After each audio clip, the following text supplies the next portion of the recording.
deceased nigga, I'ma kill him. I'm going to kill him. So, make niggas suffer, you know what I'm saying? A man said life ain't easy. When niggas gotta eat, that's when shit get greasy. Streets be all like, feed me, feed me. When niggas gotta eat, that's when shit get greasy. My man said life ain't easy. When niggas gotta eat, that's when shit get greasy. Streets be all like, feed me, feed me. When niggas gotta eat, that's when shit get greasy. My man said life ain't easy. When niggas gotta eat, that's when shit get greasy.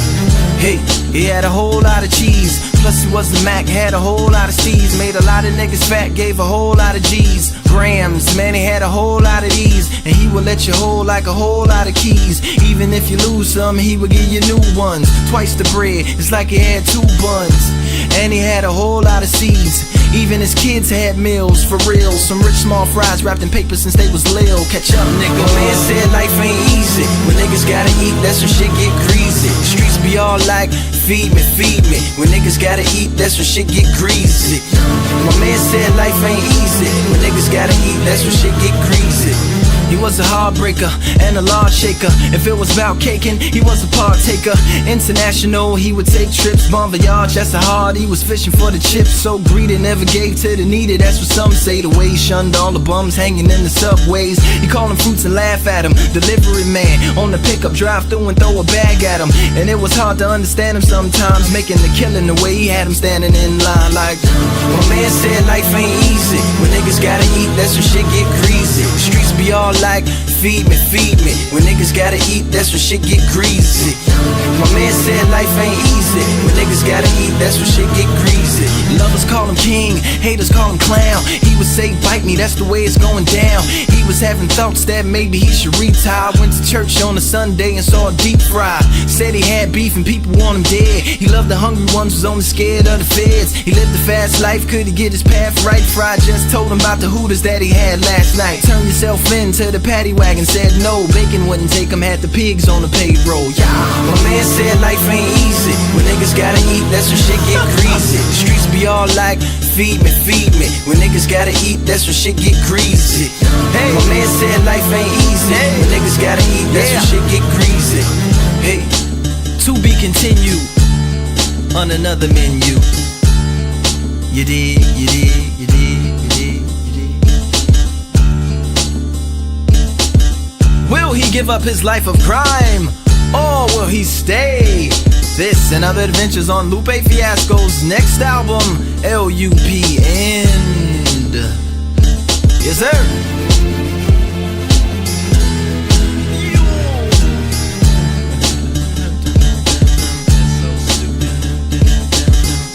My man said life ain't easy. When niggas gotta eat, that's when shit get greasy. Hey.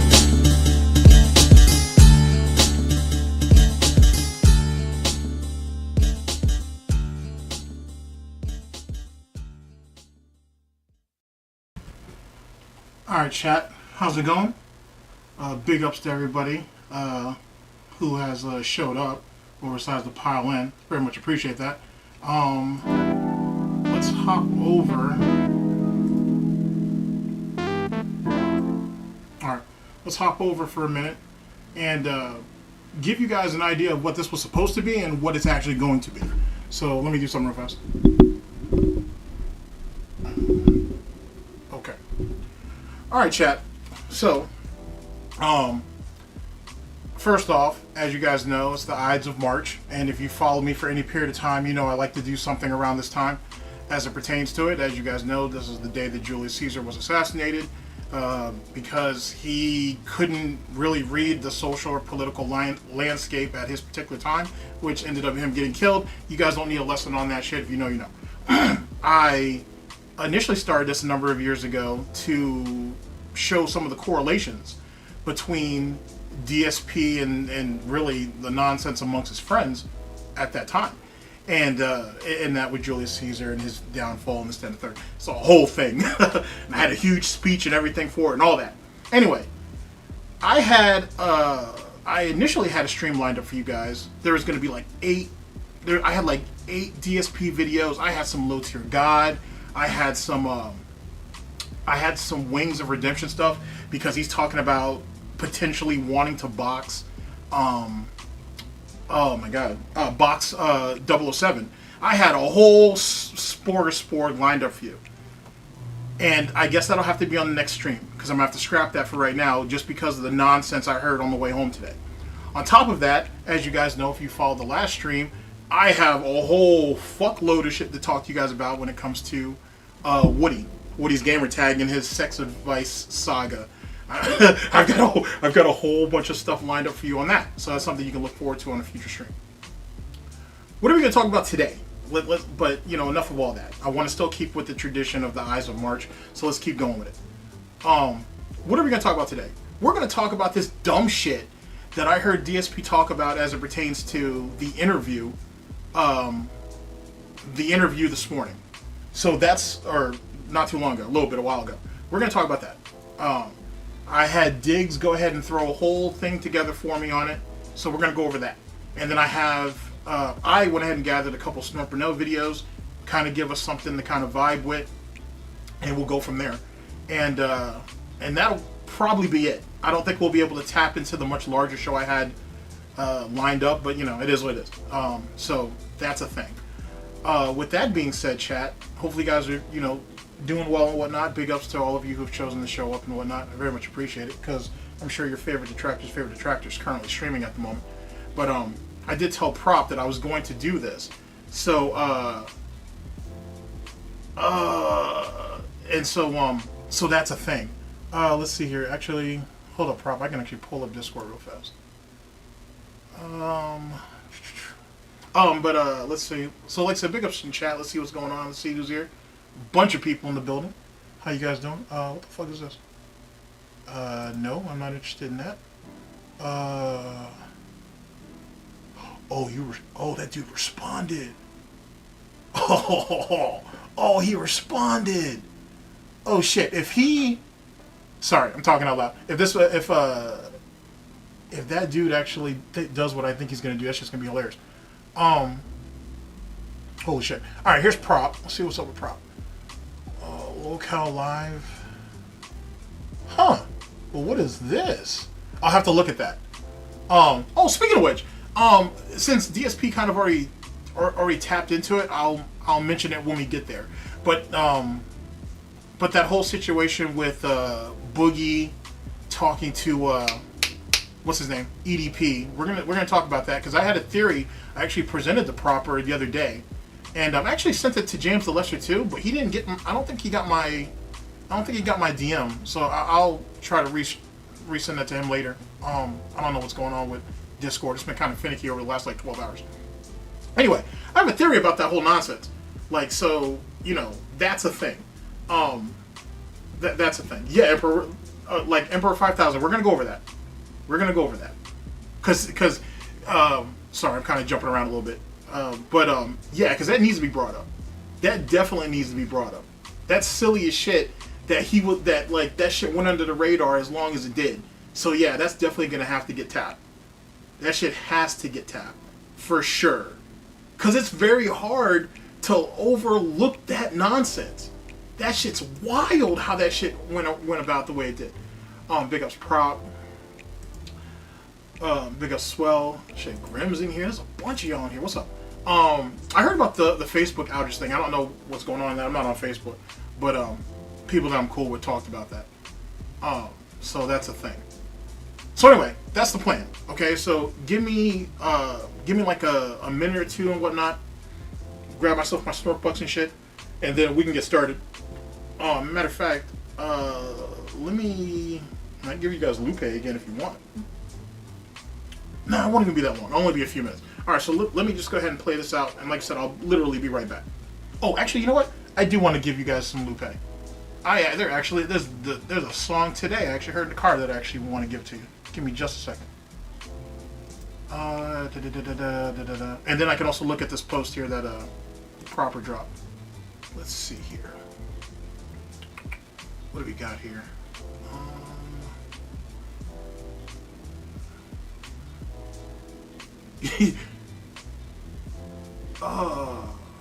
Let's see. Oh yeah, hell yeah, that'll fit the theme. This will fit the theme perfectly. See you guys in a second.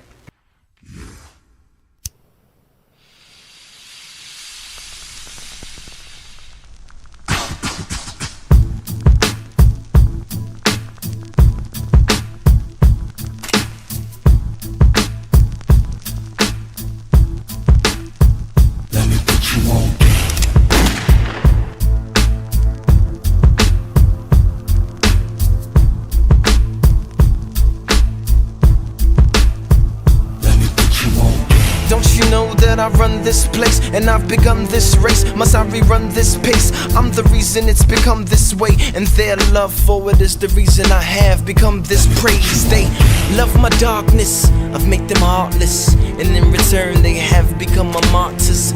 I've been in the poem of many a poet, and I reside in the art of many a artist.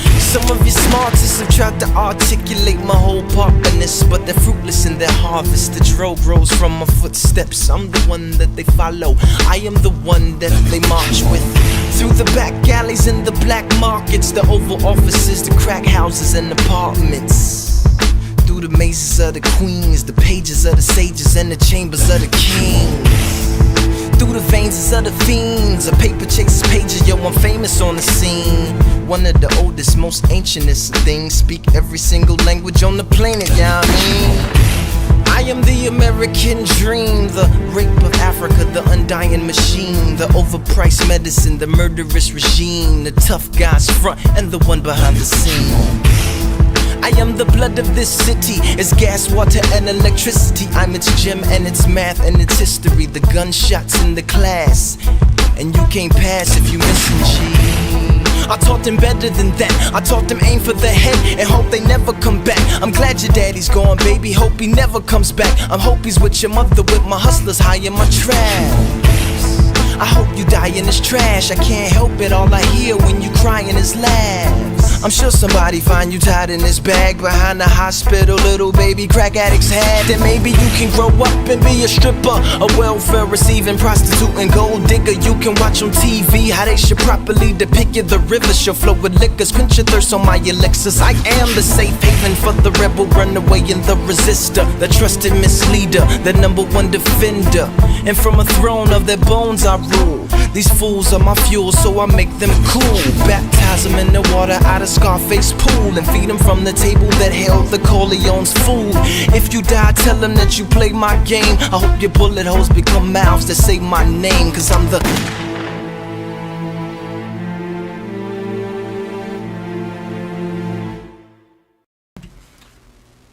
Alright, chat. So, let's go ahead and get to our main event. And I have to fix that snare. Let's see here. How do I have this set up? Ah, here we go. Okay, here we go. It is all coming together slowly but surely. All right. So, chat. This. Hold on, let me check. Let's see here. I gotta pull this up real fast so I can get my notes. Oh, I had some DarkSyde Becky in there too. I had all kinds of nonsense on. Like the next stream, it should be all right, unless something changes it. Should be pretty lit. I had a bunch of stuff lined up for you. Holy shit. I even had like some Call of Duty. I had some more Call of Duty drama in there that I want to talk about. All kind of shit. Okay. This right here, ladies and gentlemen, comes from today. Raw Phil slash the homie Diggs, who actually cut it all up, but it came from the Raw Phil stream from March 7th, or well, they put March 4th, but it's really the 5th, you know that. I'll have the link to all this stuff in the description, you guys can check it out. And then, like I said, there'll be 3 or 4 Snorpernell videos, if there's time. We're just going to go over the Gout cast from today. I just heard all kinds of silly shit. He talked a little bit about Warhammer, too, which is weird, because I've never heard him speak on anything Warhammer related. So, that's a thing to look forward to. Anywho, I won't hold you guys up any longer. Let's just go ahead and get to it. Let's see here. Here we go. So anyway, welcome everyone to a full day of streaming. Yesterday was only a half day for me. And the reason being was, number one, we returned to Baldur's Gate 3, which was really good. Those who love Baldur's Gate turned up in droves and had a really good time, and I'm glad, because, you know, having that good time together is an awesome experience. With the engagement that we get, people excited and, you know, helping me out with the game, and to understand, you know, that I didn't run into something bad. I could have. If I didn't know that this supposed quest line called the Iron Throne was as annoying and difficult as it is, I probably... Yeah, actually, I do know about the Warhammer Call of Duty crossover. I'm actually kind of looking forward to that. We'll see how that pans out. But I mean, currently Call of Duty's just kind of grasping at straws. But if they don't fix the fucking cheating problem in that bitch, then it doesn't really even matter as it pertains to general gameplay. But this is what I was talking about earlier, because I sent a message to this dude on Discord, which I never thought this guy would respond back to me, and I essentially said that, like, the cheating, because he made a video on YouTube, and I was like, dude, the cheating situation is never going to stop, because it's predicated on the anti-cheat or ricochet, and that right there is predicated on loot box, or not loot box, but on the bundles and whatnot. Because just in case you don't know, chat, the bundles do certain guns or certain operators have certain like built-in like attributes, and no one really ever talks about it and whatnot. But though people know and shit. Anyway, it's predicated on that, and so they'll never stop. And then you add skill-based matchmaking and EDM and all that bullshit, and then it all kind of plays off of each other. And that's why, as a streamer who's established, the whitelist is like a godsend, because you never have to go into the lobby with any of like those who are coming up or any real killers. You're just going to go up against drones, essentially. But the problem is Warzone, a lot of these dudes keep getting hit with the they get hit with the cloaking penalty, which means if you're caught cheating, you can't see certain enemies you're trying to shoot at, or the fall, or the slip and fall fucking glitch. It's not a glitch, but the slip and fall initiative that they put in, where as soon as you come in, you just immediately drop and you can't stop it and whatnot. And now you have a lot of these streamers and whatnot saying, "Oh, it's a glitch because of the anti-cheat or whatever, or ricochet. They need to fix it because they can't stop." The problem is that the cheat makers. Here's what happens. I'll just be quick. The streamers, those $25, $40, or $50 cheats, they're not going to cut it no more. You're going to have to get up there with the big boys and spend real money. The anti-cheat and the big boy cheats, they've already figured, or the big boy cheaters, I should say, or the more expensive cheats, I should say, they've already figured out a way to beat the ricochet. So you're just fucked now. You're legitimately just fucked. When like the whole, damn it, I said I was going to be fast about this. All right, to make a long story short, the newest software, which isn't new, it's been out actually for like a year or two, but the newest software will actually shut itself off when it recognizes that ricochet is scanning your game, right? So outside of a glitch, like a temporary kind of like momentary like glitch inside of your game where you notice your aim's a little bit off, you're fine. Your anti-cheat will shut itself off your cheats will shut itself off when the anti-cheat scans, and then it'll turn itself back on. Damn near instantaneous. And it can do it, and your games get scanned like up to 100 times, if not more. They can't stop it. And truth be told, Activision doesn't want to stop it. It just makes them money. This is a partnership now. You know what I mean? And it's just, it is what it is. And no one's ever going to beat it. Why do you think they have bundles beyond days and shit? Why do you think the store works, right? When matchmaking wasn't working. Or when Warzone wasn't working. Or when people were having their ranks glitched in fucking multiplayer and whatever else. That's all I'm just saying. So I was running it past this dude and whatnot. The dude actually responded back, which I'm actually kind of shocked because I didn't think he would. But anyway, that's just a whole nother thing for another day.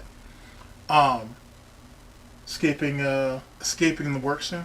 All right, big ups, man. Yo, if you want me to tag you in, I can. Like, you know what I'm saying? Just let me know when you're ready, and I can punch you in, for sure. All right, chat. Sorry for that bit of that thing. Yes, I heard about the EDP thing. We'll talk about it when we get there. We'll definitely get into that. I have a lot to say about that. I most certainly do. All right, here we go. Like I said, if the volume for myself for the video isn't good, or you needed me to raise it or whatever, and what's up, Bean? Oh, let me know. And big ups to everybody in chat. Would have rushed into it unprepared. So I'm glad that I'm holding off on doing it until a little bit later and doing the other content, which makes sense, I guess. But I did not do a late stream, and the reason being, March is usually the month where I have to take time off from streaming to do a lot of personal stuff, namely, things like preparing my taxes and things like that. And it's a ton of work. Last night, to give you some perspective, I actually came into the office a little early. Usually for my late stream, I come in here around 6:30 p.m., spend some time with my wife after dinner, but I wanted to get as much done as humanly possible last night, so I was in here from 6 until about 10:30. Paul, real quick, convenience. Like, convenience. That's the whole reason why the battle pass even exists. Like, you're going to play the game anyway, right? It's already going to track your progress through the battle pass. Why would you pay for it? And then they figured out, oh well, we'll cut certain things off in the battle pass. You still have to play through the game and you'll still unlock it, but you can't actually use it unless you throw $30 more at us. And after a while, people just started going for it. It is what it is. It's a pretty damn good scam when you think about it. And I'm not done yet. Like, basically, there's so much to do, so many things I have this spreadsheet that I use every year that plugs in all of my data when it comes to everything regarding the business, and there is just data everywhere that I have to pull. Wait! I'm sorry, I almost didn't catch that. This dude says he throws everything into a spreadsheet, and it tracks everything that he spent for the year. But when he was on Side Scrollers, didn't he say he doesn't exactly know what all of his costs are? And that's the reason why he pays his CPA, his tax attorney, his accountant, or whatever, and they're the ones who work it all out. I just pay them a whole load of money to figure shit out. But now what the? All right, whatever, whatever.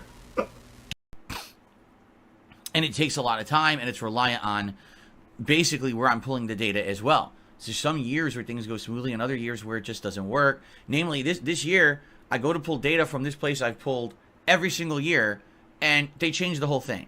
It's just a whole different interface. The reports that I'm trying to pull don't work right. And I'm like, what is this? So now, can I even do this? It's just a pain in the butt. All right, let me put it this way. When you own your own business, it's a dual-sided thing. It's very awesome, but also it's very annoying and stressful. The awesome part is that you're your own boss. You make your own schedule. You do your own thing. And essentially, you don't have to bend over to when people are yelling at you for not doing performance or whatever it may be. It's awesome to operate your own business. I've done that since 2011. And here we are in 2024, and I'm still very much enjoying doing that and being successful at it. At the same time, there's all these added stresses that you have to do. And when it comes to stuff like this... Wait! Okay. Sorry. I have to throw this up. So you've been doing this for 15 years, owning and operating this bullshit business that we all know it is. You're telling me you haven't figured out a system to track all of your receipts and everything else that you're writing off. On top of the fact, chat, that most of the shit that he gets was gifted. And he's still writing that stuff off. You know what I'm saying? That was exposed during the bankruptcy and whatnot. Because they were asking him, hey, did you pay for all of the equipment, for all of the games, for all the peripherals that you use each and every year? And he said yes. But we know that he's been gifted games. He was gifted a TV at one time. He was gifted a Nintendo Switch. Someone bought him a Pro. Someone bought him a laptop. And he's writing all of that shit off. Keep that in mind. Yeah, sorry, Meth Bear, about the notifications, man. I just kind of go live whenever. This was supposed to be earlier in the day, but I just, it is what it is. But yeah, like, how is it that he's been doing this for 15 years and we still haven't figured out a way or a system to keep everything together? And he couldn't get all this done in one night. In one night! Sorry. This is just a tremendous amount of work. You got to be ultra careful with all of your calculations. And then, if someone else, chat, if someone else is actually crunching the numbers, what the fuck is he talking about? What calculations does he need to be careful about if he's sending all of the paperwork? Great screenshot, by the way. What a fugly looking face. Anyway, what calculations does he need to be careful about if he's sending all of the data to somebody else? What is he doing? This is what I said a few years ago. What the hell is he really doing? He's saying someone else takes care of all the work. Then why does it take him days upon days to get shit together? It makes you wonder. And then when you go back and look at like the bankruptcy or whatever, dude, you know he wasn't claiming tips. You know he wasn't claiming tips. That's why the lady was like, yeah, I need to see all of his PayPals. And I want to go back to like a year. What the? See, he about to fuck around and piss me off. Anyway, here we go. And everything. So anyway, that being said, I got a lot done, but I didn't finish I'm close to finished, but not yet. And when it hit around almost 10:30 in this office last night, I was like, all right, I'm not going to finish it tonight. I got to get out of here. I don't want to be in here all night and spend no relaxing time with my wife. So basically, I called it quits.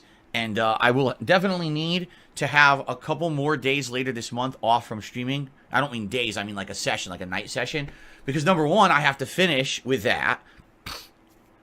And that's probably going to take another night. But also, private React videos for my patrons. So far, I owe 2. And I'm actually waiting to hear back from that particular patron on what they want me to react to. But also, I know that apparently later this month, I've been told someone's going to pledge to get 3. So at some point, I'm going to have to take a night off to film like 5 private React videos. There's no way I can wedge those in between streams because that's a ton of work. So when that happens, I'll let you all know. Likely what's going to end up happening is maybe every Monday night. That's what I'm thinking. Like maybe every Monday night, I'll just take off that Monday night stream in order to work on this stuff. And hopefully in like 3 weeks time, it'll be done. Okay? So, notably, in regards to all of this, you know, recently, especially these last couple of months, I've been very, very busy. Not only am I doing my normal streaming schedule of gameplay content here on DSP Gaming, but also, as you guys know, I've been working on the Throwback channel, and that entails watching back videos every single day to basically review them and then name them properly before they go live and go into a proper playlist. But also, now I'm doing the Retro React streams, right? And now I have to go to not 1, not 2, but 3 different channels every day, reviewing and approving comments, making sure that everything's working. And as I told you, recently I've been having technical issues too with YouTube. Luckily, none yesterday. When I uploaded all the videos yesterday, everything processed fine, no issues there. So maybe YouTube fixed their processing issue that we had talked about yesterday. But basically, I'm pulled in a bunch of directions, and I don't really have any free time because it's funny. You know, people have been recommending very useful things recently, like why don't you use some of the built-in audio filtering that's part of OBS, and you can maybe make your microphone sound a little better, you know, because he didn't know how and he didn't want to learn. That's why. And it's funny how he spends all this time doing this, just essentially just doing dead air shit. Like, no, you really don't give a fuck about what the hell is going on as it pertains to the fucking React channel. I don't even know why he desperately wants people to think that shit is successful, and it's clearly not. But you're spending all that dumbass time doing that shit when your taxes should take priority. Now you're saying you're going to have to stretch the tax thing out for 3 more sessions. Bitch, you ain't playing a video game. And it's clear that he's only up there doing it within, quote-unquote, chat, the normal business hours. So you're telling me it's going to take this idiot 8 hours to cheat on his taxes, knowing damn well that he's going to pay the government no matter what. And his chances are actually higher this year of being audited, to be honest. Fucking A, I got audited. They didn't find anything, obviously, because I paid my shit, because I'm not going to prison for fucking... I'm going to prison over dumb shit. But fucking A. So, you know what I mean? Like, what the fuck? How the fuck does it take you 8 hours to do this shit? Alright. Alright. Whatever. maybe some of the atmospheric noise, and I'm like, I would love to do that, but I don't have the time. Right now, any free time I have is going towards this stuff. I don't really have time to sit down and be like, oh, I have nothing to do tonight after my stream, so allow me to sit here for 2 extra hours and mess with these filters and test. I just don't. I would like to. I absolutely would like to continuously keep improving this year. Wait a second. First off, this is part of your business, right? If your audio is shit, because my audio is shit, and whatnot, but I'm not being paid to do it, so it's a little different. And then I have a little bit more time to actually experiment. This is your job, okay? Business, whatever the fuck you want to call it, this is your job, bitch. Your job is to come up here and beg. If the mic don't work, you're fucked. And you're going to tell me you don't have time. Doing what? You can't do some WWE pulls and work on your mic filters? Or work on your setup altogether? Or does this right here feed into, I need that $3,000 PC so that bitch can work out of the box so I don't have to test anything. I can just plug in and go. What the? That legitimately makes no sense. How the fuck are you going to sit there and say, I'm constantly improving the business, I'm constantly trying to give you guys the best quality content possible, when, if I remember correctly, the other night someone was bitching and complaining. They weren't bitching, but someone was bitching about something. I guess they were bitching. Someone was bitching about something. And he was like, "Oh well, there's nothing. I don't have the problem on my end. Sorry, whatever." And yet you demand hundreds of dollars a day from these people. And then you get mad when we come up short, or we only have those like $50, $58, $70 days. Not sessions, not streams, but days where he only makes like 50-something dollars. Come on, dude. Come on, dude. But the thing is, excuse me, like anything else, unless there is someone to hand-hoof him through everything, nothing's going to get done. Ever. Nothing's going to get done. Like, supposedly his mic was at like a low setting or whatever the case may be, and someone had to essentially bitch at him at his chat, or in his chat, and then all of a sudden he decided to address it because people were getting pissed off at him right then and there. And I guess it was during a slow game or some shit, so he thought, oh, well, I might as well address it because I don't have anything better to do. And then he has the nerve to come up and say, guys, now we have better audio quality and shit like that. Like, it's literally like it's beyond the bare fucking minimum. Let me give you an example. It's so bad that it's like the shit that's going on with Chantel currently, which I can't wait to show you that because that shit's funny. This bitch is sitting here eating yogurt or sour cream with just about everything that she eats, just so she doesn't have to chew so much anymore. So it can literally just go from her mouth to her gullet. Like, this is what it's coming down to for this lazy bitch, is that she don't even want to chew no more. She just wants to swallow it and have it hit her gullet. Like, this shit is crazy, and she even admitted to it, that she's tired of chewing. Bitch, you ain't putting nothing else in your mouth, and it isn't doing anything productive, so what the fuck are you tired of doing? Oh, so silly. So silly. All of your feedback already has been a tremendous help. For example, the audio levels of my content is much better now. It's much louder than it used to be, almost like double the volume of what it used to be, and people are very happy about that because I used to be very, very low. Right? And now you can actually hear the videos. It's not like you have to turn your speakers all the way up when you're listening to my content, and then someone else's content comes on and it's loud as hell and you have to turn it back down. It's not like that anymore, so that's a good thing.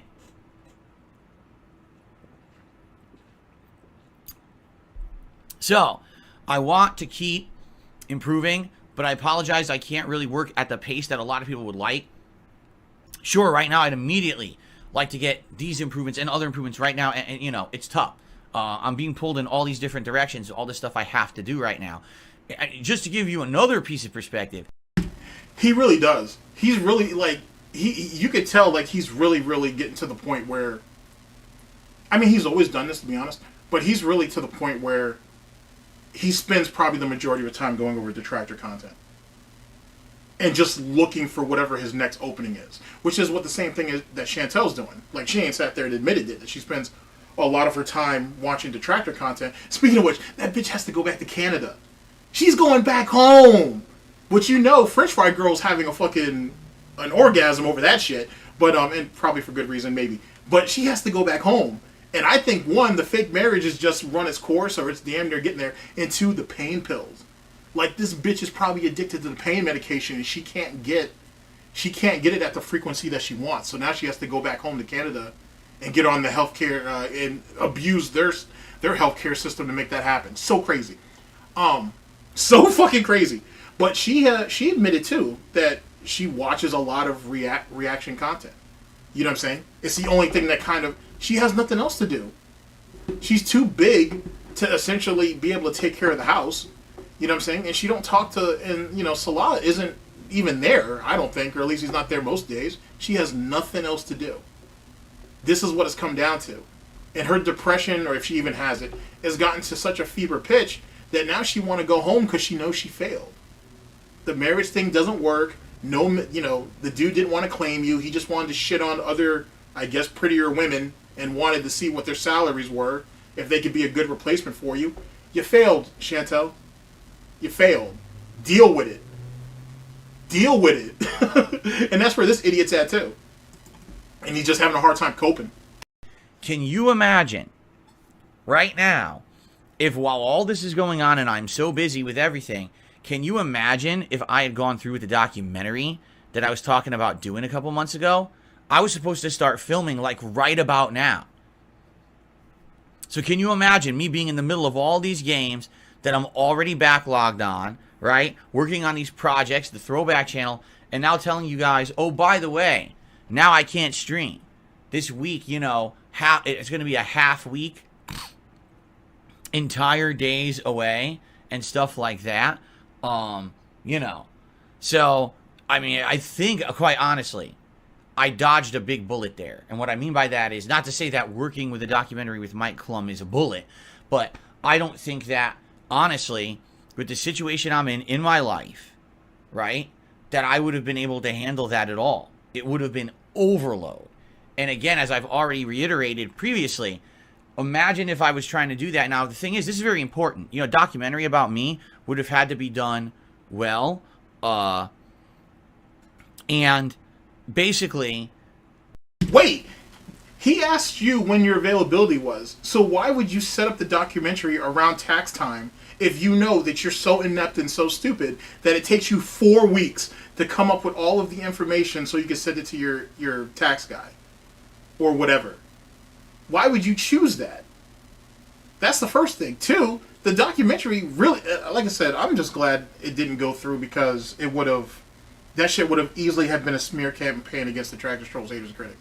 Like, it's very clear where Mike was going to go with that shit. To be honest. It was going to, and even then, but Mike had to have come to the realization that he wasn't going to be able to pull the spin job off because this idiot is, for one, boring as dirt, he's stupid as shit, and he has no redeemable qualities. Like, he brings nothing to the table. I mean, Boogie doesn't have any redeemable qualities either, but he's about to die soon, so it don't matter. But DSP literally don't have shit to bring to the table. There's nothing about him that can change, and even if he could, he wouldn't. And Mike had to have come to that conclusion. It literally would have been just a waste of time. Which, truth be told, DSP was wasting this person's time. Because at the point where he, if I remember correctly, when DSP said, "Oh, I'm canceling the documentary," I'm sorry, he said, "The reason why I'm doing it is because there's no drama going on around me. There's no problems, you know, with me publicly or whatever. So I don't need the documentary." Which, yet again, this goes back to the thing with Moist Critical, when he was begging, when DSP was begging him for that shit.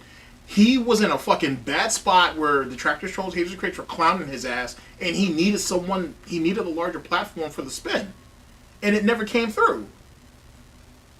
That's why he didn't supposedly have those other 2 people that were wanting to do some type of project with him, and he ditched them to go to the side-scroller interview.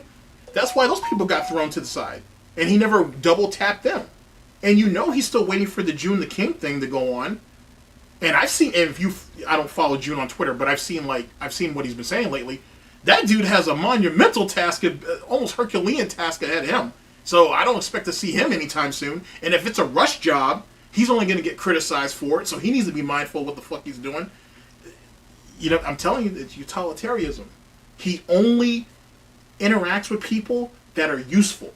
And the moment that your usefulness is gone, or it can't be exploited, or whatever the case may be, you're discarded.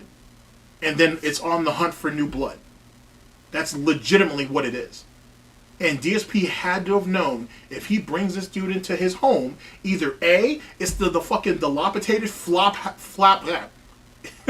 it's the dilapidated flop house, crap den that everybody thinks it is, or he's been lying about all the problems and all the issues that's been going on with the house, and there's more shit in there that we don't know. Brand new furniture, brand new this, brand new that, whatever. He's clearly hiding something. And he didn't want Mike to know. Or, well, if Mike allegedly went to the house, he already saw it. But he didn't want anybody else to know. So if this documentary was so fucking important, why didn't he go through with it? If this documentary was so fucking important, why would you do it around tax time when you clearly don't have the time to do so? Fuck the games. The games don't mean shit. Let's be honest. Because between all the view botting going on and on top of the fact that support's just been low, no one gives a fuck about the games. So what is it really? He's sitting here spending all day, sweating all this bacon grease, trying to make himself seem important, and he's clearly not. Let's be honest. And the documentary, to be honest with you, would have done nobody any favors. It really wouldn't have. It would have been it would have been nothing. Imagine if I'm just like at my wit's end, stressed out, overworked, and now it's going to end up not being that good, right? Because, you know, it's just as much Mike Clum working on a documentary as it is me. You know, I would be a major part of the input of this thing. Now, how am I going to be creative? How am I going to be entertaining? How am I going to be going around different filming locations and doing all this kind of stuff when I'm already exhausted to my wit's end, right? I just don't think it would have worked, being honest, especially my lifestyle with how much that I work and everything. Imagine if, like, these weeks, I was like, by the way, guys, 3 days this week I can't stream at all. The other 3 days, it's half days. Just because I'm, you know, filming all over the place. Oh, by the way, I also have to work on my taxes this month. Oh, by the way, we're in the midst of 300-hour games that I'm never going to finish, and there's more coming that I have to skip all of them now because I'm working on a documentary, right? And now that I think about it, in all of that, where is the comment about spending more time with Kat and your family? Because if you're not streaming, right? Let's be honest, he could stream in the evening if he really wanted to. But if you're not streaming, this also gives you a little bit more time to spend with your family. You know, that fucking curtain and shield that you use to try to make it seem like you're grown up and you're really not. What about that? But no, that never comes up. That's not important. That's not important at all. The games, you know what I'm saying? The streams and the documentary. Nothing else really means anything. And then, given the fact that we see how Kat looks now, not that anybody's surprised by that. You know what I'm saying? There's no dynamic to their relationship. She's clearly coping and whatnot, and he ain't shit. He's legitimately not shit. See, I think the difference here is when you look at someone who can work on a documentary, I'm going to be honest, it's probably someone who just has a lot of time, that they're not particularly doing something too important with their time, that they have time to do that shit. I don't. Oh shit! Okay, who's behind the viewbotting? I don't even know. It could be, for all I know, it's both sides. It's super cheap, the viewbot. You know what I'm saying, from what I've been told. It's super cheap. It's definitely cheaper than buying subs. You should ask Chantel about that. She knows better than anybody. But, I mean, viewbotting's cheap. But so it could be both sides for all I know. But that's not really a good sign either, because despite some of his bullshit claims he's going to make in this, you know what I'm saying, YouTube eventually is going to have to at least look into it. They may not do anything to him. They may not do anything right away. But he's certainly going to get put on the radar. You don't want to be accused of viewbotting and whatnot. And it's only gonna get you so far by saying someone else is doing it, or it's not my fault. This is the whole clicking ad situation all over again. If he keeps playing it the way he does. Here, let me bring us back a little bit, because he said something along the lines of, "Oh, the reason why other people can do documentaries because they're far busier than I am." The fuck? Because they have more time on their hands and whatnot. So basically, what you're saying, Phil, is they're better organized, right? Or do you want to go ahead and play the pity part of this and be like, oh, well, they make more money than I do. They have more advantages than I do. And I have to work. I have to be here 6 days. I'm just like you guys. I'm a blue-collar worker. And I can't afford to take the time off from my business, guys. I just can't. I have to be here 6 days a week, 6 days a week full time. That gets into that whole bullshit Hassan pulled and everybody losing their goddamn mind over that dumb shit. Like, they're not so, like, you can't be surprised that Hassan Piker would say something stupid. It's what he does. Right? Because, you know, it's just as much Mike Clum working on a documentary as it is me. You know, I would be a major part of the input of this thing. Now, how am I going to be creative? How am I going to be entertaining? How am I going to be going around different filming locations and doing all this kind of stuff? Are you hearing this lazy bullshit? It's Mike who's the one who has to pick the filming locations. It's him. It's him that has to set up. It's his team who has to do the editing. They have to do the lighting. They have to do all that. All you do is sit down and answer questions. He's like, well, what am I going to do to be entertaining? What am I going to do to be funny? What am I going to... What? Oh my God. It's a documentary. No one's expecting anything out of you, truthfully, but the truth. Why are you making it seem like this is some huge... He sounds like low-tier God at that fucking Stream Awards bullshit. That's what he sounds like. Like, you're overdoing this. It's not that serious. Nobody gives a fuck. It's really not that big. It really... Oh my God. Oh my God. What a delusional fuck. So, I mean, I think, quite honestly, I dodged a big bullet there. And what I mean by that is not to say that working with a documentary with Mike Clum is a bullet, but I don't think that, honestly, with the situation I'm in my life, right, that I would have been able to handle that at all. It would have been overload. And again, as I've already reiterated previously, imagine if I was trying to do that. Now, the thing is, this is very important. You know, a documentary about me. And see, that's very true, King. Like, the only person that DSP is really going to be interesting is going to be able to garner interest from, I should say, are his trolls, and we pretty much know everything. You know what I mean? Like, a normie is going to watch that, and they're going to find him just incredibly boring and whatnot, or they're going to find him as some rather eccentric, like, shut-in hermit. And, oh, okay, he's someone who just pissed his life away chasing something, that he let slip through his own hooves that he didn't have for a very long anyway. Because if you really think about it, DSP's quote-unquote reign on top was only a couple of years. A few years if you want to be generous. Other than that, that was it.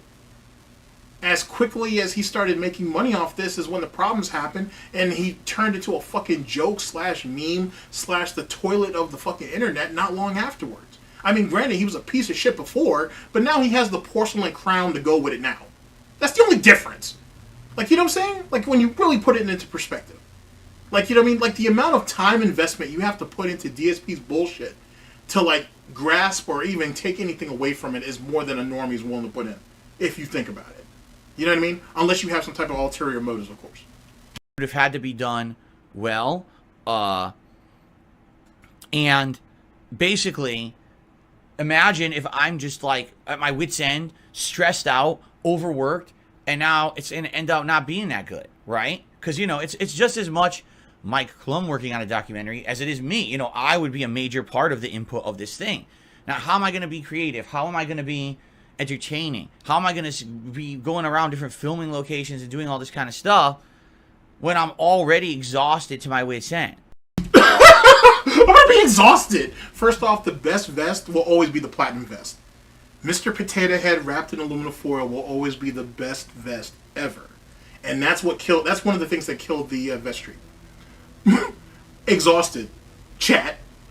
Me sitting here playing my little video games begging for money is so exhausting that how could you expect me to go ahead and film a documentary, dude? How would you expect me to do that? Even if I took a couple of days away from streaming, how could you expect me to? I'm so stressed out. You know what I'm saying? Because I want to provide a good life for my wife and for my cat son. But I got all these trolls out here that literally, like, have mentally got me fucked over and whatnot, got me into all these gymnastics and shit. And then and here's where the real mental fuckery comes into play. He has to literally watch everything he says in that documentary, because the littlest shit that gets picked apart will turn into something even bigger, and Mike Clum's not going to get in trouble for that shit, or he's not going to take any heat for it, because you can't fact check everything. The dude's just going to talk. So, you know, what are you going to do? You're going to, like, cross-reference everything he says? That's like the same shit that people try to hit Shannon Sharp with when he had Cat Williams on there. Actually, when he had Monique, too.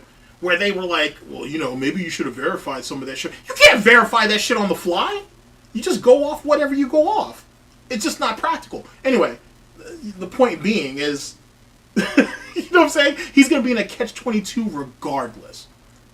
And on top of the fact that he just sounds lazy and fucking useless. Like, you know what I'm saying? Like, literally, putting one hoof in front of the other is just already too strenuous. It's already exerting so much more energy than he needs to. Fuck out of here! When the real work is done by someone else. Which literally takes us back to the whole Respect the Pack and Project 7 shit, if you think about it. Right? I just don't think it would have worked, being honest, especially my lifestyle with how much that I work and everything. Imagine if, like, these weeks, I was like, by the way, guys, 3 days this week I can't stream at all. The other 3 days, it's half days. Here, I'll pause on that snort. He spent $1,600 on WWE Champions. If you can't consider this guy being a junkie bitch, I don't know what the fuck you're gonna do. To be honest, don't get me wrong. We all know addictions aren't funny and yada yada yada yada. Well, I got that. You know what I'm saying? Don't get me wrong, and whatnot. That doesn't mean that I have to be, you know what I'm saying, like this is Hallmark cards and bubblegum and shit. It doesn't mean that I need to give him flowers for that. I'm sorry that you can't identify your own problems and make it work. Cat who, indeed. But $1,600. That's a mortgage payment for him. Or at least, yeah, that's definitely a mortgage payment for him. You want to spend it on some fucking, on some sweaty memes and shit? especially with wrestlers today dying by the fucking, unfortunately, dying by the heat. This is what you're chasing? Who's the wrestler of the month? Well, actually, who was the wrestler last month? Because last month was Black History Month, right? Who was that? Who was that wrestler that was spotlighted last month, and did DSP get that pull? I'm curious. I'm fascinated to know. Just because I'm, filming all over the place. Oh, by the way, I also have to work on my taxes this month. Oh, by the way, we're in the midst of 300-hour games that I'm never going to finish, and there's more coming that I have to skip all of them now because I'm working on a documentary, right? See, I think the difference here is when you look at someone who can work on a documentary, I'm going to be honest, it's probably someone who just has a lot of time, that they're not particularly doing something too important with their time, that they have time to do that shit. I don't, right? Like, I'm just constant. Everywhere I go is work, got stuff going on here, busy with my personal life. I got shit going on. Yeah, I don't have time to just drop everything and just be filming. So, honestly, I do think that I dodged a bullet there. And then on top of that, people are saying, I guess, that Mike Clum is now working on a documentary with this guy EDP. Now, here's the thing. I know absolutely nothing about this guy. I've never followed him. I never watched his content. All I know is that he's infamously known on the internet that apparently he was caught out trying to meet with underage girls. I think that's what it is, right? I could be wrong, so don't quote me on that. But I think that that's the case, that, like, he was a YouTuber who was popular, and then at some point, he got framed, essentially. Like, people were catfishing him so that he would show up to meet. He got framed? Though that's not... Okay. Jesus Christ, Phil, you're an idiot. That's not what framed means, by the way. Getting catfished and being framed are two separate things. Being framed, idiot, is if a crime... Let's say, hypothetically, a crime was committed and someone pins that shit on you. Something I'm sure you know very little about because I did nothing wrong. I did everything correct.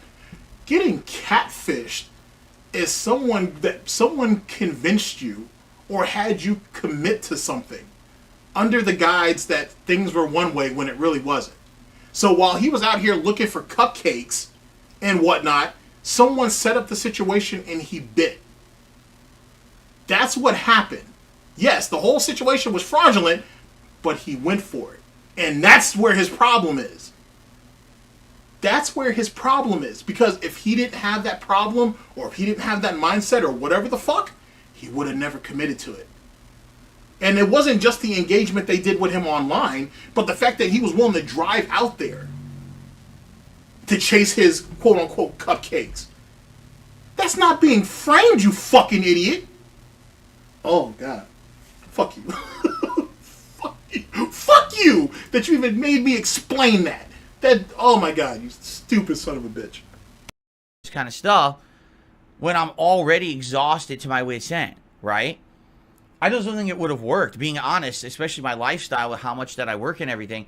Imagine if, like, these weeks, I was like, by the way, guys, 3 days this week I can't stream at all. The other 3 days, it's half days. Just because I'm, filming all over the place. Oh, by the way, I also have to work on my taxes this month. Oh, by the way, we're in the midst of 300-hour games that I'm never going to finish, and there's more coming that I have to skip all of them now because I'm working on a documentary, right? See, I think the difference here is when you look at someone who can work on a documentary, I'm going to be honest, it's probably someone who just has a lot of time, that they're not particularly doing something too important with their time, that they have time to do that shit. I don't, right? Like, I'm just constant. Everywhere I go is work, got stuff going on here, busy with my personal life. I got shit going on. Yeah, I don't have time to just drop everything and just be filming. Pig titties aside, by the way, and whatnot. It does, when you say he was framed, that does kind of sound like a defense. It legitimately sounds like he's trying to defend EDP for some fucking strange reason. Now, I don't want to read too much into that. But it is funny to bring up. He got framed. Fuck you. He got framed. Not that he was running out there to get underage cupcakes. He got framed. Fucking A. Filming. So, honestly, I do think that I dodged a bullet there. And then on top of that, people are saying, I guess, that Mike Clum is now working on a documentary with this guy EDP. Now, here's the thing. I know absolutely nothing about this guy.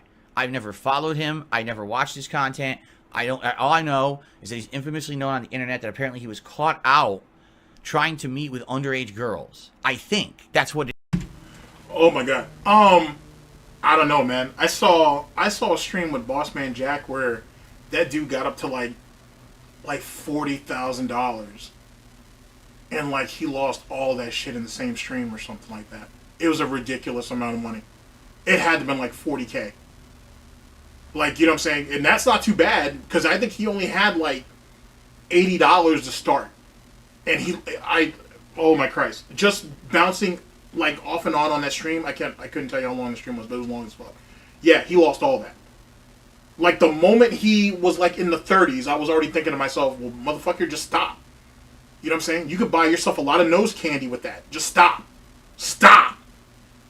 And then he ended up making it to 40, and I was like, all right, at that point, you might as well just stop. You've already made ridiculous money. Call it a day. Nope. And then he just went on this, not even crazy losing streak, because you've been to Vegas. I've seen people in Vegas lose more in far shorter time. But he lost. It collapsed. As quickly as he constructed that sandcastle, it collapsed. It was fantastic. So I don't know. It's pretty close. I'm gonna have to give it to Bossman Jack. I think he's lost far more money than DSP has, or dumped far more money in. I think. It is, right? I could be wrong, so don't quote me on that.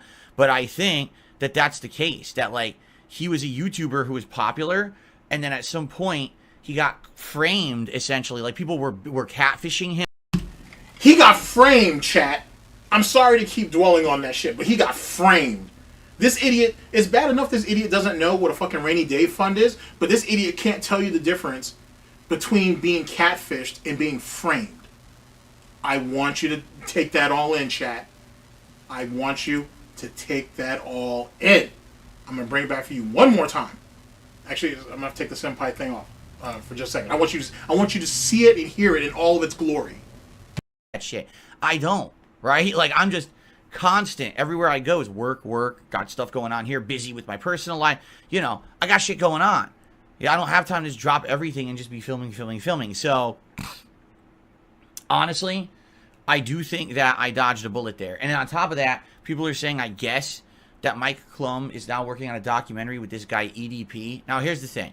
I know absolutely nothing about this guy. I've never followed him. I never watched his content. All I know is that he's infamously known on the internet that apparently he was caught out trying to meet with underage girls. I think that's what it is, right? I could be wrong, so don't quote me on that. But I think that that's the case. That, like, he was a YouTuber who was popular, and then got framed, essentially. Like, people were catfishing him so that he would show up to meet underage girls, and then come to find out it was just a frame job. Like, they totally set him up to expose him on the internet for who he really was. But apparently some people say, well, why did he not go to jail? And apparently it's because the way that he was set up, it's not admissible as evidence in court. That's not even the reason. The reason why he didn't go to jail is because the dudes weren't going to turn him in. They wanted to publicly shame him because it was a catfish job. They had no intention of having him go to jail, because if that was the case, they would have had the cops on deck. Because there are other pedophile hunters, if you will, who do that shit all the fucking time. You know what I'm saying? Like, as someone actually just pointed out, I think it was Chris. God damn, dude. I gotta work on this script. It's supposed to be a little bit quicker with finding this. Alright, it's whatever. I'll work it out eventually. Anyway, if anything, he was entrapped and whatnot. But at the end of the day, it don't matter because he committed. But he wasn't framed. That's not what happened. Jesus Christ, that's not what happened. He was not framed. Oh my god. Oh my god. I'm telling you, right? Like, it doesn't take much to make DSP look stupid. It really don't. It really fucking doesn't. He back to what I've always told you. You give DSP enough rope and he hangs himself. So if anybody decided to actually run with this, oh no, EDP didn't go out there looking for cupcakes. He was framed. He was framed as a pedophile. He wasn't trying to do anything, according to the King of Snorts here. He was framed. You gotta be out your goddamn mind to not know the difference between being framed and being catfished. Oh my Christ. And this is what happens when you're a fucking shut-in. Make all your money on the internet. Lived on the internet for 15 goddamn years and you can't tell the difference. Fuck that. Right? Like technically, because they set him up like that, no crime was ever committed, so he never was held accountable for that behavior. But apparently he got totally canceled on the internet. He fell apart. He went from being a YouTuber who had a prominent channel and everything to basically like, done. And hey, again, that's all I know from what I've heard, word of mouth. I've never watched a documentary. I haven't done research for myself. That's all I know, okay? And can I be honest here? Because I will be honest with all of you, because people have been asking me about this for the past couple of days, okay? First documentary, Mike. Exactly. Like, when you really, like, I understand that people are trying to move away from calling DSP a pedophile because of the whole Panda thing. I've had conversations with ProleteR about this, for example. You know what I'm saying? As it pertains to the age, it's getting really close to that and the third.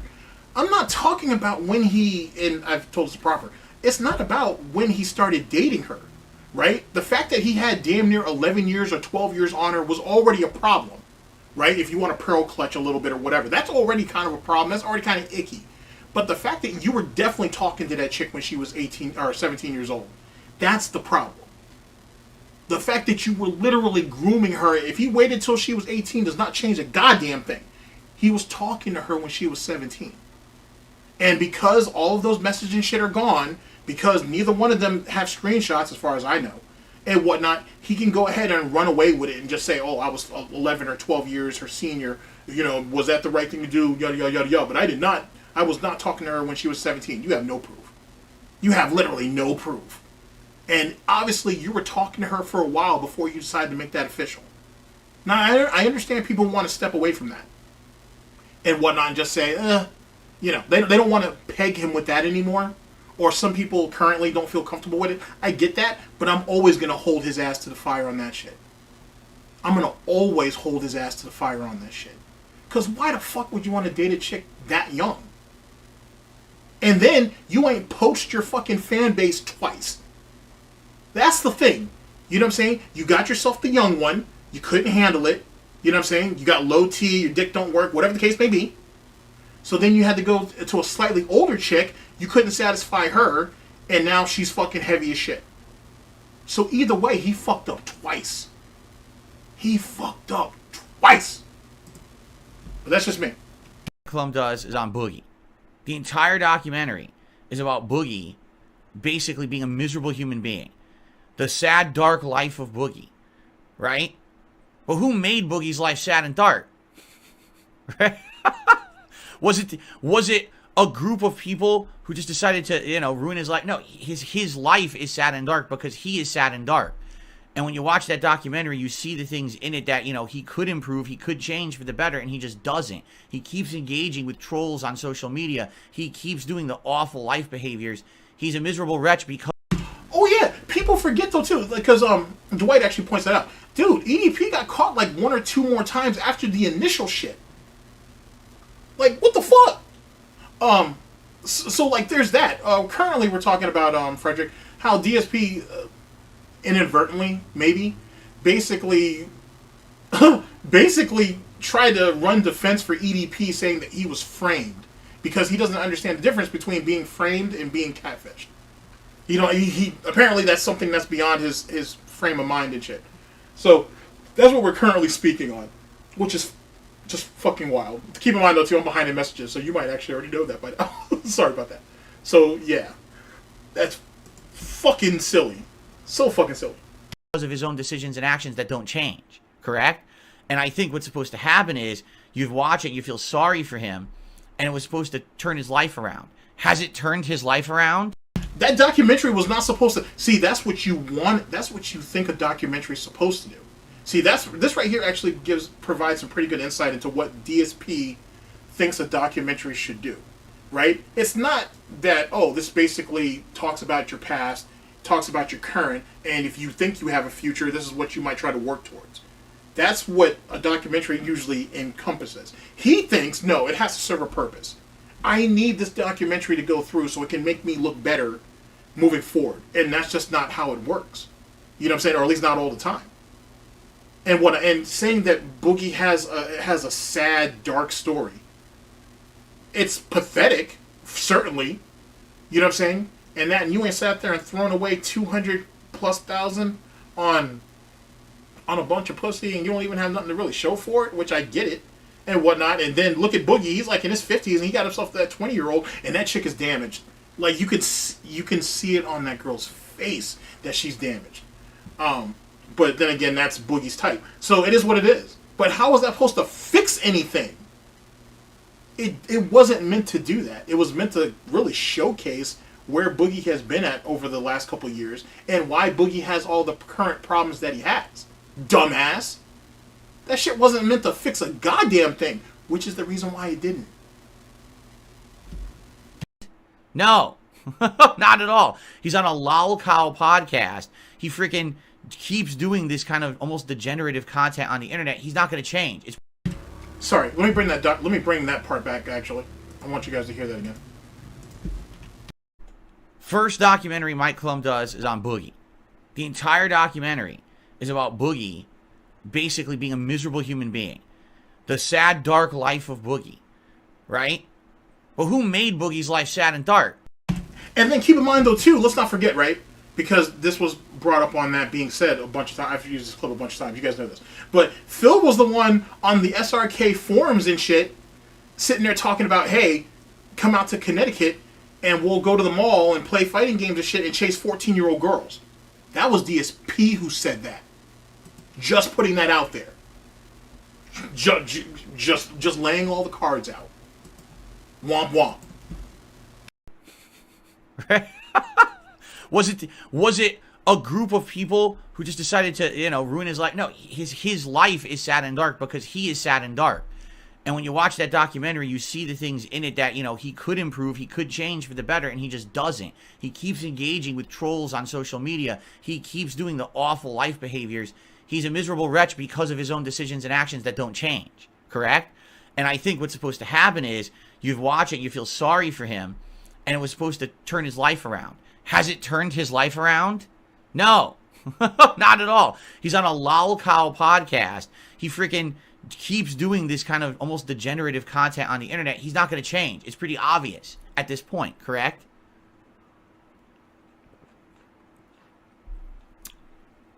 So then, Mike Clum comes to me and says, I want to do a different kind of documentary with you. It would not be like Boogie's documentary. It would be very different. You're two separate people. You're both in two different positions in life. So fundamentally, it was going to be different. It's not like, you know what I'm saying? Like the way the Boogie documentary is framed reflects on what Boogie's day-to-day is. To be, like, I don't understand why this has to be explained. That's why it was shaped the way it was. And DSP has this obsession with being different. I think different. I act differently. I do things a different way and shit. Until a much bigger streamer ends up getting, or a much bigger online personality, if you will, gets caught up in some shit, and then he wants to get roped in with them. Or he gives himself even more reason to not do content, the type of content they do, or the type of content the way they do, because I don't want this to happen. The dude is so fucking paranoid that he doesn't want to interact really with anybody, or really do anything, because he doesn't want to be on the wrong side of it. And that's the real reason why DSP politics, or whatever the fuck, isn't going to happen. Because he's just going to walk into a fucking shark's den, and a lion's den, really. But he's going to walk into like a shark's pit, and he's never going to be able to get himself out. The moment he's pegged as something in the political sphere, you're not going nowhere. You're not. Like Monday Matt is still pegged the exact same because that whole Gamergate thing is being revitalized and shit, and I've been watching a lot on that. But anyway, the way Monday Matt was pegged back then is kind of the way he's still pegged now. It doesn't change. You're stuck with that. And he realizes that. But there's no safe time to jump into politics. Either you're going to jump in or you're not. And for him, he might as well not. Because if not, he's just going to get mocked and ridiculed on a whole nother level by a whole nother group of people who have nothing but time on their hands and are even more passionate about what they talk about or what they debate about than even detractors, trolls, haters, and critics. I don't know if he's smart enough to know that, or anybody around him is, but that's something he should consider. You know, covering your life and all the things that you've been through, and basically your history as a content creator on the internet, the ups and downs. And yes, it's going to feature people who don't like you talking about you, right? But at the same time, you'll be able to clap back essentially and give your side of the story of everything going on, and we'll be able to accurately recount what's happened to you and your business and your channels over the years, and why so many people who literally don't know an actual fact about you don't like you. What do you think you're going to do? You're going to sit there and say, oh, the reason why my business got fucked up because I got hit with all these false copyright claims and this, that, and the third, and yada, yada, yada. Bitch, let's go ahead and get into the real shit of it, right? Did you need to delete all those fucking videos? Did Machinima and or YouTube really tell you to do so? If so, provide the emails. You haven't done that yet, right? You went ahead and you rephrased a couple of interviews that you had from Machinima during your little Machinima revisit bullshit. But where is that email at? That YouTube or Machinima, or both, told you to delete all those videos. You provide that and that goes away. But you can't, because they never wrote it. Because there's no reason for Machinima to tell you to delete those videos, and it was Machinima's goddamn job to get those copyright strikes and copyright claims dismissed. If you had sat there and let them do their job, you wouldn't be where you're at now. Oh, well, the channel was going to go down. Machinima was there to save him. They wouldn't let his channel go down. They would work it out. He may not be able to interact with the channel for a day or two, but they would work it out. He fucked himself, and he knows it. Same thing with This Is How You Don't Play. If he didn't give it all that life and try to demonize Evil AJ and try to demonize all the people who was laughing at it, who was watching it, and this, that, and the third, it wouldn't hold the... Excuse me. It wouldn't have the impact that it does today. You know what I'm saying? If he just brushed it off. But he can't because his ego's too goddamn big. And DSP's a reactionary bitch. And everything he does, he doesn't think about until there's consequences. And then he wants to try to explain it away and want to do all this other silly shit. And it just sounds stupid and just sounds ignorant because it is. And now he puts himself in a deeper hole than he was initially. And he'll never get out. And that's why This Is How You Don't Play is one of the many jewels that are on the crown of DarkSydePhil's failure. That's the reason why he'll never be able to get rid of his detractors, trolls, haters, and critics. Ever. He'll never be able to do it because there's too much dirt on him. Not even too much dirt, like he's buried in it. You know what I'm saying? He's buried in it. He'll never get out. He'll never be known for anything positive or insightful or anything, unless that insight comes from somebody else, and it'll more than likely be someone who runs opposite to his own interests, if you will. Other than that, he's got nothing. Imagine that, quote unquote, 15 years of your fucking legacy or your fucking existence or whatever is in the hands of another person, and you'll never be able to change that. Imagine that, ladies and gentlemen. Imagine that. 15 years of quote-unquote hard work isn't even yours. It belongs to someone else. Someone else can take it, can manipulate it, can maneuver it, can mold it into whatever they want, and you can do nothing. You can do nothing. And now you have to sit here and have hour-and-a-half-long therapy sessions 6 days a week to make yourself feel better, only to fucking relive that failure as the day goes on and right back to the same bullshit the next day. And that is what the Bottom Bitch podcast is. It's a glorified therapy session that helps him prep for him going through his day of failure, only chat to come back and relive that failure the next day. And the day after that, and the day after that. That's what this is. And he'll never change it. He'll never be able to fix it. He'll never be able to garner enough attention from anybody to make anybody believe he's anything more than what he is. Right? And I like that. I absolutely like that idea, right? And that was essentially what we were going for. It was supposed to be a fair level documentary that's going to cover the good and the bad. Yeah, exactly. World War II really changed everything for everybody, right? Like, life is so much better. We've just found a much more efficient way to kill each other.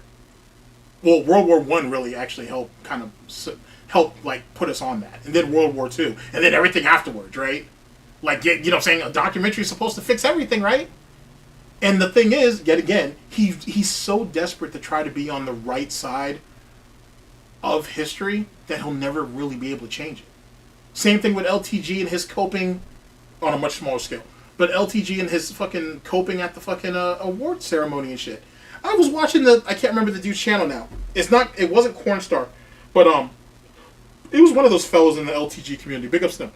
But dude had like a 45-minute fucking cope session on his stream talking about, oh, you know, VIP was so great, man, because you're not like a normal person and shit, and you're treated so differently and this, that, and the third, and oh, the meals were different, and you get to go into the after party, and the after party was great, and I got to meet all these people at the after party, and it's like, bitch, do you not know what fucking VIP means, first off and foremost? That's the first thing. Secondly, you're talking about basic shit. Bitch, you didn't even go to the fucking Oscars. You were at some little streamer fucking situation with a bunch of people who are millionaires and you're not. You know what I'm saying? That's what it was. You got to mingle with a bunch of people that otherwise, if it wasn't for the award ceremony, I would guarantee you half those people would never be caught dead around LTG like that. Unless LTG was cool with someone else they knew, and then maybe. But he made that shit sound like he had gone to like Fashion Week in Paris and shit. And then he got to go to all the after parties and all that crazy shit. Or he made it sound like he went to like one of those like $500 dinner plate events. I've been to one of those and shit. I didn't pay that. You know what I'm saying? Somebody else did. But you're around. Let me give you an example. I was around a bunch of people who have accomplished quite a bit. You know what I'm saying? And they have a lot to show for that. But guess the fuck what? They were normal people. You know what I'm saying? The dude next to me was worth far more money than I'll ever make. And he was like, hey man, I don't really give a fuck about this champagne, man. You want to run and grab a beer? Hell yeah, I want to grab a beer. And all those dudes were really just cool people talking about, they're normal people. You know what I'm saying? They have far more money. They're in a far higher, station in life, but they're normal people. But he's so caught up, meaning LTG, he's so caught up in that Hollywood fucking glamorous lifestyle bullshit that he can't get past the fact that they're just people. Max was there. Max is in VIP. Did you hear him geeking out about that shit? He was around a bunch of people he already knew. He was just hanging out, having a good time with his wife and his friends. That's all it was. And this is what happens when you're so desperate to be acknowledged, right? This is what happens when you're put into a situation that's far beyond what may be your station in life, and you're not willing to really work for it, right? But you feel like you're deserving of it. That's the reason why these lol-cow idiots talk the way they do. But basically, if you watched this, it wasn't a pity party documentary. It was going to be more of an honest thing. And there's going to be some comedy in it, and there was going to be other things in it. You know, it was meant to be an entertaining piece. You know, when you're making a documentary that's like 90 minutes long, you want people to be enjoying every second of it, not on board in this part or whatever, right? So there was going to be all that stuff, right? But, of course, you guys were very apprehensive about it, saying, you know, I don't know if this makes sense to do, because the only documentary that Mike Clum's done up to now is this Boogie documentary that doesn't sound like that, right? It's like basically he turned Boogie. Well, he didn't turn Boogie. Like, this was their idea, you know? Basically, what he wanted to do was make Boogie look pathetic so that people would feel... Shut up, Phil. All right, all right, give me a second, chat. It looks like Prop is ready to... Agent Prop is ready to get tagged in. So let's see if we can hook him up with that odd tag. Let's see here.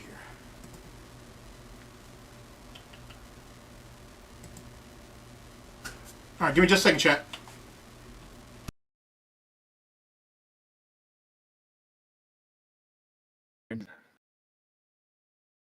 Make sure all my audio is going. Video.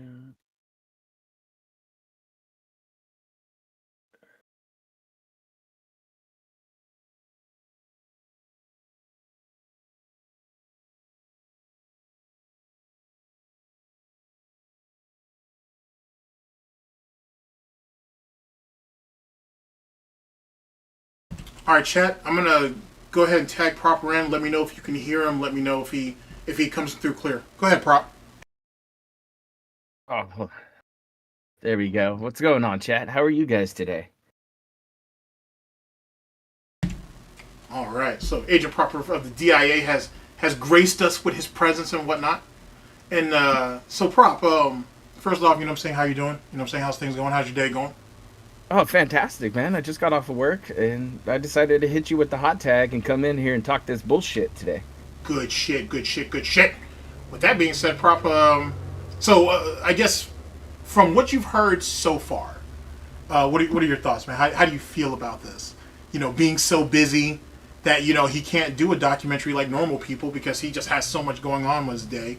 This possible, now this could be just me reaching, Prop, but this possible defense of EDP, because we can't tell the difference between being framed and being catfished. I mean, what are your thoughts on some of this nonsense so far? It's very, very just confusing, conflating. Like, he's been throwing around a lot of different things, and Phil's been, I'm up on the documentary, he's gonna be the best, and all of a sudden he's like, it's a disaster, I can't do it. So, like, pick your path, and Phil has chosen, and he's choosing to not participate in a documentary, at least Mike's. Right. So we'll see how he reacts to June when June gets to talking about him later. With that being said, do you think it's set in? Well, first off, to Dude, it's intentional, and it's a lot of luck, to be honest with you, that I catch him in these special ed type moments and shit. But I think, honestly, at least for myself, I can say it's an accurate representation of who and what he is, to be honest with you. The proof is in the pudding, to be honest. The snort sacks, though, still throw me for a loop. I'm mad that all these years I never noticed that shit. You know what I'm saying? If it wasn't for Silent Weapon throwing that out there, I would have missed that shit. You should go back to the early videos and see him first, like, develop, like, little, like, bee stings. Yeah, like little lumps and shit. Dude. And then they so developed good. into this nonsense. But I'm sorry, but back on course. Yeah, my thoughts are that the June the King thing is not going to save him in the way he thinks it's going to. Like, you know what I'm saying? Like, no. I think if nothing else, him bitching out of the Mike Clum documentary only proves that there's really nothing to you. You really have nothing of value going on. And, I mean, I don't know how many years he thinks he has left. I don't know if he's going to pull LeBron and try to play until he's like 80 and shit, so no one can ever break any of his records or accomplishments or whatever. The obsession with Jordan's real, but that's another conversation for another day. He's not going to be able to just outlast everybody to think that, you know, and that's just going to make his reputation, you know, clean up. How do you outlast somebody in this sense where we're putting everything up online and we're building a legacy, right? Mm-hmm. Your legacies. Because that's what seems to matter to Phil right now, is how people view him in his end times. Because that's where we're at. We're not midlife, like he's saying, and we're not sitting here, oh, this is my mid-career. Bitch, you've been at this for 15 fucking years. Yes, sir. Like, what the fuck? And you can't put shit together still? You can't figure it out? You need dent turns to put in work on your two other fucking bullshit channels that barely get 200 views? Mm-hmm. Like, the guy's falling apart. He's coping so hard. He wanted something to leave. You know, that's why he wanted this Mike doc to happen, was because he wanted to leave his mark and prove people wrong, like you and I. Right. But the worst part is, you know, he's going to prove himself wrong, like he always does. That's good. So you're on the same page with myself that it really just comes out of just fear. That's really what it's at this point. We're so afraid that we're the fuck up that everybody believes that we are, that he can't bear to show it. Yeah, no, he doesn't want to show that he's just trashed. His whole reputation on the internet is trashed. Mm-hmm. You know, why else do you have to put up little pins on your fucking chat saying, oh, hey guys, some trolls, or somebody else might be hitting me with the view bots. I don't know. It's like, come on, man. Just ignore it. Don't even pay it any mind. Like, what's going to happen? You bring more attention to it, and then YouTube's finally going to figure out that you're still a piece of shit after all this time and kick your ass off and make you go to, like, Facebook gaming? I honestly think, man, like if the Argentinian peso saga, as I like to call it, continues to move forward, he might as well just go back to Twitch. He might as well and try to dual stream there until they give him at least affiliate. I don't think he'll ever get partnership again, but I could be wrong. His partnership's probably out. Yeah, gone. So Sorry. That's my thoughts on as it pertains to the situation and his mental faculties. Like, the slip-up with EDP, I may have let that go because, I talk too goddamn much anyway. So I might have missed that, but there was something very distinct in how he phrased it. Now, it could be because he's just a fucking idiot. But to sit there and say that he was framed? Well, that's because he himself gets framed. This is projecting from Phil.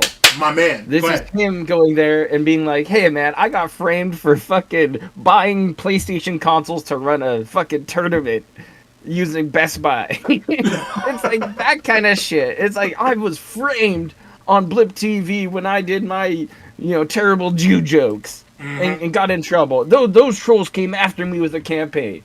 The same thing happened with Stream Elements. He got framed. Somebody delivered, like, the perfect promo package like it was a WWE supercut. True. And ruined Phil's reputation. When all it does is take one person to click on his stream, and he gets mad at his chat for not giving him enough money, and they go, wow, he's a piece of shit. And then they close the stream. Absolutely. Here, real quick. To Roach Bait, I did see that. Is it confirmed that guy is actually passed away, though? Like, have they confirmed that yet? Because I know that his letter's out there and people are suspecting the worst and whatnot. But, has it actually, has his body even showed up yet? Because if not, I'm going to wait.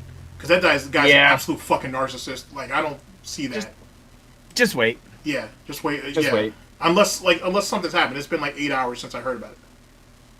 Well, with all the pressure floating around and things like that, you gotta wait on something like this. I need confirmation before I make a move. Agreed. But like I said, if he's heard something that I haven't, then I'm by all means. Holy shit. Holy shit. So, Prop, did you hear, have you heard what we're going through so far? Have you heard it throughout, I should say, what it's in entirety? Or are you kind of just catching what we're catching? I watched a little bit of the bingo earlier, so nice. While I was on the job, so I caught most of this already. So I kind of have an idea where Phil's going, but still, I'm waiting. All right, cool. All right, man. So do you want to continue proceeding with it? Yeah, run it. All right, nice. And then let me know when you need me to stop or whatnot. And I'll tag you back in. Yeah. Bad for him, and I said that's not what I want at all. That's not what I would want out of my documentary. I'm not sad. My life's not dark. I actually have a really good life. In regards to my work and my personal life. Just because a million people on the internet talk shit about me daily doesn't mean that I'm not actually in a positive place in my life. That's great. It's the opposite situation of Boogie, right? So it's not that I'm actually in a good place in my life. I'm just in a better place than somebody else. Basically. X to doubt on that for sure. You're still saying that you have money problems. God knows what you owe in taxes and shit. Your internet footprint is garbage and whatnot. Here, let me bring Prop in. Yeah, you know what I'm saying? Like, your life is, I gotta say, by far, despite the quote, however much money he brings in these days, because it certainly isn't what it was. No, his money's slipped, his viewership has slipped up until the new bots have showed up, his subs have slipped up until Argentina supported Phil. Right. with their couple of pennies into his hands, and he's salty about that because he doesn't get the full cut. So, like, there's nothing happening where Phil isn't slipping down this void. He's fading out right now is what you're watching. And he's looking for something to keep him relevant. What are we going to get? DSP politics? Do you really want to be laughed at and trounced upon by, bread tubers and stuff like that? That's not going to be a good time for Piggy Roach. No, it's not. But at the same time, what does he have to show? What does he have to show us that life is actually really good? You mean your wife, your mom wife / soulmate / whatever? Like, she doesn't even want to play games with you anymore. I mean, I'm sure she gave up on sex a long time ago, but she don't want to even play games with you no more. Like, it's that boring to sit there next to you and actually play. Whether it was something that she's played before or not, she's repulsed by him. At least, I mean, that's a reach on my part, but but for theatrics, she's not too repulsed by him. questionable. It's not too questionable. I saw that weird finger wiggle at her. Yeah. You okay, baby? Like, who the fuck touches their woman like that? What are you, fucking 13? I mean, maybe that's why he likes him young like that. I'm sorry, that was a low blow. My bad. My fault. My bad. That was a little bit low for me to be going at Phil and shit. But I mean, it's like he was way more hands-on and comfortable with Panda than he is with this chick. And I know I've pushed the propaganda that they're just roommates. She's a beard. She's a shield. She's window dressing or window curtains and shit. And there is no real relationship there. I've been saying that shit for years, and it's made it still very apparent. Isn't it apparent enough? I mean, she's just some fat chick that lives at his house that he sees, like, when she wants to make him cuck and watch some YouTube dude. And he's sitting there steaming mad doing Hogan pulls. Oh, shit. Like, you're gonna think that dude's so mad sitting there watching some other YouTuber being like, why does this guy get the views? Why does this guy, get the money? And he's just doing Hogan pulls on the couch sitting there, just sipping his Sprite and gin, pretending like he's not a drunk asshole half the time. Yep. But yet again, that's life. That's why he doesn't watch his own content. He knows how bad it is. Well, that's why he tells us, oh, I have a good life. Oh, I'm so happy. When was the last time you heard a motherfucker who was happy about their life just be like, dude, my life's the best? It's been a while. Yeah. It's been a while. It doesn't happen. Nobody's out there being like, my life is fucking great. No, you're alive. It fucking sucks, and you gotta deal with it, and you're dealing with something, and everybody knows it, and it's not that big of a deal. Because we all go through shit. But he's so watered down, and he's so deluded in his delusions of grandeur that he can't figure out that his shit stinks. Still. After all this time. I can't believe it. It's the ego, man. Because if he had pride, he would be able to have a bit of self-realization and self-reflection, I should say. Yeah, more pride would allow him to pivot and take chances. But his ego can't let him lose. Nope. That's the problem for him. Nope. And that's why I haven't watched any of those Takin sessions outside of what Snorpino puts out. But big up Snorpino. But like that he's clearly not in his depth. It's clearly far too complicated for him. That's why he goes for the cheapest shit, and it's not working. Like he's just that's why he likes playing weird gimmick characters or characters that just kind of play a little differently than your normal meta in fighting games. That's why he always likes your grapplers. That's not the only reason. That's not the only reason. Grappler, right? But we're talking. This dude is playing Blanca. This dude doesn't play Shotos except for Akuma. Oh, I wonder why. And that's the last character. That's the last character of the season too. So we might see Street Fighter later on. You're gonna see some Street Fighter in the summer. I guarantee it. As soon as Akuma comes out, he's coming back for that Akuma baby hype. Ah, fuck! I wish he would die. It's the delusions on a whole nother fucking level. All right, here, let's continue. Yeah. So, basically, the way I see it, it would have been very different, okay? That's essentially what was discussed. That's what we're going to work on, a different kind of documentary. But now you're going to tell me the next documentary Mike Clum is going to do is this guy EDP, a guy who literally went from YouTube popularity to being exposed supposedly, and I gotta say that because I don't know if there's concrete evidence or not. I can only tell you from what I've seen and heard hearsay on the internet. Supposedly, he was exposed for... Wait, I have to call him out on this. And speaking of which, I need to get a...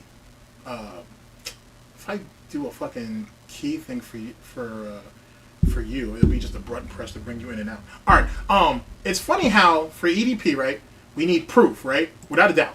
We need proof. It has to be substantial. It has to be, there has to be some type of court documents or whatever.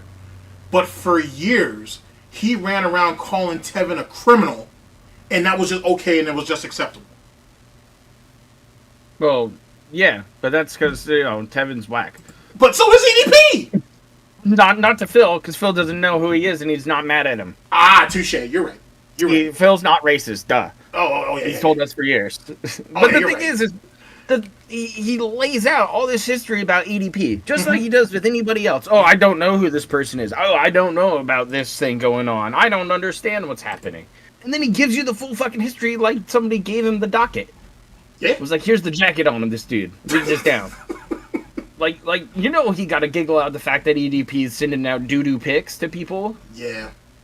You're like, come on, man. But it's just the contrast, though. It's not even just that, though. You know that it was like, oh, well, EDP had shit, man. Before he fell, he had to have had like maybe what? He had almost 500,000 subs, didn't he? Yeah, because he was, you know, Mr. Big Eagles fan doing all his sports shit, and you know, when he dropped off, he had to be 500,000. Yeah, he had to be at 500,000. 100%. And dude, that dude had just to talk about that a little bit. That dude had a rampant fucking fan base. That dude got flown out. Ooh, if that works, then we'll be in. If this hotkey works, we'll be in business. That dude's fan base was so dedicated. He got flown out to the Super Bowl one year. He got flown out to championship games and shit. People were sending him all kinds of merch and all kinds of crazy. Like, it's amazing, you know, how much. It's amazing that he wasn't the largest guy. Let me rethink that. Okay, he wasn't the biggest sports channel, I should say, on the internet. He probably wasn't even the biggest Eagle channel on the Philadelphia Eagles fan on the channel on YouTube. But yet, I would say he had far more support than probably most channels. Kind of like, if you think about it, kind of like DSP's Twitch channel back in the day, where he was garnering all that support. He was one of the most supported content creators on the platform, despite the fact that he wasn't nearly as successful as all those other content creators. It was kind of like that. Yeah, he had momentum behind him. He had people at a grassroots level who actually cared about him because, you know, EDP seemed like a genuine kind of guy. You thought he was just, you know, Mr. Big Sports fan and got real butthurt when the Eagles lost, which was funny. It was funny. Actually, and Goji, yeah, you're right. I did call that. I'm sorry, go ahead, Parker. Mm-mm. Oh, no, I was just saying, to Goji, yeah, you're right, I did kind of call that. And whatnot. No, I'm just enjoying some whiskey now. Oh, nice. Nice. As it pertains to Street Fighter 6, it didn't take him long to figure out how outclassed he was. And then once he got into Master Rank, he thought, oh, I can't, you know, I've reached the pinnacle and I can't do anything else. And then it became the race for legend. And he just couldn't compete. He immediately gave up. I mean, if you really think about it, he's literally a snort and a probably sniff away from being dropped out of Master Rank. Well, if Master Rank would allow you to get demoted. And fortunately for him, he doesn't have to worry about that. But losing points, though, is losing prestige. So, yeah. Yeah, there were like 3 or 4 streams in a row where he was like playing at a master level, trying to do master matches, and he was getting stomped so hard where he was going like negative points. Yep. And that's actually, I'm glad you brought that back up, because I was watching, because I watch a lot of Smug, but there's a few other guys too who are coming up with anti-Blanca tech, and if that shit pans out the way people think it's going to, his Blanca's done. There's no more of that. Manto will be fine, but DSP and some of these other guys who are trying to just go off the shenanigans, they're gonna be fucked.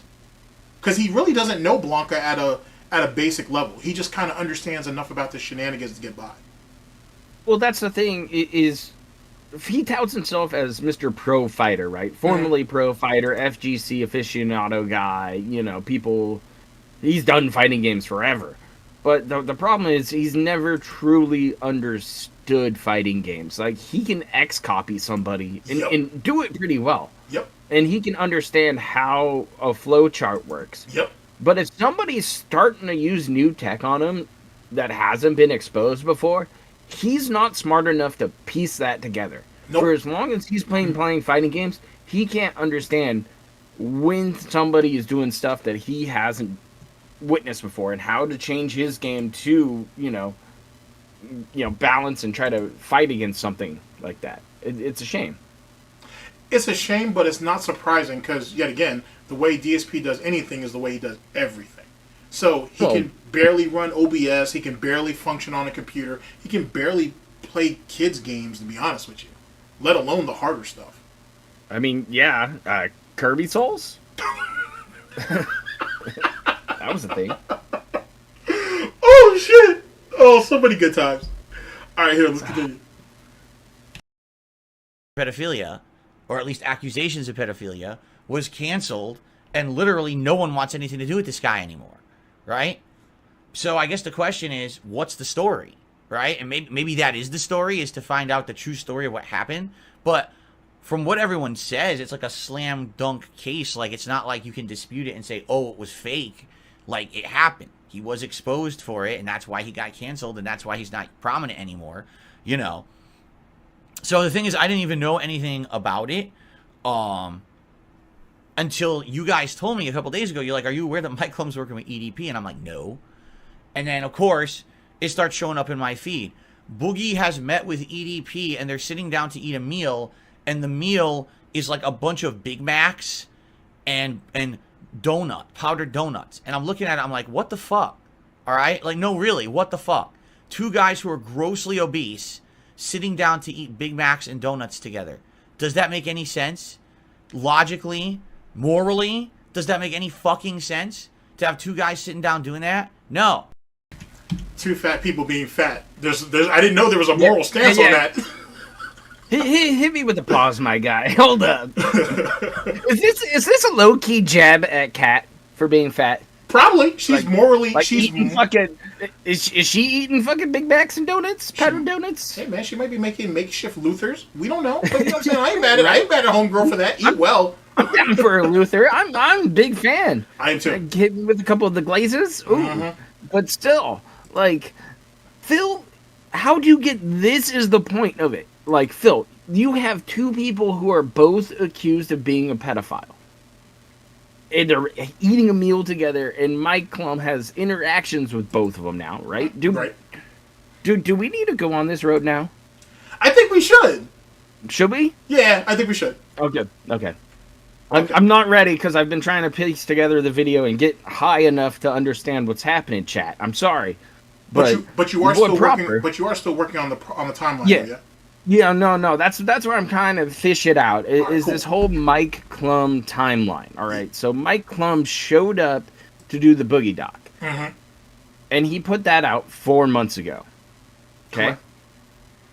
7 months ago is when Boogie got his new girlfriend, which makes him look a little cleaner and a little more sympathetic when it comes to being documented in his sad, pathetic existence that he himself knows that he fucking portrays. That is how he projects himself. He's told me himself in DMs that Boogie is a self-proclaimed man-child.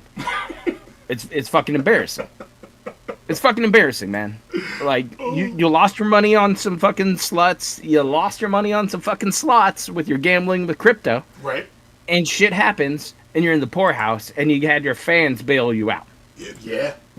And now you're sitting here with this ride or die bitch who's now on Keemstar's podcast saying that she's cheated on you or is talking to some other cat online or whatever. Oh. I'm telling you, all of this shit is connected, man. I might have just smoked a fat dab, but Mike Clum, his job is to produce PR spin for actual companies out there. Yep. People who just need a spin and have done the wrong shit at the wrong time. But now he's come over and played his hand over here in the local industry, right? Right. And I've enjoyed my interaction with Clum.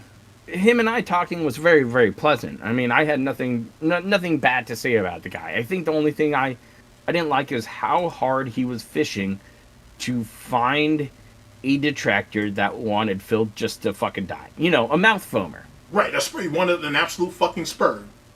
And sorry, Mike, I have been trying to push a culture change in the detractor community for a long time, and I think it finally fucking is clicking in where people just want to point and laugh.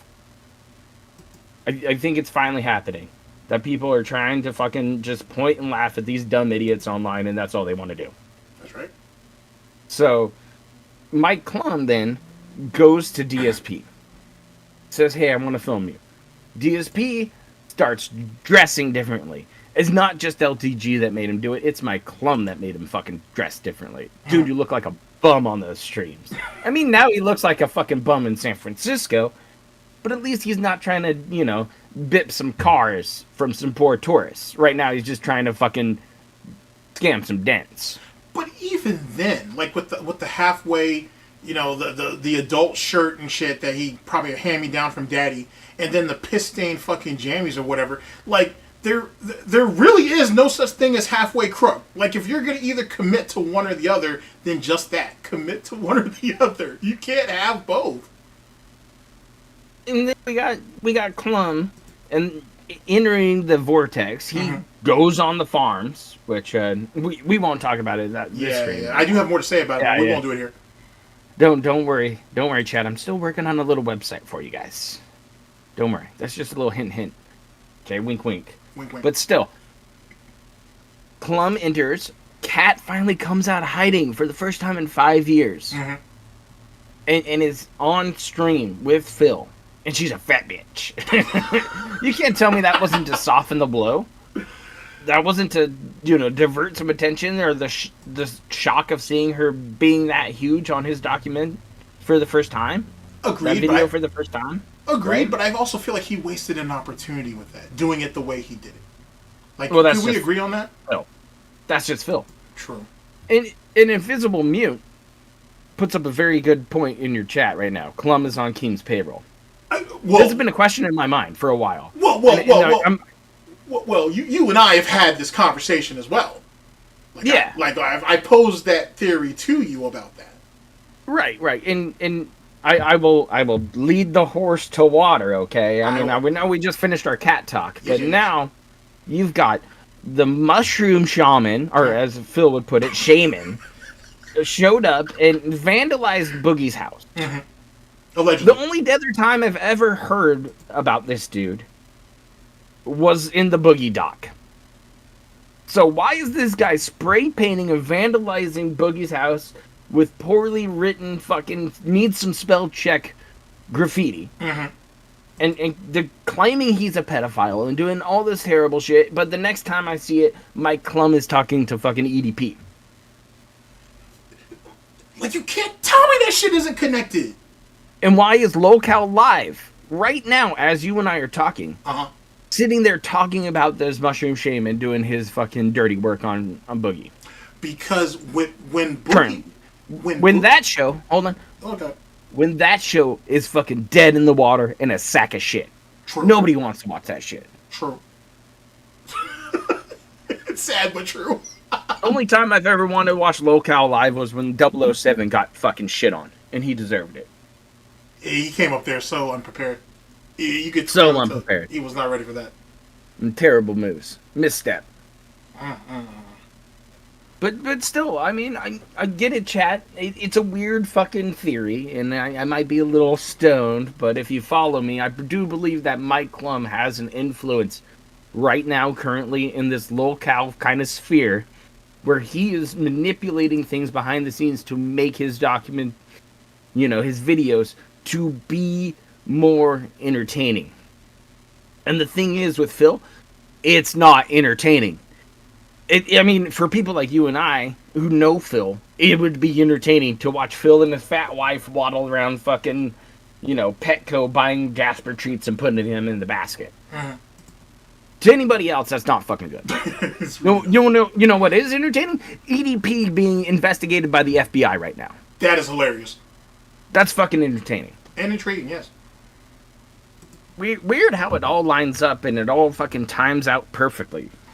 Now, let me get the hot tag on that. Now, chat, one of the things that me and Proper had discussed, and what really, in my mind at the time, right, cemented that that Mike and Keem were kind of were in cahoots, or there is some type of shared interest, is the fact that Boogie was there. Boogie's house, yet again, like Proper said, Boogie gets his house vandalized. Like a week or so later, he's over here talking to EDP. With Boogie represents Locale Live, which means he represents Keem's interests. Keem wanted to, if you guys remember, Keem wanted to do the DSP documentary, but he knew DSP wouldn't work with him.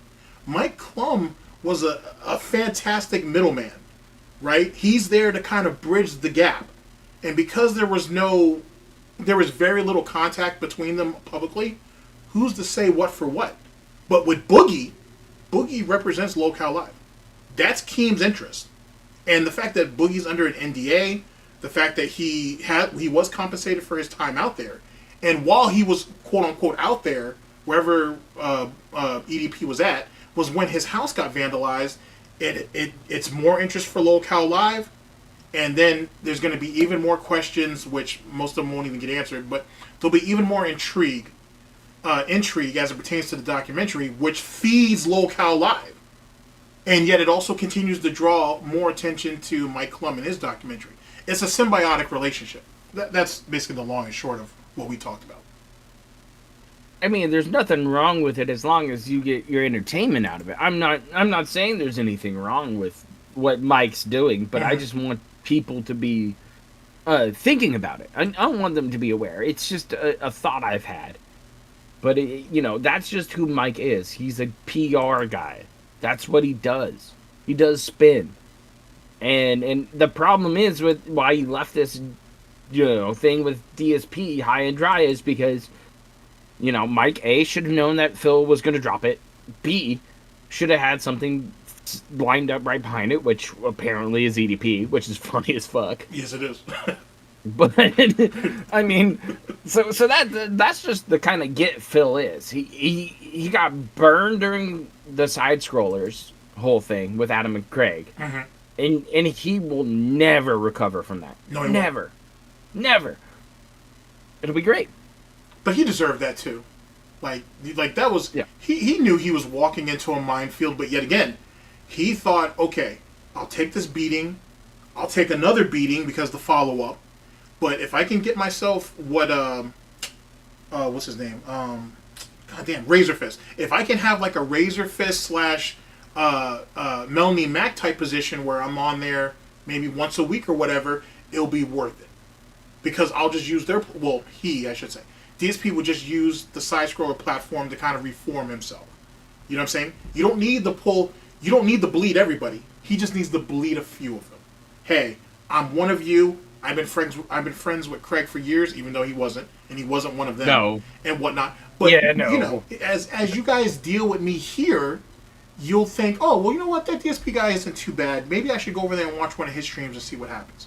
But inevitably, DSP would have a major blow up over there over some silly ass shit, or we see some of the weird gay fantasies that go on in that chat, and they'd be like, ooh, yeah, man, I'll just show myself out, and those donuts look stale. The weird gay fantasies that happen in Phil's chat? Yeah, that weird silly shit. And he denies that happened? Well, I mean, he denied all the racism that went on in that bitch, too. We all saw that played out. With Canadian Kirk? Yeah. Good job, Jen Boxer, you fucking idiot. Good times. Good times. Mm-hmm. All right, here, let's continue. Oh, let's roast this piggy. Keep going. Gotcha. They're killing themselves, right? It's awful. Why would they be doing that? And then I guess they released a bunch of other, like, production stills of, like, EDP posing in front of a camera dramatically for what's going to be a documentary.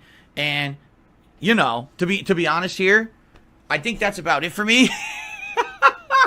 Well, you're going to tell me that there's going to be a guy who essentially has been exposed for pedophilia on the internet, canceled because of it. What's the story to tell there? Exactly. Maybe, unless there is some secret story that no one knows about, that actually this whole thing was a screw job and none of it was true, right? At all. Then I guess that's the documentary, right? I guess that's the story. Wait. Okay, so one, that shows you how short-sighted Phil is. First off, and let me make sure I put this out there. EDP is guilty as sin, and no one needs to even question anything about that. Dude, it's not that complicated. The man showed up to go talk to a little girl in person. End of statement. Like Chris Hansen is coming around the corner in 2 seconds. Tell you, here's some fucking cookies. Have a seat. Have a seat. like Boogie's guilty as sin. The point of the documentary, though, is to how did you go from you know, your how did you start YouTube? How did you become from being one of the most popular people on YouTube to you now chasing however old that chick that girl was, or that, you know, whatever, that honeypot for cupcakes? How did this all happen? No one's debating he's guilty. People want to understand how we got here. Yeah, how do you go from Mr. Streamer Eagles man to fucking trying to fucking grab a cupcake on the go? Exactly. That's what people want to know. That's what makes it interesting. In the after shit with the whole FBI shit and him and his fallout and the accusations against the people who catfished him, it's all entertaining if you can frame it properly. Right. And I think Mike can. Yeah. And so so Mike isn't out. No, go ahead. I'm sorry. That's it. I'm interested. I'd watch it if he puts it out there.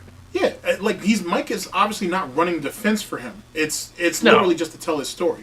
But yet again, this right here shows you what DSP's frame of thought is as it pertains to the documentary. And now he wants to, yet again, as I said earlier, now he wants to distance himself from Mike because, you're doing something bad, and it might come out bad for you, so let me go ahead and get the fuck up out of this now. But if it ends up getting millions and millions of views, and everybody's like, well, damn, you know, Mike did a pretty good documentary. Fuck EDP, but Mike did a really good documentary, then DSP's going to hop back on his dick, as DSP usually does. So that, Chad, is what you should take away from this. That'd be really interesting, to be honest. I mean, there's only a handful of times where Phil had to come and suck some dick to get back into some favorable situations. I mean, the one that comes to mind for me is the whole situation with Hutch. Yeah, and when he had to double tap. Yeah. I mean, it's business, baby. That's all it is. But yet again, another example of where was his pride at there? Like, you know what I'm saying? Like, you talked so much shit about that man for months.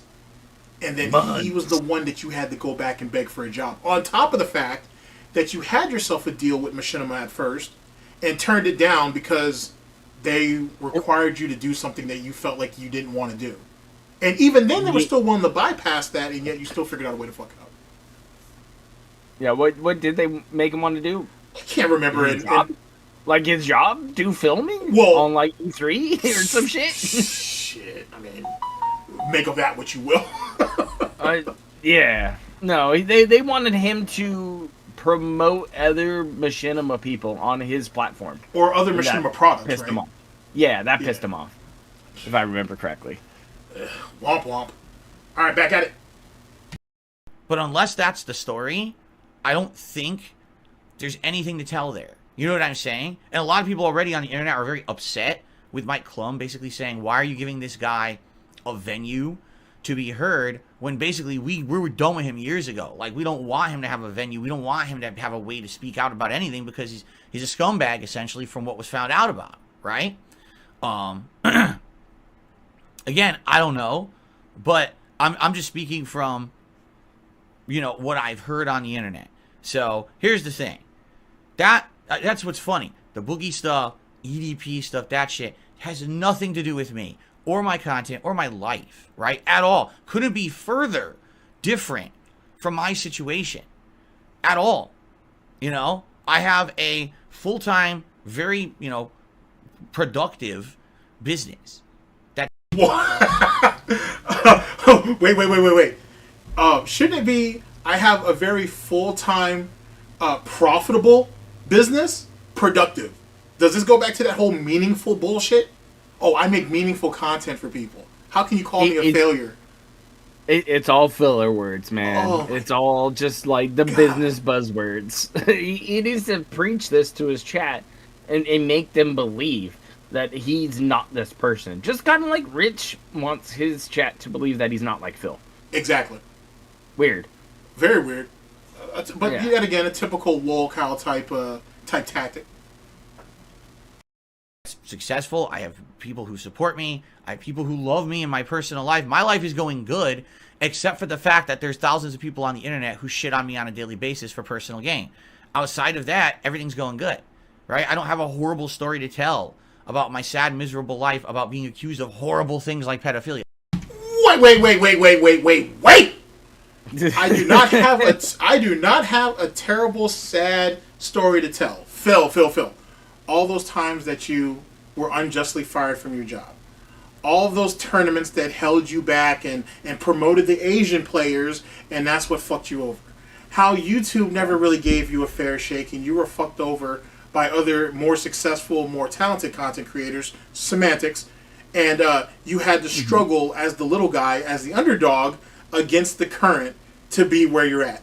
What about how Twitch, loved you in your streams, but for a while, though, you were just treading water. They wouldn't let you stream at the high quality, at the high bit rate that other streamers were at, and that's why you had to pick up and grab your snorts and go home for like 3 years and whatnot. Man, I can keep going. What about you when you were going to all those schools and those North American basketball players, right? Or what they call them, African American, those stationaries, let's say that. Let's say all those stationaries were running around. They had all the chicks. They had all the money. They had all the opportunities. Matter of fact, what about how you couldn't get into an Ivy League school because you were white? I swear to God, that's what he said. You stole my thunder. I was waiting for that. I thought you wouldn't say shit. I was like waiting for it. I was like, dude, he's not going to bring up the Ivy League shit because of affirmative action, because all these Asians come over and take his spot in college. That shit was fucking wild when he said that. That shit was wild when he said that silly shit. You gotta have a 5.0 average and do extracurriculars and probably be involved in a sport team and get fucking peaked at for a school like Stanford or take your fucking pick of any of the Ivy League schools, man. Holy shit. You have to be a smart motherfucker, and Phil's not that. He's not. He can bookwork. Yeah. Phil's always capable of the bookwork, but anything past that, no. Not at all. And then here, actually, the chat actually has some good ones here. Actually, got a lot of good ones. Honestly, what's chat going with? We got a few of them. We got the $500K in debt. We have I'd already talked about the copyright strikes. This is how you don't play. That's all Evil AJ's fault. That's all Evil AJ's fault. Every fucking last line of it. How about this classic one? I was out here, I was just trying to tell jokes. I was just trying to be funny. And you motherfuckers did everything to have people fucking hate me for that dumb shit. I just wanted to be funny. I just wanted to tell jokes. I didn't mean anything by it. I don't deserve to die for it. I just want to have this little piece of the internet for me and my girlfriend, and that's it. And it's all your fault that people hate me for it. Remember that classic line after the swatting? Dude, that was so good. What do you mean swatting? It was a welfare check. These guys full on fucking Cobes being drunk with his bitch Methica. Yes, sir. Yes, sir. Or another same classic. Shit. Exactly. Basic shit. What about this classic one here? It's Tevin's fault. Oh, well, the reason why that's the reason why we didn't get to see Cat for 5 years. Oh, it's Tevin's fault? I didn't know that. I thought he was just having fun and streaming the guy. That was it. Or what about the bankruptcy? If it wasn't for assholes like you and me, he would be able to run a successful business, and he would never have to. He would never need to fess up to his crimes, quote unquote, and whatnot, and have to file for the bankruptcy. He would have been able to continue to make his bills. The 2 personal loans, the 14 fucking credit cards, the condo in Connecticut. Let's see what else we got. What about? He's done so many things, like the nepotism with him being hired even to Helicopter Support Inc. You mean that act of nepotism? Which is exactly what that was. But not only that, it is the fact that he squandered it. And you and I know this, is that Phil left his job to play games early for those day one views. Yes, sir. Phil called in sick for YouTube money. Phil decided to call in and say he wasn't showing up because he was going to a Street Fighter tournament with John driving him there, and all he could think about was John's sweaty feet. Mm-hmm. I mean, we're talking about this robust individual here with this stroked-ass mouth who's going to die of a stroke on stream. Yeah, he is. That's what I think. It's going to be a stroke or it's going to be a brain aneurysm. That's what I think.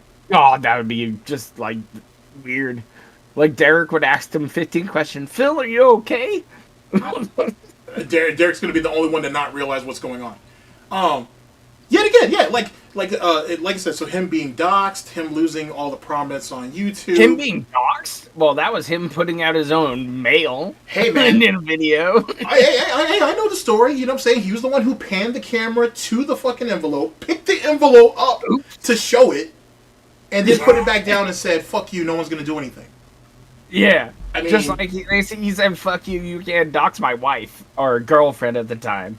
And the Kiwis pulled that shit up in 15 minutes. Yeah, 15 minutes they had her. Oh my god. I was like, oh, is this her streaming? Like, you can't say, like, you know what I'm saying, just off what we've said in the chat, you know what I'm saying, there's so much shit you could pull from. And each one of those damn things is a goddamn rabbit hole. You know what I mean? Like, oh, for sure. I mean, that's why it makes people like June the King come to people like you and I to kind of get the lore. Like, I know June has talked to Alt. I know he's talked to Meerkat. mm-hmm. I know he's talked to Some me. good choices. So he's made good choices. I mean, June the King asked me to confirm in Africa. That's okay shit. That's pretty funny, Like, actually. I'm like, yeah, that's pretty dry, though. I mean, I'm sure it's probably as dry as Cat's fucking vagina. Yeah, that snatch hasn't seen some action in a minute. Dude. Cobwebs. Like, you know, she's not that, you know what I'm saying? She can still turn it around if she wants to. She really could. But yeah, like, if you think about all of the struggle sessions that he's had over the years where he blamed everything on anybody and everybody, there's plenty to pull. But since it's not pedophilia, right? It's not. This is not him spending money on you know, $250,000 on whores and shit, which is far more interesting, I think. That's way better than spending fucking half a. Well, yeah, at this point, $125,000 on WWE on Champions. fucking WWE Champions alone. Jesus. Not to say the other 15 games I know about that he's played. Oh, that's true. That was actually a really good. That was a really good session you all had on that. Oh, did you catch that one? That was fun. Yeah, I think listen to people, the background later. I think people really don't understand how addicted this guy is to mobile gaming. Yeah, he's grossly over. I mean, but then again, as this stream has kind of shown so far, he's very low. It's just like the thing with Chantel I said earlier. He's very low effort. You know what I mean? Tick, done. No. He might be the lowest effort person I know on the internet, period. Agreed. I agree with that 100%. Holy shit. Like, Chris Chan put a better effort into it. He really did. You know what I'm saying? And for a motherfucker, you gotta acknowledge that. Sorry. That you gotta acknowledge that. That might have been too soon. Sorry about that, chat. Literally, you motherfucker. Fucking live diving on the muff. Yo, like, I definitely need to bring you on stream one day, and we need to really, like, I'd like to kind of go over that, because I don't give a fuck about how autistic he is and all that shit. Like, no, let's go over it. That shit was fucking insane. That he got tricked into banging his mom by some fucking crazy chick who would microwave hamsters. yeah, like how did, like, I mean, I know he didn't know any of that bullshit, but like, how did you get convinced to jumping into the hole that you came out of? I just don't get it. I don't get it. Like, innately, as a child, that's like something that's not even something. It's beyond a taboo. It's just something innately you don't do. You know what I mean? No. Now, I understand that you and your mom let you and what's your name again? Barbara? You and Barbara let, you know, your father get eaten up by bed bugs, and, you know, RIP to that. But goddamn, dude, did you want to be your father that bad that you need to jump out of the hole? I mean, you need to jump into the hole that you came out of? And when you think about it, bear with me on this one, chat. If you think about it, DSP wants to be his father so damn bad. He wants his success. He wants his recognition. He wants it on a different platform. But you know what I mean? Oh, 100%. DSP has stolen his father's fucking credentials from his LinkedIn profile. The only thing he's never copied is his father's Marine background, because he's a pussy. And the patents. Oh, that too.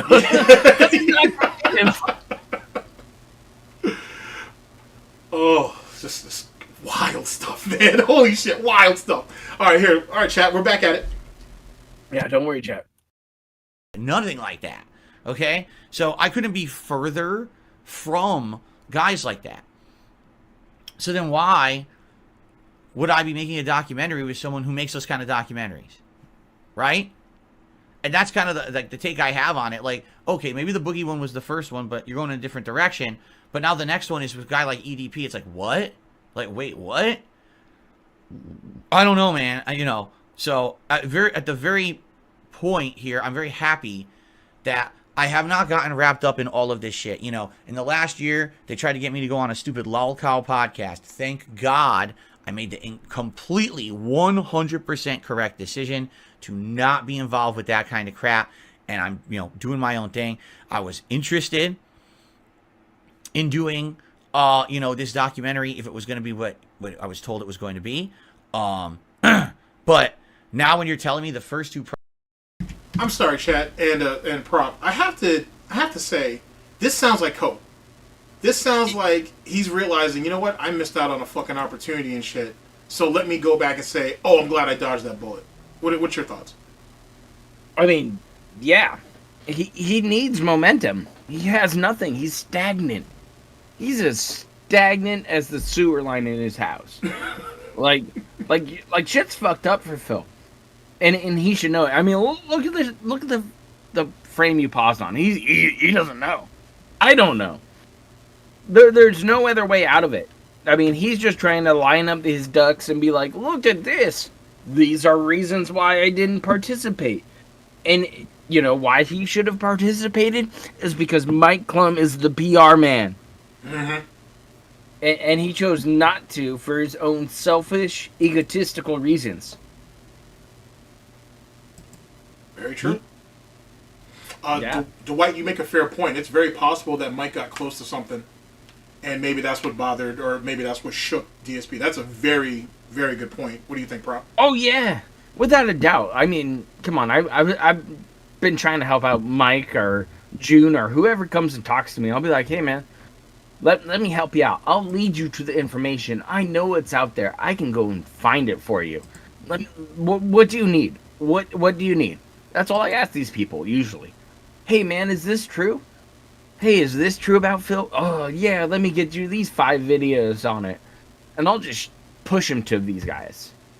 That's all my role is. I'm not in it for the clout. I'm not in it for the money. I don't need your fucking viewership, your sub count, your fucking dollar bills. I don't give a fuck. I just want to laugh at Phil. I just want to laugh at any of these motherfuckers out there. And that's the whole point to me. But still, like... these people ask you for all of this deep dive shit, and you're like, oh no, they're gonna find the next 3 different steps that come to this. Because if you're gonna look into Phil for his mobile game addiction, you're gonna find WWE Champions, WWE Supercard.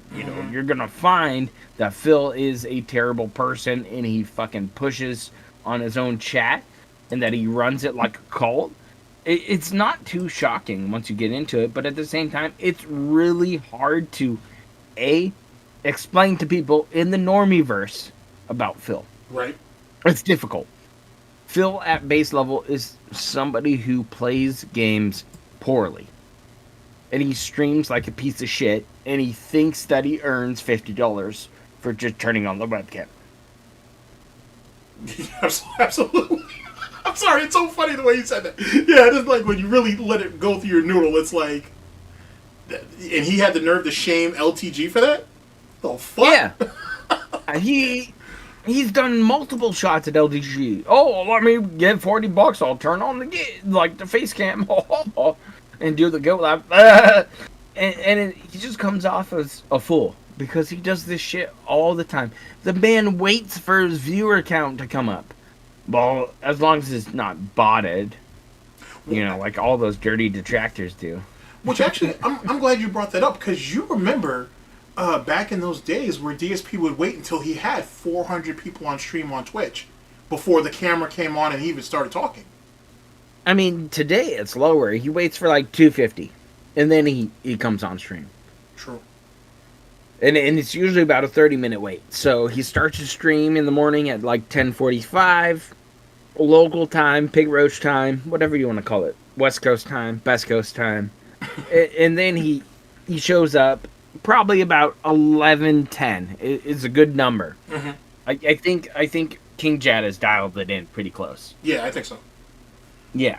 So he just shows up, and you get the annoying shit, and then you get the cold opening, and then you get the boring shit, and then people watch his podcast and leave. Yeah, because the gameplay streams are dead. Like after the therapy session, everybody's out. I don't know who watches Phil after therapy. I guess outside of the occasional people who restream a certain game, but yeah, you're right. After the therapy session, it's over. Like seriously, think about it. Who's watching gameplay? Chat. Put a 1 if you're watching gameplay. Put a 2 if you don't give a fuck, because you're too legit. We'll see what chat comes up with, but like nobody watches gameplay. I'm telling you, man. You turn that shit off. It's boring. Mm-hmm. Nobody's watching that shit. Unless if it's a game you're into, right? It should start rolling again. Chat's rolling. That's a lot of. Come on, you really throwing that many 2s my way? Yeah, come on, bro. Chat. You gotta watch some gameplay, right? You like the Baldur's Gate 3. The meaningful content. The meaningful streams. Come on. Come on, you gotta like the guy and support him with the viewer count, right? Depends on the game, sir. It depends on the game. Oh, does it? That's just like the Sargon quote. Sorry, that was a low blow. Yeah. So in other words, chat helps me confirm the fact that nobody watches his goddamn gameplay. Not at all. Period. It is trash. It doesn't need to exist, and Phil himself knows it because that's why he's pushing his DSP politics channel. All right, chat, we're right back at it. Like that. Okay? So I couldn't be further from guys like that. So then why would I be making a documentary with someone who makes those kind of documentaries? Right? And that's kind of the take I have on it. Like, okay, maybe the Boogie one was the first one, but you're going in a different direction. But now the next one is with a guy like EDP. It's like, what? Like, wait, what? I don't know, man. So at the very point here, I'm very happy that I have not gotten wrapped up in all of this shit. In the last year, they tried to get me to go on a stupid lolcow podcast. Thank God I made the completely 100% correct decision to not be involved with that kind of crap. And I'm, doing my own thing. I was interested in doing, this documentary if it was going to be what I was told it was going to be. But now when you're telling me the first 2 projects that Mike Clum is doing is literally 2 guys considered ginormous lolcows. I wouldn't even say EDP is a lolcow. EDP is just like, people think of him as a heinous person, right? So do I want to be on the string of documentaries about people like that? No, I don't. And I think now I really looking at the situation. Not only would it not have made sense for me to do the documentary because I don't know how I would have done it with my busy work schedule and lifestyle, it would have completely overworked me and kind of destroyed me, honestly, I think. Right? But in addition, now seeing the string of stuff coming out of that documentary, it's like, I think I definitely made the right decision, man. I really do. I think I made the right decision. I don't know. Maybe you guys disagree. Because again, if things did go forward the way that we had discussed, which is what I've been transparent with all of you about, that it was not supposed to be that kind of documentary about a lolcow or a horrible embarrassment or a person with horrible history. It was supposed to be, hey, here's a normal guy running a business, did it his own way, and over the years reacted poorly to the criticism on the internet, and then people just learned to hate him for reasons of personal benefit, and here's that story, right? Now, love him or hate him, go check out his content, and if you like it, good for you. Fuck you. Okay, first things first. I'll bring it back. First things first. You literally... Actually, hold on. All right, there we go. First thing, people learn to hate you. That's great. Okay, so that goes back to the whole cult type situation that all of us detractors, trolls, haters, and critics are. But also, chat, you hear a level of doubt. You hear him saying, I think I made the right choice. I'm not sure if I made the right choice. What do you guys think? I think I did the right thing. When you commit to something like this, almost anything really, you've made the choice. There shouldn't be any doubt in that. It should just, hey, this is what I chose. I'm willing to live with my consequences. That's not what I'm hearing here. What I'm hearing is someone who is coming to the realization that, hey, I missed out. If I had gotten in there right after Boogie, but before EDP, I don't have to worry about any of the dirt or anything. Now, I have to go ahead and come after Boogie and EDP, no pun intended. I have to come after their sloppy seconds. I have to take sloppy thirds now. And if this documentary don't hit, then I definitely can't do it. And if it does hit, people are going to be like, well, damn, why did you pass it up in the first place? If you think about it in my way of logic. So he kind of fucked himself twice, if you think about it. What do you think, Prop? Oh, wait a second. Okay, cool. He stepped away for a second. I think he kind of screwed himself twice, if you think about it. He did. That's an ugly situation. Let me hit you with the hot tag here. Like, he has doubted himself about the Mike Clum doc since it started. Mm-hmm. Either which way, he is fence setting this because A, he wants to be shown in a better light.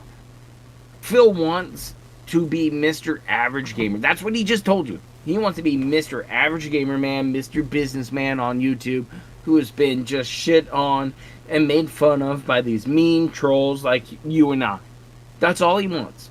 Chat is mean. People are mean to him. All he does is want to play games and have a good time and have a good stream.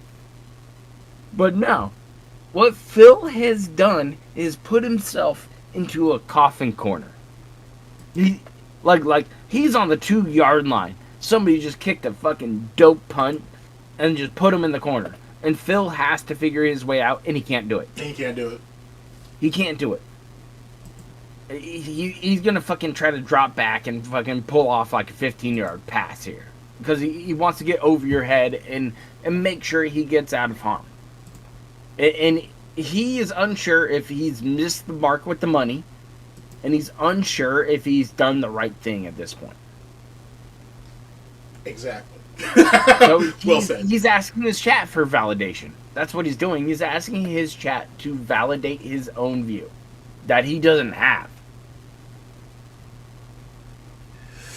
I gotta say, man, if this podcast, or sorry, if that documentary succeeds, he's gonna look like a fucking idiot.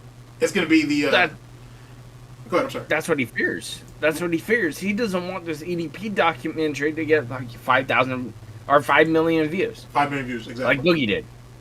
Because when I was getting pressured by other people from the Kiwi Farms, Josh and Nigger and stuff like that, those guys were telling me, "Hey, how are you gonna feel with 10 million eyes on you about talking about Phil?" I was like, I don't care, because I told Mike Clum I would meet him at my local disc golf course, and we would drink beer and throw putts.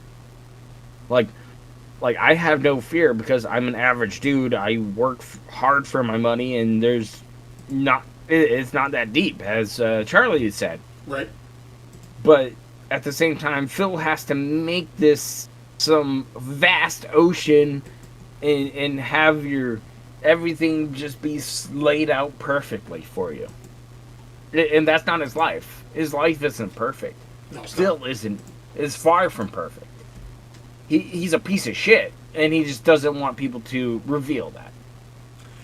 Do you think also that, as I kind of stated earlier, his fear, not just his fear of this opportunity blowing up in his face and making him look stupid, but do you think that Mike Clum may have scared him as a person? Like, just having another person in his space, intruding on his space, if you will. Do you think that discomfort or that uncomforting feeling is one of the determining factors on why this may have not have happened either? And now he's looking at it as, well, look at EDP, he's a pedophile, and everybody knows it, and he's dying, because let's not forget that, and the feds are out there or somewhere and shit, but yet he was comfortable to sit down and talk to them, and I didn't. Does that not make me look like an idiot? Does that not make me look like the shut-in that people accuse me of being? I think Phil is scared of how EDP is going to be portrayed for the Mike doc. Because I think Mike is going to spin EDP in a decent light. Like some dude who got, catfished. Mm-hmm. Some dude who didn't know what he was getting into. They're not going to go into the poo-poo pics. They're not going to go into all the other nonsense. They're going to talk about him going out and doing the Super Bowl, the championship games, the good times. And then go into you got caught on 4K by some dude who catfished you. Right. And there's how much legitimacy is there to this, and how did you get pulled into this? And the problem is Phil doesn't want to be pushed into those pedophile rings. I mean, what? Is 007 going to make some kind of fucking cut video, some hit video on Phil? Nah. No. Because you can't prove it. You can't prove the fact that he was grooming Panda at 17 and a half, like you and I probably theorize. Right. But Phil is mundane. He's boring. There's nothing happening here. That's the hardest thing about Phil, is nothing happens. You have to wait and be patient with your detracting against Phil. Because at the end of the day, like you and I have always told people, give Phil enough rope and he's going to fucking hang himself. He's going to walk that rope out all on his own. You don't have to do shit. And he has proven it time after time after time. And this is going to be one of those times. Because he's going to watch that EDP fucking doc as a reaction video. A long react, as he likes to say. He's going to watch it. He's going to go talk to Mike and be like, hey, can I watch this for a video or a stream? And pull it off. Now, with that being said, like you said, how neither one of us know how the documentary is going to be structured, but showing the times and everything, then his pursuit for Cupcake, and all that bullshit like that. Do you think Mike will actually delve into the guys who exposed EDP and all the fuckboy shit that those guys did? Do you think Mike will incorporate that in as well? Because neither one of those guys were clean either. I think he has to. Like he has to dive into the people who are giving accusations to that other person. Like, that's the kind of person Mike is. That's why he came and talked with Kiwis about Phil. That's why he came and talked to Kiwis about Boogie. He wants a real story. And what is he going to truthfully find about these EDP dudes? I really don't know. But at the end of the day, EDP showed up to go talk to a little girl, and that's fucked up. Exactly. Well, there you go, chat. All right, here we go. Good, except for the fact that there's thousands of people on the internet who shit on me on a daily basis for personal gain. Outside of that, everything's going good, right? I don't have a horrible story to tell about my sad, miserable life, about being accused of horrible things like pedophilia. Nothing like that, okay? So I couldn't be further from guys like that. So then why would I be making a documentary with someone who makes those kind of documentaries? Right? And that's kind of the take I have on it. Like, okay, maybe the Boogie one was the first one, but you're going in a different direction. But now the next one is with a guy like EDP. It's like, what? Like, wait, what? I don't know, man. So at the very point here, I'm very happy that I have not gotten wrapped up in all of this shit. In the last year, they tried to get me to go on a stupid lolcow podcast. Thank God I made the completely 100% correct decision to not be involved with that kind of crap, and I'm doing my own thing.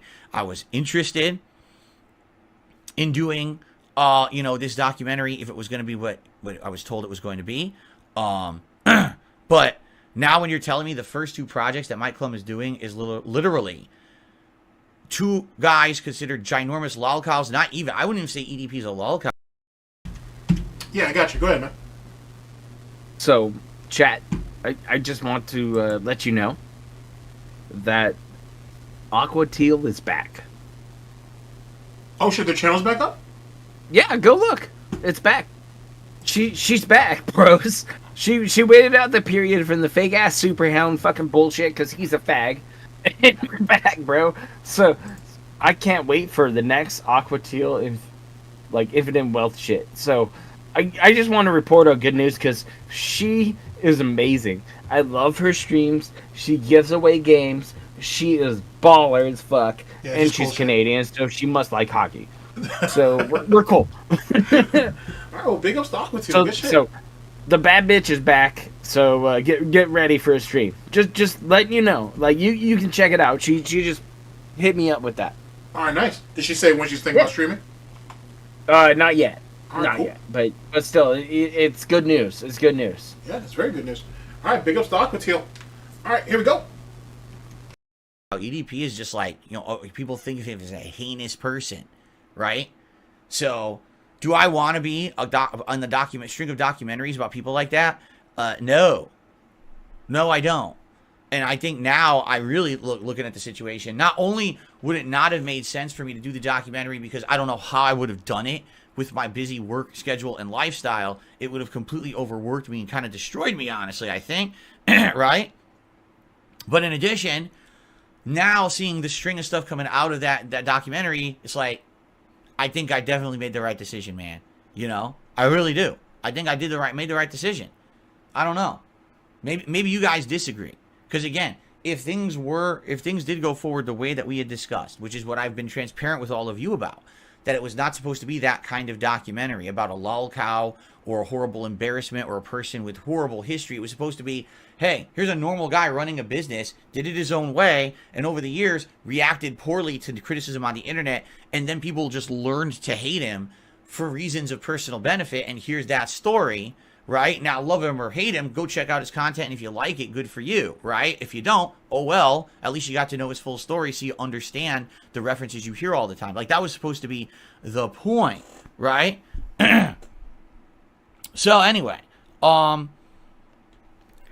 don't know. I'm actually, perhaps, right, did the right thing here, Because it's funny, like someone like Bill Williams says, Mike Clum is appealing to a certain type of audience and demographic. I don't think that the final product would have reflected what you intended it to be.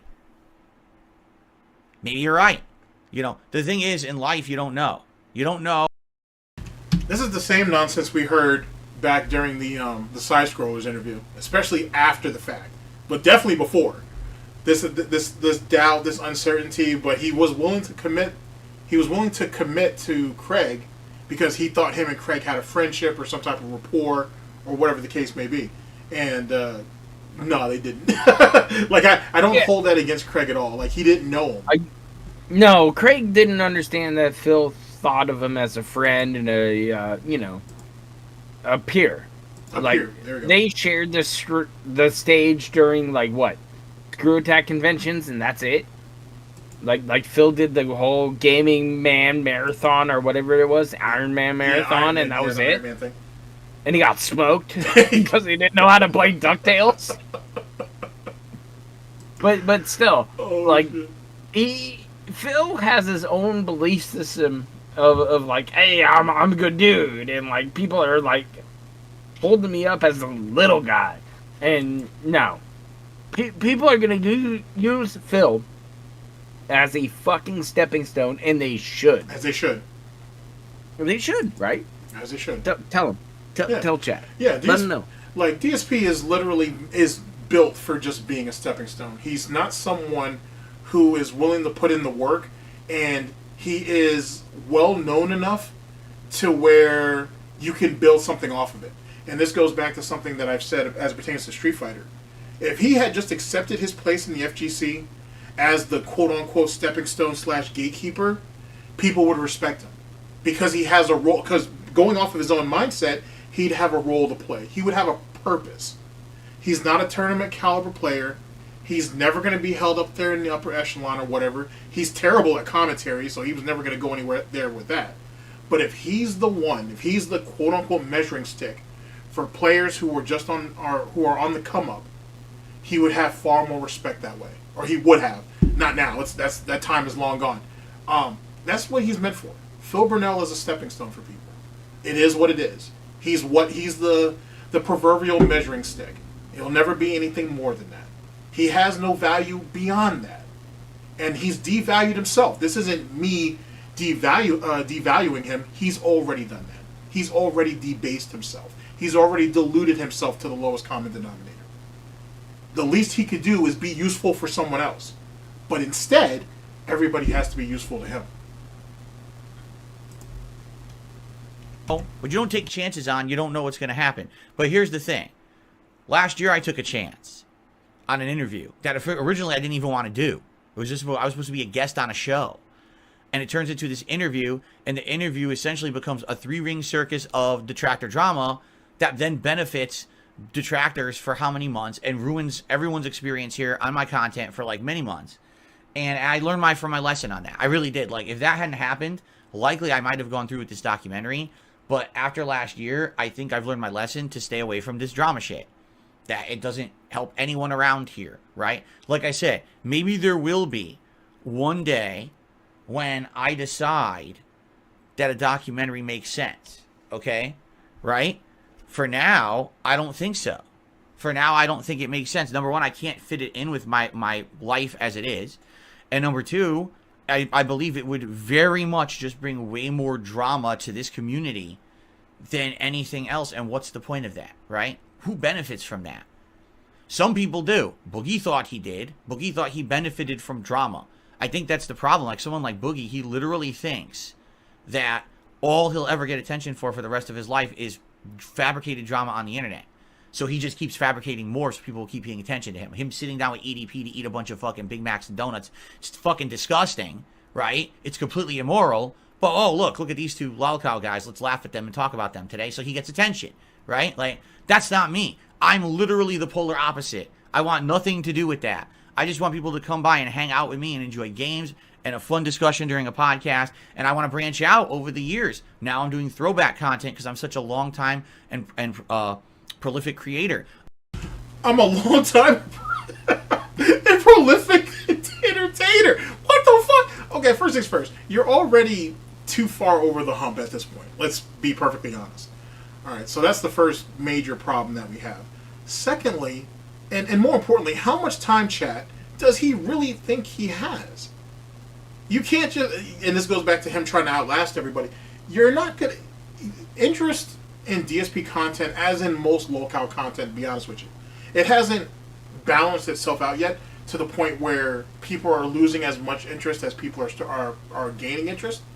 But time isn't on his side, if that makes sense. At the end of the day, and I firmly believe this, there will always be someone that's going to do low-cow content over Phil or whoever else. As long as these idiots exist, someone will do it. And even after they die, there will be people who will do documentaries or give you their take on these people long after the fact. It's something that's just done in our society. With celebrities, locals, the whole shit. It is what it is. He'll never live long enough to get the spin that he thinks he should get. That's just not going to happen. Those days are long gone. We all need to accept that and just move on. He does serve, his life is nothing, and he serves no purpose. Zero purpose. And you kind of just need to accept it. Do I think anything I do up here is meaningful? No. Do I think any other of my peers think that anything they do is meaningful? No. I think it's fun. If you get entertainment out of it, all well and good. I don't stake my fucking self-worth on this. It's not. It was never meant to be that. I've seen people do that, but it was never meant to be that. And yet again, he just hasn't gotten the memo on that, which leads to a much larger problem if you think about it. To eat a bunch of fucking Big Macs and donuts. It's fucking disgusting, right? It's completely immoral. But, oh, look at these two lolcow guys. Let's laugh at them and talk about them today. So he gets attention, right? Like, that's not me. I'm literally the polar opposite. I want nothing to do with that. I just want people to come by and hang out with me and enjoy games and a fun discussion during a podcast. And I want to branch out over the years. Now I'm doing throwback content because I'm such a long time and prolific creator. I want to eventually get into other topics of discussion as we've talked about this year. I don't want to be a guy that literally the only reason you'll pay attention to me is because I did something embarrassing on the internet today. Okay? But that's what it's always going to be. It'll always be the DSP show, if you will always be what dumb shit did he say yesterday, what dumb shit is he going to say today, and what dumb thought he'll have tomorrow. And that's what it'll always be. You'll never be able to escape that. You know what I mean? Just like how the jerking off situation, the thing with Hello Jew and all of that. Here, hold on a second. Let me bring Proper back into the call. Alright, cool. cool. All right, just like any other nonsense meme-ish thing he's done over the years, no one will ever see you as any more than that. And if they did, or if he wants them to, he'd have to work 10 times harder to make it happen. And it's just not going to happen. It's not realistic.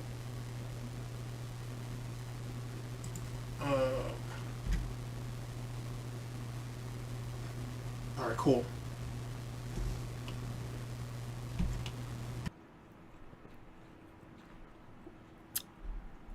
So,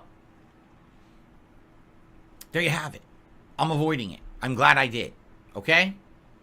So there you go. And no, some people are being so stupid because, again, what is it with these people who think that life is black and white? Because, like, literally now people in the chat, oh, so that means Mike Clum is a detractor. No, it doesn't, stupid. And just saying that is incredibly stupid that you would even say something like that. What are you talking about? Life is not black and white. I keep telling you this. There's many shades of gray and many compromises and middle-of-the-road things. This is where reality is. It's not either someone absolutely loves you or absolutely hates you. Either they're your biggest fan or your biggest detractor. No. No. I feel like Mike Clum would have done a neutral take. I do believe that. Like, he would have done a neutral take where, you know, you judge for yourself. Right? But the fact is that when his history is Boogie and now EDP, these guys that are, you know, totally different from me, but almost similar situation to themselves, what does that mean for what this documentary would have been observed? Because here's the truth. In life, it's not about what's real, it's about how it's perceived. That's actually a really good point. In life, it's not about what's factually true. It's not about what actually happened. It's about the perception of reality. Because it doesn't matter what the truth of the matter is. If everyone believes something else, then that's their reality. And that's the situation with me. Is that even though I have nothing to do with Boogie, I have nothing to do with EDP, I have no... All right, go ahead. Can you hit me with a pause?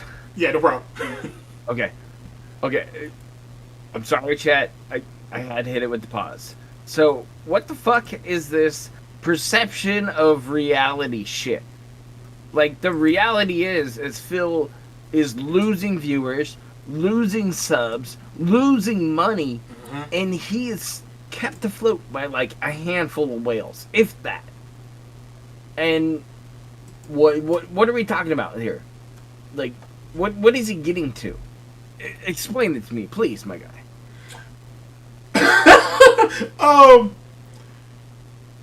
It's nothing. It's just glorified cope and trying to reinforce his self-worth.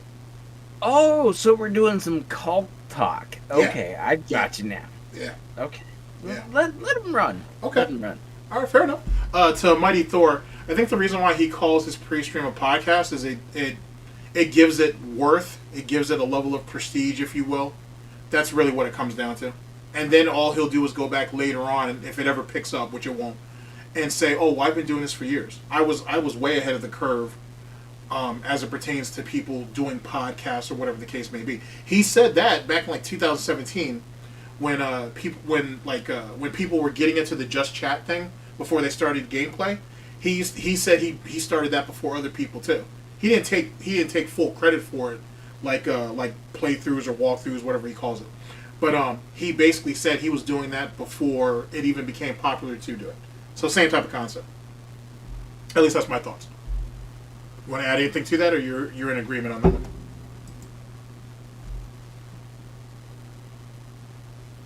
Help! Nothing to do with Wings of Redemption. I'm nothing like any of them. People will constantly group me into them anyway because the perception is told to do that by a mob of people on the internet, right? So, that's the truth. Even if I did a documentary, right, that really did cover me in a very fair way and actually showed both sides of the equation and actually fairly covered everything going on, right? Guess what would have happened? People still would have said, wow, look, this is the documentary that exposes Phil and does horrible things. What? They still would have said that. You know, I really believe that. Like, again, I don't think I'm ever going to get a fair shake. I don't think that would ever happen because it seems to me like no matter what, there's always an underlying agenda on the internet of, you know, cancel culture, fuck this guy. He's the guy who we've hated on for over a decade. Let's just keep that bandwagon rolling because it always gets us the lulz and gives us content to talk about. I mean, again, I'll go back to the reference to that Turkey Tom documentary from in the fall, right? He does a documentary, and a lot of people are saying, it's not that bad, Phil. There's some things in there that you probably disagree with, but it's not that bad. It's mostly a neutral take, right? And I'm considering doing an interview with the guy about it after the fact. And then come to find out, the guy is going on a podcast called the Lol Cow Podcast, appearing as a lol cow farmer to milk people on the internet for drama content so he can make money. Like, literally, that's the premise. Then he's saying in videos about me, well, I think I've milked Phil enough. And he says this, that's disgusting, right? That's the mentality of a lot of these people on the fucking internet, is how much can I milk out of people for personal benefit? So, I mean, one, your wife isn't doing it. So I guess Turkey Tom felt the need to. Two, his interview with you and Lol Cow Live meant what exactly? He's not interviewing you on that platform. He's interviewing you on his own platform for his own reasons or whatever the case may be. So yet again, we passed up on a perfectly good opportunity because you're scared on what's going to happen to you over here possibly. Or you're scared that there's going to be a secondary utility to talking to DarkSydePhil that will be used by Keem over here. You're stupid as shit. It's one of the reasons why you failed as a streamer, because you're so worried about what the trolls are going to do to you or what the trolls are going to say about you that you've forgotten how to live. You've forgotten how to function. Everything he does as it pertains to content creation and streaming is literally in mind, or it has detractors, trolls, haters, and critics in mind. He doesn't do anything anymore for his own self-worth. It's really about what do these people think, what are they going to say, how are they going to quote-unquote spin it, and whatever other bullshit. And he doesn't understand that he's degraded himself and his value, quote-unquote, by doing that. And this goes all the way back to, I'm sorry, let me bring you in. That goes all the way back to, this is how you don't play. It goes, to be honest, right? Let me take a pivotal part of DSP's life.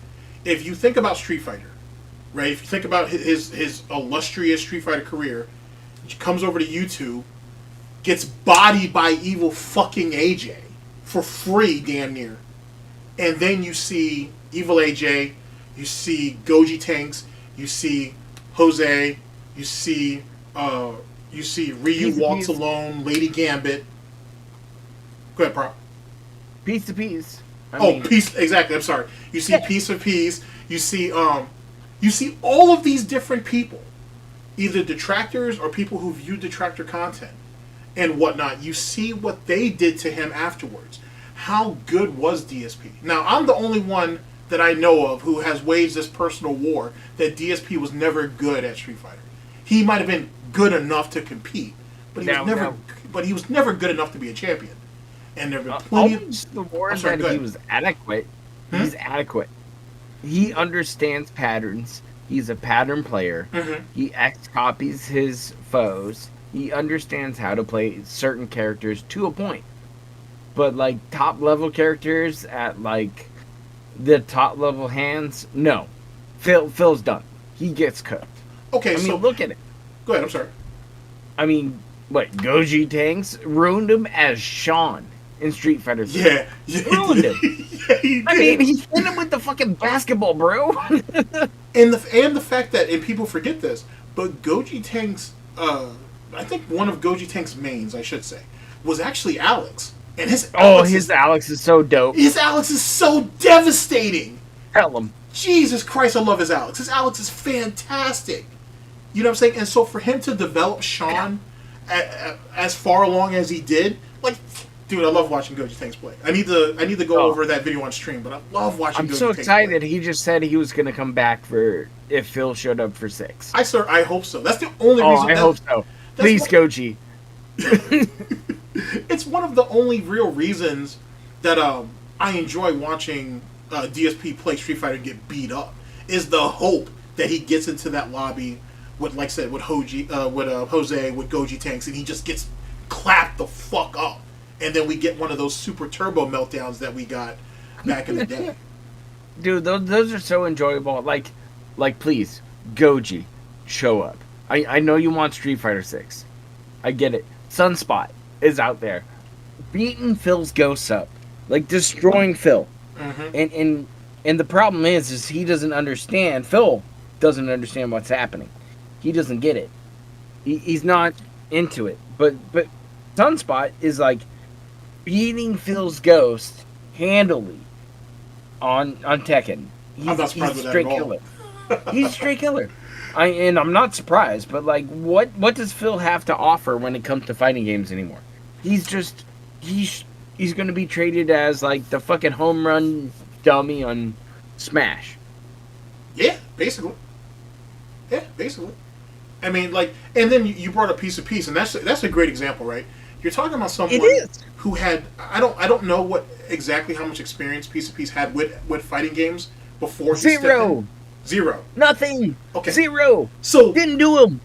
He's like me. so we're talking about brand spanking new day one baby who's brought it to the world, and he ended up clapping. And he clapped DSP in how many weeks? It was a few months, I think, right? 6. Yeah, like 6 weeks. And his Monot just ran Phil over with some grapples. Yeah, you're right. Some command grabs. Yeah, you're right. A couple mix-ups. It was like 6 to 8 Yeah, weeks. it wasn't long. Damn. He put in work, though. And that's one of the best things about Peace is right now, when he plays Street Fighter, he just wants to play it. And I get it. Like, Phil has been so fucking poor at these games. A lot of people want to pick him up and play him better. And I think Peace saw Street Fighter 6 as an entry point to fighting games. And I don't blame him. It is the best fighting game out there I've seen in probably a decade for normies. Agreed. And at the same time, then that goes back to our whole stepping stone analogy. Like, Piece of Peace did it right.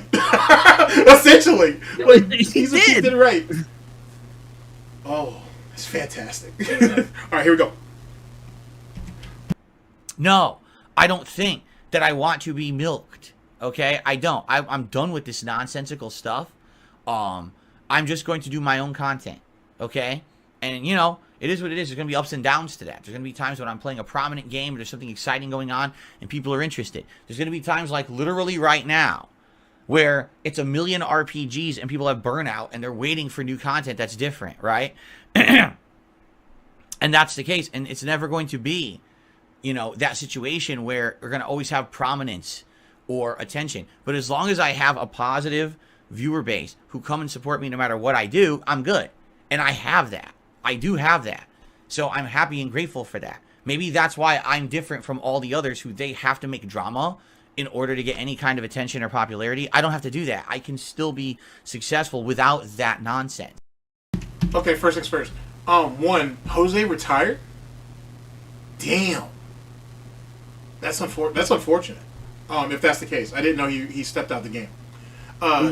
He hosts tournaments now. Okay, he hosts them still. Okay, bet. Yeah.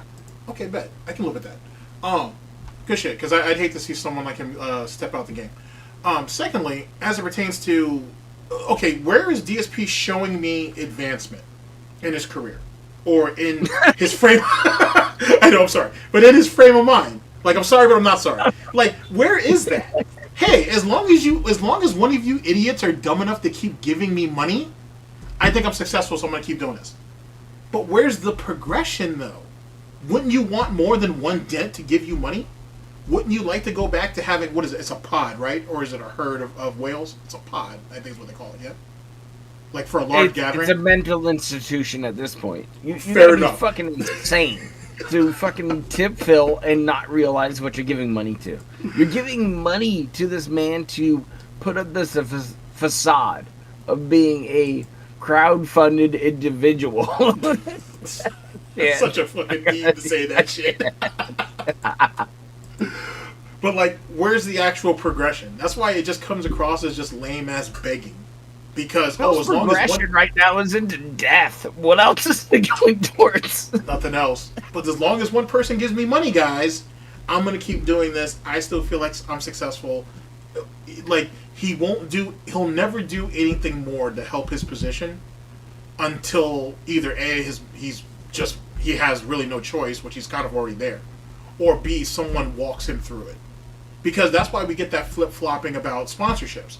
Oh, 1 minute, I'm not a sellout, I'm not a shill, I'll never do that. Next minute, oh, the detractors, trolls, haters, and critics fucked me over, and that's why I can't do this. It's Tevin's fault. Like, it's either one or the other. It can't be both. It can't be both.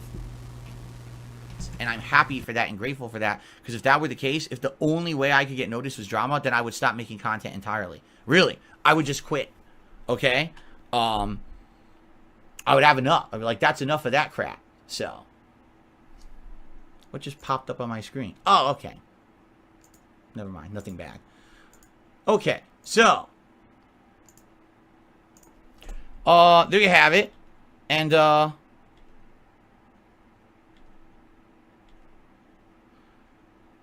there we go. Yeah, everything froze for a second and then it worked. I guess I had a blip there. Okay, cool.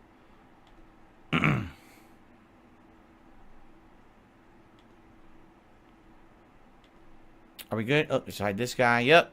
Basically, a bunch of idiots showed up to talk shit when I was saying that. Because, you know, they don't like reality. They like to live in their parallel dimension and they don't believe reality for what it is. So, fuck you and get out of my chat. Okay. What happened? There was a blip over here and then a bunch of people got banned at the same time for being trolls. So, that's what happened. Okay. Anyway. So, that's that. I'm happy I didn't get involved in that. I'm so busy I probably wouldn't have done the documentary justice anyway. And now it seems like I've dodged a huge bullet. So I think I made the right decision. Thank you all for helping me with that too. I will say that. If it was only through your actual feedback, your actual input, that allowed me to make the proper decision. If I had just, you know, again, kind of rolled with stuff, I probably would have done something that I regretted, you know. And you got to look at the climate and the atmosphere around you, and you got to read the room. And essentially, what many of you said at that time was, do not involve yourself with that stuff. It's going to be it's just going to be detrimental to you and everyone around you. And I think I made the right decision. I think you guys were correct. And I think that we're on the right track right now. Okay? Let's keep it that way. Let's separate ourselves from that shit. That vortex of toilet shit that wants to spin around in YouTube, right? Okay. Anyway, so thank you guys for helping. Today, I'm excited for today. Why? DSP throwback. And then on Monday, by the way, I'm just going to start banning people now who refuse to listen to me. All right? I'm going to say it one time. Stop talking about troll activities. I'm done with it. I don't want anyone talking about it and mentioning it. You're an idiot if you do, because you're giving them the attention they want. If you don't shut the fuck up about trolling, you're part of the problem. So if I see anyone bringing up the trolling, you are going to be banned like everybody else. I've already talked about it 3 days in a row now, and people still won't stop. Like you can't control yourself. Like you're like. I'm not sure if you guys noticed this weird little twitch he has in his right eye. It's really annoying. If I have to be honest with you, it's a strange little twitch he has when he's irritated. Another thing though is going from what is this 2,800 to I think it was like a jump to like 5,000. Yeah, there you go. A jump to over 5,000. That has to hurt his fucking ego, because DSP believes he's deserving of those numbers, and he can't pull it unless it's on some meme troll shit. So let's look at the big picture. Your legacy is shit and is dictated by someone else. You can't bring in the type of money you want. Trolls have figured out a way to fuck you over financially by using a debased fucking currency in another country. Now they're fucking with your view count. If this isn't... I'm sorry, go ahead. If this isn't the... I gotta ask. If this isn't the pretense for him to move over to Twitch, I don't know what is. No, you're right, but are trolls view botting him? Okay, so earlier on I said that I didn't know. It could have been a combination of the two. Who could say? I don't... I mean, come on. There are people like OIC who are unstable enough to just view bottom because. Absolutely. Right? Right. And Phil doesn't like it when people show up to his streams. That's true. Look at all the times he got raided over the years by different people, like Dan's Gaming and shit like that.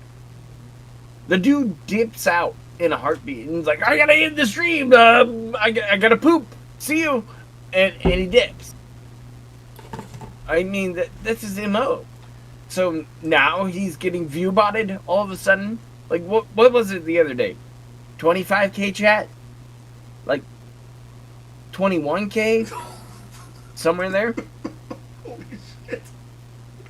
Yeah. And now what? He's up to, in this, 5K to watch him fucking talk? Yeah, 5K. 5K. Not even 500 people want to hear him fucking talk. But then that's the meme, though.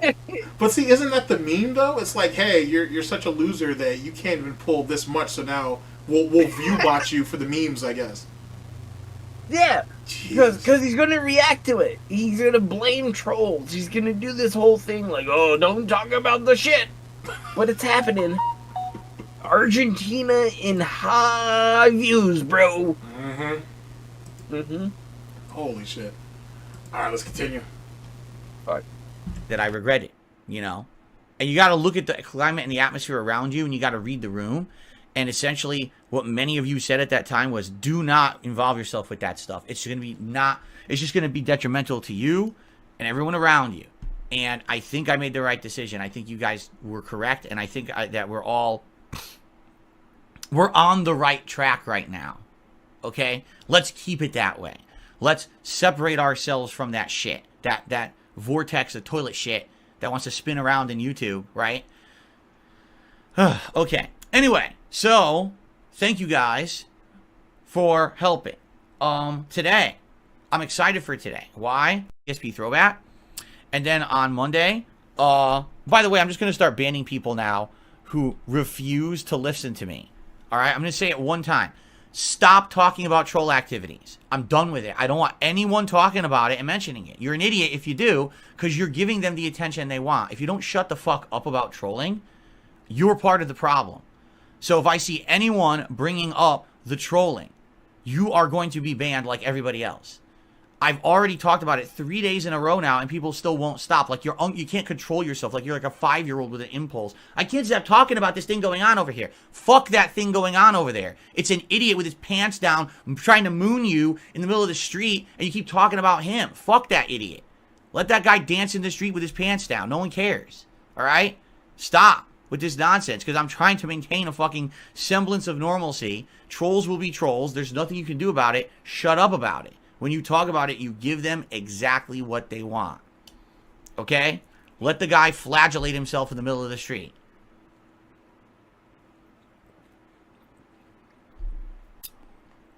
Okay. So, alright. So that's what's going on. Alright?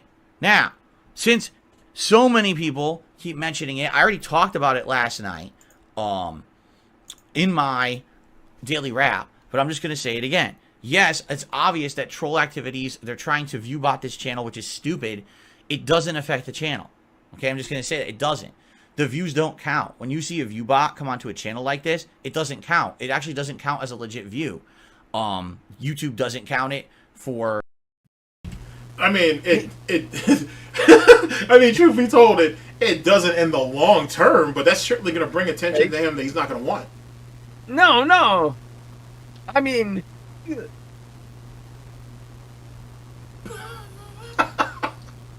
Yeah, like in that 5 minutes that he was talking, he's up to 11,000 viewers. Yeah. Like, I haven't seen the Pig Roach do this since he announced he was getting married.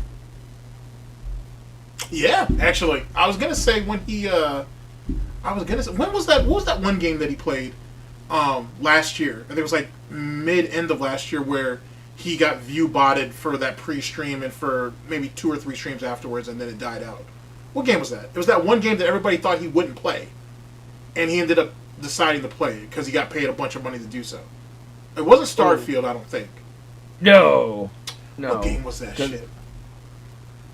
Chat, help me. Does anybody know? Does anybody remember that? Yeah. I can't recall. Yeah, I can't recall, man. Maybe, I mean, I don't think he's played Divinity Original Sin. No. That's a good meme, though. I like that. Right and left. That was great. Oh, PG3 shit. was like Christmas type Welcome to the shit. stream, Atlas. No. It wasn't Baldur's Gate. It wasn't Baldur's Gate 3. Right? Yeah. It wasn't Baldur's Gate 3. Was it? No, I mean, that's the one where he came back and was like, the viewers chose it, so I might as well play it. No, I don't think that was it. No, it wasn't. No, it wasn't Cyberpunk. Yeah. I can't think of it. I'm sorry, Chad. I can't think of it right now. But Yeah, no, I can't either. Yeah, Sorry, I just Chad. remember that the pre-streams were heavy. Where the like 2 or 3 pre-streams were heavily botted up, but it was only like 3,000 or 4,000. And then the game, I think the first 2 or 3 days he played the game, he was at like the 4s, maybe 5s. It was nothing else. WWE champion. WWE champion. Nah. I saw that too. It was Supercard. Oh shit! Nah, it wasn't Sea of Stars. All right, I'm sorry, Chad. I must have. Nah, just let it derailed roll. the chat. I'm sorry, guys. Let's continue. I can't think of it either. You guys are memeing it. A view or for anything like ad revenue or anything like that at all. It's completely, it's held apart from that, I guess you could say. I don't even know how to say it, So they've been doing it for days because they want your attention. That's literally the only reason. They're not affecting the channel in any negative way. They've done this before. They were doing this for weeks a couple years ago, and nothing happens. So all you got to do is relax and sit back and stop mentioning it. These idiots want to blow their money on nonsense. It's not me doing it. I condemn it. I don't support the practice. It doesn't benefit me or my channel in any way, shape, or form. It doesn't bring anyone new to the channel. It doesn't help me in anything. It's just a waste of time, okay? It's just an idiot, literally an idiot, blowing money on it. So just ignore it, all right? I literally do not look at view count on my streams, okay? I don't. So since that's happening, all right, just ignore it. If you consistently bring it up in the chat, you're going to be moderated because there's a rule. I like how, chat, I like how he says, I don't look at view count ever as we proceed to look down and look at the view count. On top of that, like, Prop, I know you caught that. On top of that, how many night streams has he had? How many day streams has he had? Where he's like, I don't understand what's going on. This was the hot new game and there's barely anybody here. There's nobody talking to me in chat. There's nobody contributing. What the fuck? Yeah, I mean, that's his MO. He's like, why isn't anybody watching me? Why does nobody talk to me in chat? Or did you all fall asleep? Yeah, because you are digital ambient. You make me want to fucking sleepwalk and eat some fucking chicken because you're so goddamn fucking boring. Like, nobody enjoys his goddamn gameplay. Everybody dips. Everybody. Who watches that shit? Jade? Derek? Maybe. What, LARPers? Because you have no fucking life? You don't have a fucking job outside of tech? You're not working with your hands? I get it, homies. You're bored. Enjoy it. Get on some day trading. Make some money. I don't give a fuck. True. Like, be you. All I want you to do is enjoy laughing at this fool. Because he thinks he's hot shit. And he's not. It's been over for fucking a decade. Now that you brought that up, before we get back to this, when was the last time that DSP legitimately had over 1,000 people on stream consecutively? Can you think of it? Or anybody in chat? It was probably what Cat, I guess, when she came back. Cat reveal? Yeah, the Cat reveal. It has to be it. Jesus Christ. It has to be it. Cat reveal was the hot shit because, I got in a lot of trouble with Dear Leader over there on Kiwi Farms because I laughed at it. I didn't have monetized. Oh, no. But I was laughing at that shit because it was a mystery stream. And everybody figured out the mystery. The mystery was how fat is this bitch in 5 years? Wow. She real fat. Yeah, her 5-year plan wait, was stuffed. 260? Come on. Like honestly. She a big bitch. Yo! Like all I hear about is just, King Jad's fucking sound clip. She's a big beefy bitch. I get it. Yeah, she is. She good. Goddamn. Like she eats the leftovers in the snort fort. She had to, though, to be honest. Because this dude obviously has a penchant for not wanting leftovers, and it was just going to go in the trash or the garbage disposal either which way. The only thing Phil wants is sloppy seconds. Good, yeah, that's funny. You wouldn't want one of those sloppy seconds. That's hilarious. All right, here we go. I mean, then again, he didn't mind marrying those Subaru Man sloppy seconds. I'm just gonna say. I'm just saying what we all think. I'm just saying, chat. We're just dropping base, chat. It's okay. Some hair tricks. That's all. You know, everybody has a history. On my streams, it says it right there. Don't bring up detractors. Don't bring up detractor content. This is considered a detractor action. This is considered trolling. Just ignore it. If you keep bringing it up, you're giving them exactly what they want. Attention. Don't give them attention, and it's going to go away. Okay?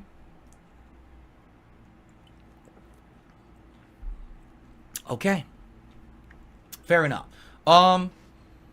Okay, so that's everything literally that I wanted to cover up to there. I have a very, very brief amount of news that I want to talk about. Okay? So, okay. All right, so that is all I really had to talk about today, guys. So I have a couple of quick shout-outs to do, and then I guess we will see what you guys want to talk about today. First of all, we start on the YouTube side of stuff with SD Chargers, who did a super chat. He says, once you get hit with the pedo label online, it is over for you. Yeah, I can imagine. And here's the thing. All the years that I've been a content creator, right? 16 now and climbing. You can crap on me all you want. You really can. You can completely crap on me and say, my content sucks. I was so irreverent and immature back in the day, and all the bullshit that conspiracy people make up about me today, that's not true. But, thankfully, right, I never, ever got involved with anything awful when you really think about it on paper, what a lot of other people have done versus the things that people say about me. My stuff's petty, dumb shit that they just compile and laugh at, right? While, can you imagine? I mean, yeah, that's what I would say. I mean, shit. You get that, murder, or like a lot of the people have been saying, like serious accusations of like huge misconduct of people of of various relationships, right? Like for example, Toby Turner, right?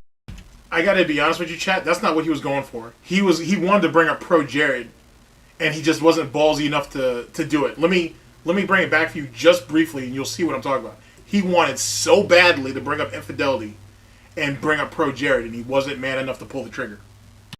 So irreverent and immature back in the day, and all the bullshit that conspiracy people make up about me today, that's not true. But thankfully, right, I never, ever with Phil. The whole thing about the, restraining order, it might have been just Subaru Man was mad at Kat. Right. Because she was cheating on him emotionally. Right. With Phil. Okay, so do you think he was thinking about throwing... So do you think the reason why he pulled back from the Pro Jared thing is because his very marriage that he's in now, that he's so proud of, is literally the basis... well, not based... what's the word I'm looking for? What's the term I'm looking for? Literally developed from infidelity? Do you think that's what held him back from saying it? I think so. That's hilarious. He understands what Pro Jared did. I mean, the only reason he clapped at Pro Jared is because Pro Jared hit him first. Remember, he's the Gouty Cobra. Oh yeah, from that. I'm telling you too. By the way, everybody kind of points to the tweet, right? And I think even DSP tries to. But I promise you, it was from that what do they call it? What was that? What was that event?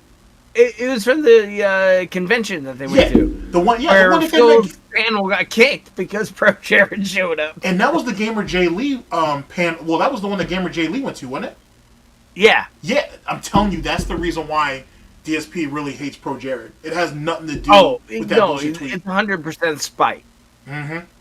Phil's a very spiteful person. I mean, that's why he was so mad at those FGC, like, Japanese players. They got the free room and board and travel plans, and he had to drive with John Rambo all the way down, like, 14 hours and skip out on 2 days of work, bro, to get 4th place. Wait a second.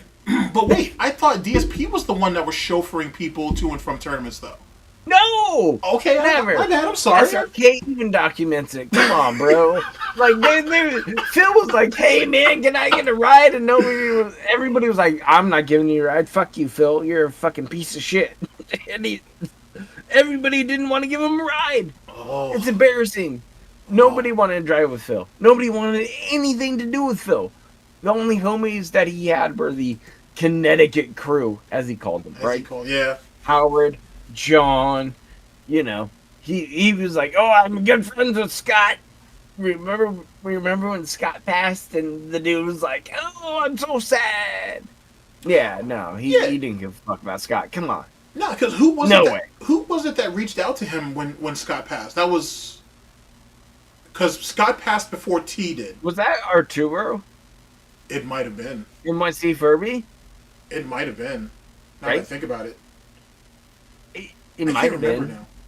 I mean, but that's what happens when you take your tournament money and spend it on drugs and, not get your tournament money. Yeah. But that's another story, Chad. Don't worry about it. Yeah. Don't look too much into it. It was Howard though, wasn't it? No. Yeah. Yeah. Like I said, go ahead. I'm sorry. It's not what it cracked up to be. Okay. I will say Arturo better come up with Diminion's money though, because that shit's starting to get serious if you're following that on Twitter. Well, for the PC. Yeah. He need to come up with that dude's money before shit get real. Got involved with anything awful when you really think about it on paper, what a lot of other people have done versus the things that people say about me. My stuff's petty, dumb shit that they just compile and laugh at, right? While, can you imagine? I mean, yeah, that's what I would say. I mean, shit.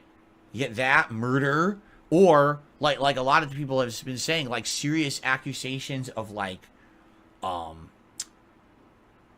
huge misconduct of people of various. Yeah, he's looking all over the place. He's stumbling over his words. He didn't know what this. I'm telling you, he wanted to say Pro Jared, and something stopped him. Like he was clearly dead set on bringing that up, and then immediately abandoned it because I guess he didn't like the optics. Wow. Relationships, right? Like for example, Toby Turner, right? He was so prominent on YouTube and such a popular YouTuber, and then he started getting hit with accusations that his rampant drug abuse and basically abuse of women, and then that was it. Like he got completely canceled, and now who the hell talks about Toby Turner anymore, right? So that's what I mean. Like there are certain things that's one of them. There's a couple of things that you get accused of that, and if there's enough evidence, that's that. That's the end of that, right? So, but that's the thing. Like the stuff that people talk about with me is so stupid, right? It's so dumb. The shit that people bring up, most of it is completely fake. Some of it is based on a tiny little thing that once was true that's not true anymore, but they just consistently keep lying to it over and over. You know what I'm saying? It's just dumb, the shit that people say that makes absolutely no sense. Like for example, this guy who I'm literally banning right now, he's 100% factually untrue, and there will never be any facts to back up what they're saying because it's a lie. You have no evidence of anything you're saying because you literally made it up because you're an idiot, right? But that's the good thing. No one, as over all these years, no one's ever going to accuse me of that kind of heinous shit. No one, because it didn't happen. I completely stayed out of anything at all that could have been that kind of a heinous act or a risk. I'm relatively tame when it comes to the things that people have done on YouTube. It's just some commentary that was bad and raging against viewers who were critical of me and shit like that is what the most you're going to find. You're not going to find heinous acts like these people have done. You got to think about it this way. What happened with YouTube was you got a bunch of people who had absolutely no responsibility whatsoever in their lives, never knew what responsibility meant, right? Didn't understand the power that they had as a YouTuber, that when they talked, they had this presence to certain people. People looked up to them as an idol almost, as a celebrity, and they didn't understand that. And so you've got young people with little to no experience having responsibility in their lives, all of a sudden given a tremendous amount of power and popularity, and then you get misuse of it. It's just cause and effect. Like, that's what's going to happen. For every 100 YouTubers out there, there's probably like 20 or 30 that misuse their power at some point along the line in some heinous way because they just didn't get it. Okay, so you didn't get the fact that, hey, you shouldn't try to mobilize your audience to go after people because they said something to you in a video game. Hey, you shouldn't poach your fucking fan base twice for women, essentially, for relationships or whatnot. You shouldn't take disability checks from people who could really use that money for their own well-being and for their future, and also don't take money from your fucking dents who have been bankrupt 3 goddamn times and whatnot. I mean, there's a bunch of irresponsible shit that we could talk about here, but let's not forget about the fuckboy shit this guy did. This idiot was sitting there pulling his earliest version of Carlos Mencia, stealing Howard Stern jokes and trying to pass it off as his own. Gets clapped for that by Blip TV, then turns around and be's like, wait, those were Howard Stern jokes, dude. Howard Stern can do that on national television, and he still has advertisements, he still has a show. You shouldn't be able to get rid of me because of that. You guys remember that dumb shit? And keep in mind, chat, this idiot was in his mid-20s. And don't get me wrong, you're in your mid-20s, you're going to do dumb shit, your frontal lobe is still developing. I get that. But if you wouldn't do some of that or say some of that shit in IRL, why the fuck would you go on YouTube and say it? Why the fuck would you go on Twitch to say it? And this is him in the early stages of trying to distance himself from the responsibilities of how he acted early on. And it's really, really lame. But you'll see it as we go on. Right?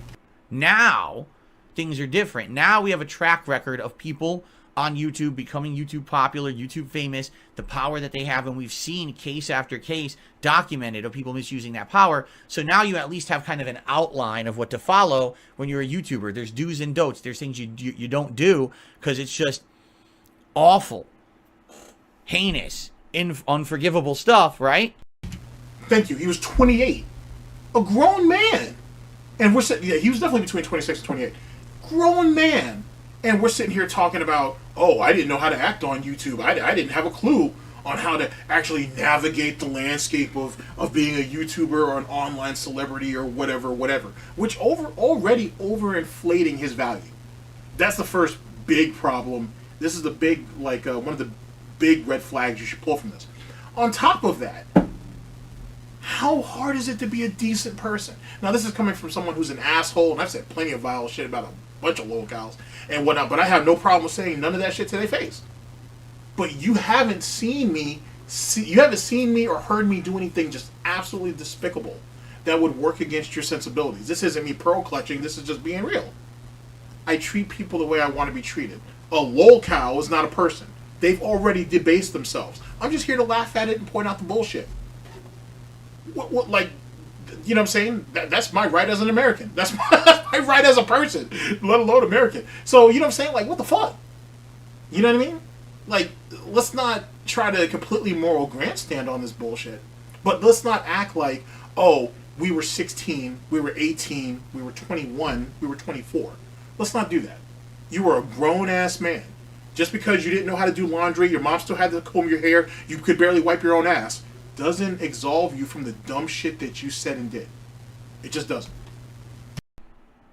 And that's the thing, back then, when I started on YouTube, there was no history of someone being YouTube famous, YouTube popular, to see what they did and learn from their mistakes. And now there's tons of those.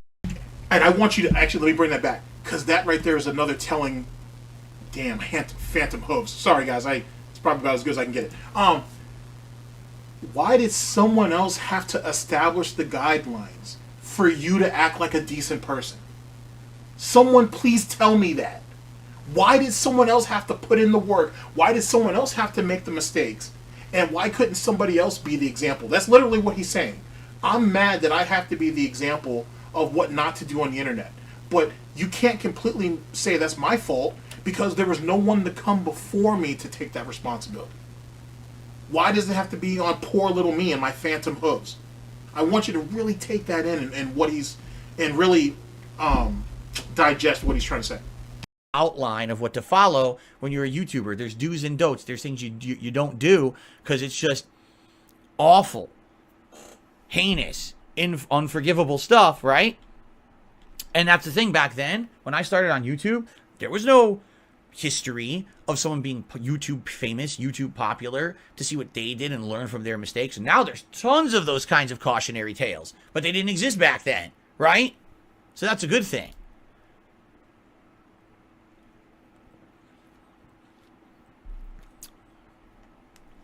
Right. With great power comes great responsibility, except the people who were becoming YouTube famous didn't have that. They didn't know that. They didn't care. I mean, to some extent, me too. Just thankfully, I never did anything bad, but I would say dumb shit like I would insult everyone who played Minecraft, not understanding the repercussions of that.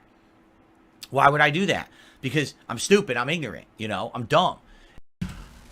I'm stupid, I'm ignorant, and I'm dumb. So someone explain to me how he's not racist.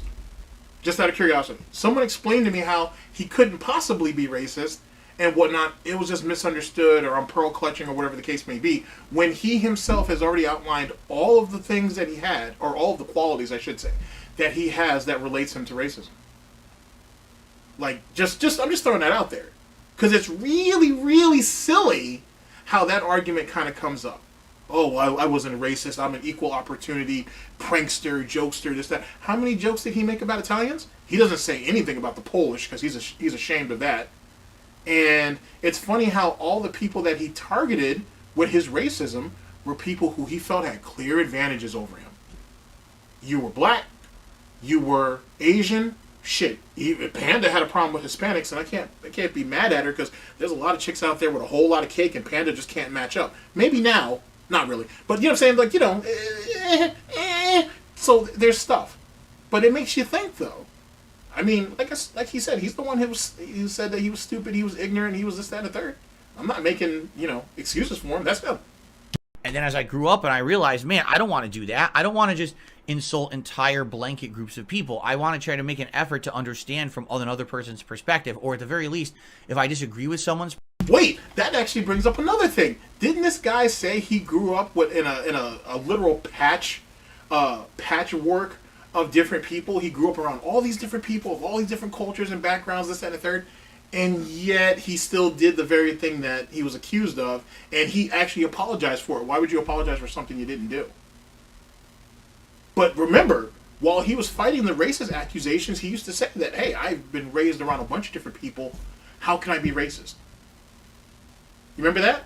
But then again, why is it, Phil, you never learned how to swim? It's not because your dad wasn't there. What was it? What was the reason, Phil, on why you didn't want to learn how to ride a bike? Oh, something about them stationaries that were around the block, and they beat up your neighbor for his bike, so you didn't want a bike. And then, interestingly enough, as we talk about advantages, DSP was given 2 bikes in his childhood and never learned how to ride either one. He won one of them as a raffle, I think, from some like fire department picnic or some silly shit. And then I think he was given another one for maybe his birthday or Christmas or some silly shit. Never learned how to ride either one of them. Because them dark-skinned folk allegedly jumped his neighbor. So he didn't want to be the next victim. I don't know. Maybe that's just me. Maybe it's just me. Sorry, chat. Right. With great power comes great responsibility, except the people who were becoming YouTube famous didn't have that. They didn't know that. They didn't care. I mean, to some extent, me too. Just thankfully, I never did anything bad, but I would say dumb shit like I would insult everyone who played Minecraft, not understanding the repercussions of that. Why would I do that? Because I'm stupid. I'm ignorant. You know, I'm dumb. And then as I grew up and I realized, man, I don't want to do that. I don't want to just insult entire blanket groups of people. I want to try to make an effort to understand from another person's perspective, or at the very least, if I disagree with someone's perspective, at least agree to disagree and still respect them and their opinions.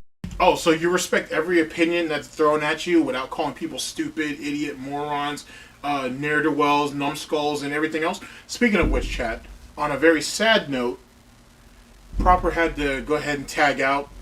But, you know, we have the championship belts. It's all gravy. Big ups to ProleteR for coming through on the stream, though. I very much appreciate it. And, you know, like I said, hopefully he'll hop on another stream at a later time and date. So big ups to ProleteR for coming through on that. Now, with that being said, now we get back to the more brutal cutting that that I use. You know, me and ProleteR are friends, but I try not to put a lot of blood out there. You know what I'm saying? You know, you want him to go home pristine. You know, you don't want him to be bumped up. Now we don't have to have any morals about this shit anymore. Now we rip him.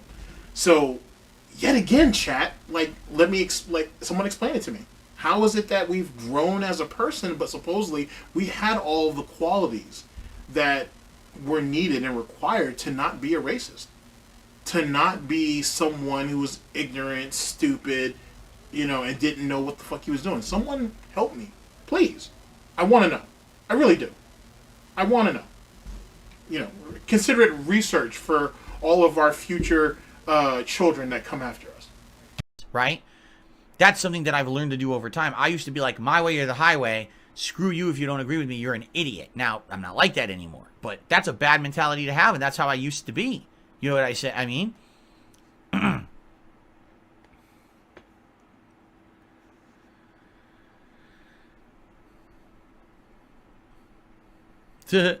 All right. So what would you guys like to talk about today? Because I did the shout out for SD Chargers.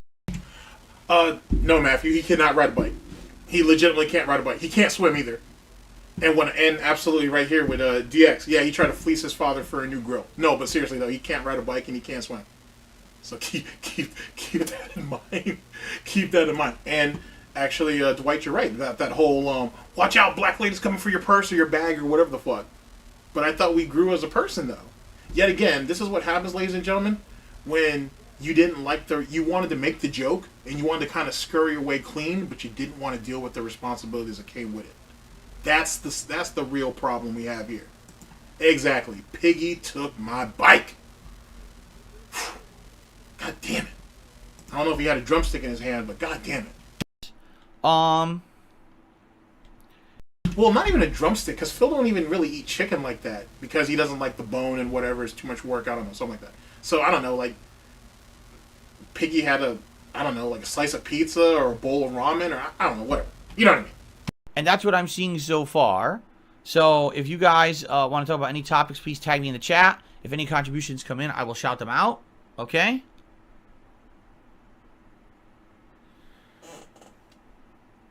Ooh, excuse me.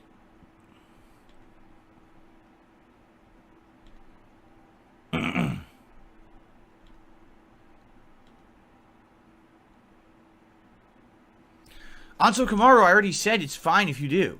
He says, respect people who like sexual themes in games. If you like that, that's fine.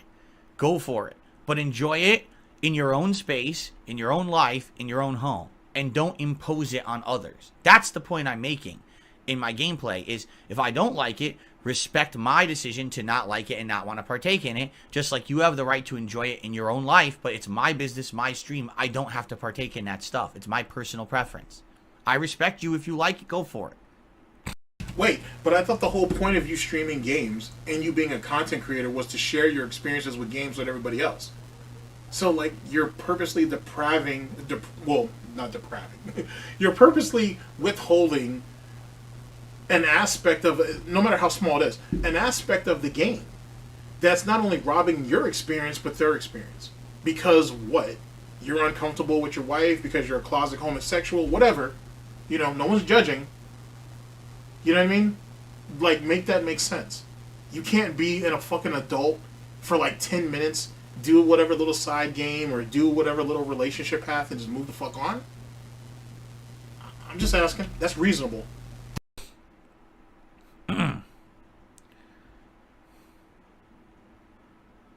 What have I learned about what not to do? Definitely, one thing I've learned, okay, you can't be just 100% self-reliant. You have to rely on input from others.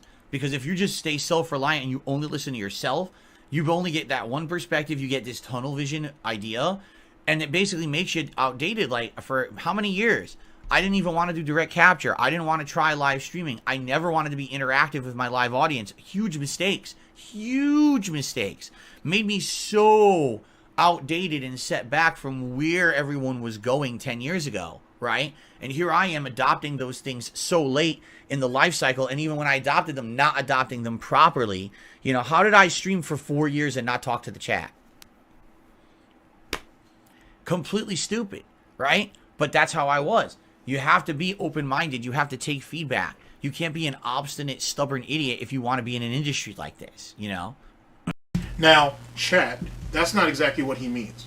When he talks about being open-minded and taking feedback and all of that other bullshit buzzwords, essentially. What he really means is, if I'm going to milk you guys for money, let's use a term he don't like. If I'm going to milk you guys for money, I have to give you guys the illusion of choice. I have to give you guys the illusion of options. And even more important than those two things, I have to give you guys the illusion that I care. Because if you think your feedback means something, you'll be willing to contribute to keep that content going. For you to have the ability to keep giving your opinion, if you will. That's really what he means. I'm going to bring it back so you can hear it again. But that's what he's really talking about. And that's a slimy way of trying to say something and actually meaning something else. That's legitimately what live streaming and taking feedback has taught him. Oh, well, if I want money from you guys and whatnot, I need to give you guys the illusion that I care about you and I care about what you say and what I'm doing, and your feedback is meaningful so I can make meaningful content or continue to make meaningful content. You see how all these buzzwords kind of float together now?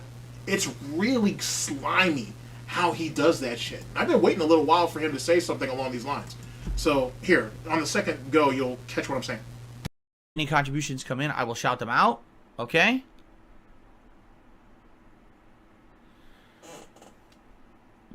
Oh, excuse me.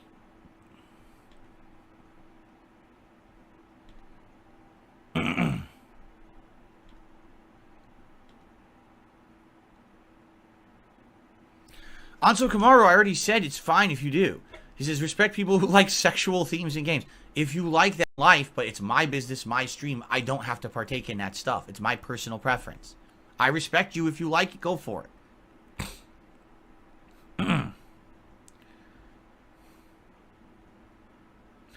What have I learned about what not to do? Definitely, one thing I've learned, okay, you can't be just 100% self-reliant. You have to rely on input from others.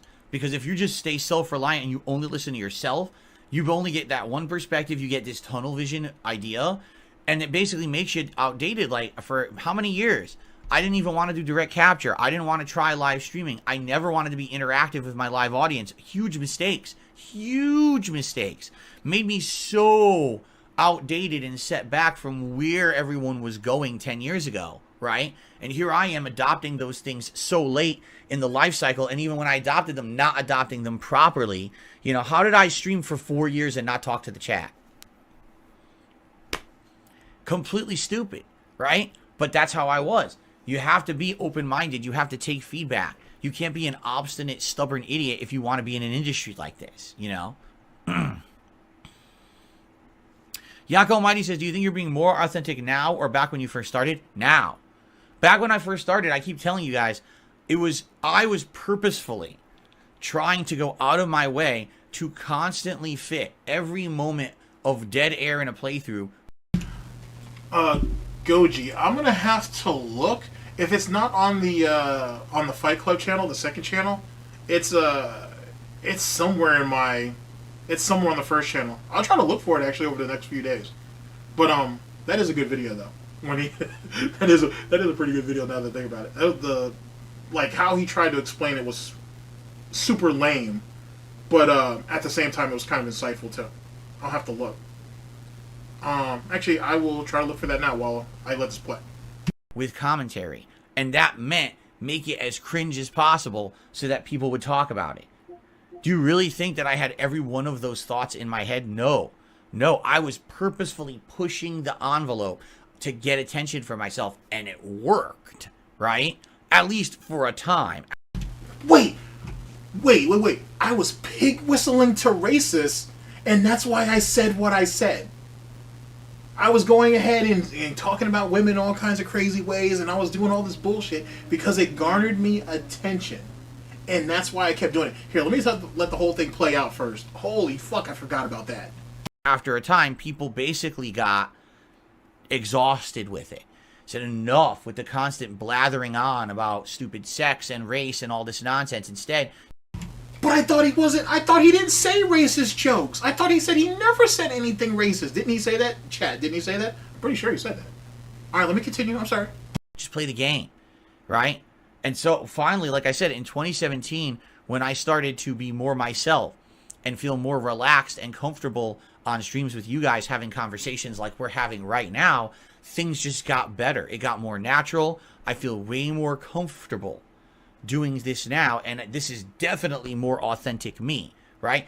Wait! So we're saying Phantom Hooves, by the way. So wait, is he saying that he was a fraud from the time he started up until 2017, and then in 2017 when he fucked himself over with Machinima and had to go to Twitch to stream, on top of the fact that Twitch had options for you to monetize, and so that's an incentive, if you will. But when 2017 happened and he went to Twitch and he started becoming a full-time live streamer or whatever the fuck you want to call it, that's when you saw the authentic Phil. That's when you saw who he really was, and he wasn't trying to play a character or anything. But wait, during the side-scroller interview, though, when he got questioned on all that bullshit or whatnot, and they were like, hey, how much of it is actually Phil Burnell and how much of it is DSP, he said half and half. But right here, he's saying he was a whole new person in 2017. I am astounded. Let me let the clip finish up, though. God, I'm jumping the gun. I'm sorry. You still get the unfiltered Phil. You still get my true thoughts on games and other topics, right? But at the same time, I'm not going out of my way to be over the top, cringeworthy, oh, now give me attention because I caused drama today. That's what I was going for back in the day. See? Oh yeah, Swaganito said, I remember young Phil made those mistakes. Yeah, that's, I mean, constantly. But again, that's what was giving me popularity, so I thought, hey, that's what people want. Just keep doing it, right? Preem Sardine says, I used your current... So, okay, I'm going to bring that cold clip back. So we were legit... I did racist commentary because I thought that's what people wanted. I got a reaction out of people that I wanted, so I kept doing it. He literally was pig whistling. We were literally pig whistling. Do you see what I mean? Where he's trying so hard to cope and cover up for, like, past Phil and all that nonsense and how bad he wants to make that shit go away. We're so desperate now. See, because the cycle is past Phil hinders current Phil. Current Phil is fucking over future Phil. And future Phil will always have to refer back to past Phil to justify his mistakes. That's literally the cycle. Or at least that's the cycle I've come up with. And you're seeing kind of that here in, like, real time. He is so desperate to be seen as more than what he was. He has to completely and utter fuck over past Phil. So current Phil, because he's never thinking about the future. So current Phil can have it a little bit better. And future Phil is going to be really screwed. But the problem is, he constantly refers back to the success he used to have in the past. And how he can get there again if it wasn't for detractors, trolls, haters, and critics. If people would give him a fair shake. If people would give him a chance. If YouTube didn't change the algorithm. So on and so forth. Like, how do you go through so much mental gymnastics? Me explaining it to you is fuckery. So how the fuck can you function as a person thinking like this every day? God damn, that hurts. That's wild. That's so wild. And yeah, that's very cult-like. If you, is another great way of actually putting it. That is some wild shit if you think about it. Here, I'm gonna bring it back. I had every one of those thoughts in my head? No. Yako Almighty says, do you think you're being more authentic now or back when you first started? Now. Back when I first started, I keep telling you guys, I was purposefully trying to go out of my way to constantly fit every moment of dead air in a playthrough with commentary. And that meant make it as cringe as possible so that people would talk about it. Do you really think that I had every one of those thoughts in my head? No. No, I was purposefully pushing the envelope to get attention for myself, and it worked, right? At least for a time. After a time, people basically got exhausted with it. Said enough with the constant blathering on about stupid sex and race and all this nonsense. Instead, just play the game, right? And so finally, like I said, in 2017, when I started to be more myself and feel more relaxed and comfortable on streams with you guys having conversations like we're having right now, things just got better. It got more natural. I feel way more comfortable doing this now, and this is definitely more authentic me, right? You still get the unfiltered Phil. You still get my true thoughts on games and other topics, right? But at the same time, I'm not going out of my way to be over the top, cringeworthy, oh, now give me attention because I caused drama today. That's what I was going for back in the day. See? Wait, he kind of fucked himself a couple times here. Okay. Okay, where do we start? There's so much to cut. Okay. I didn't purposely think the things that were going on in my head. I just said it for, essentially he just said it for shock value. And when people gave him a reaction, one that he wanted, he kept going with it. Right? He was playing a part.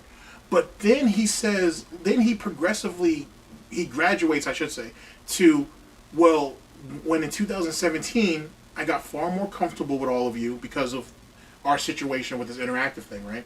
And you're still seeing the uncensored Phil. It's just not over the top. So I want you to really think about 2017 and everything afterwards.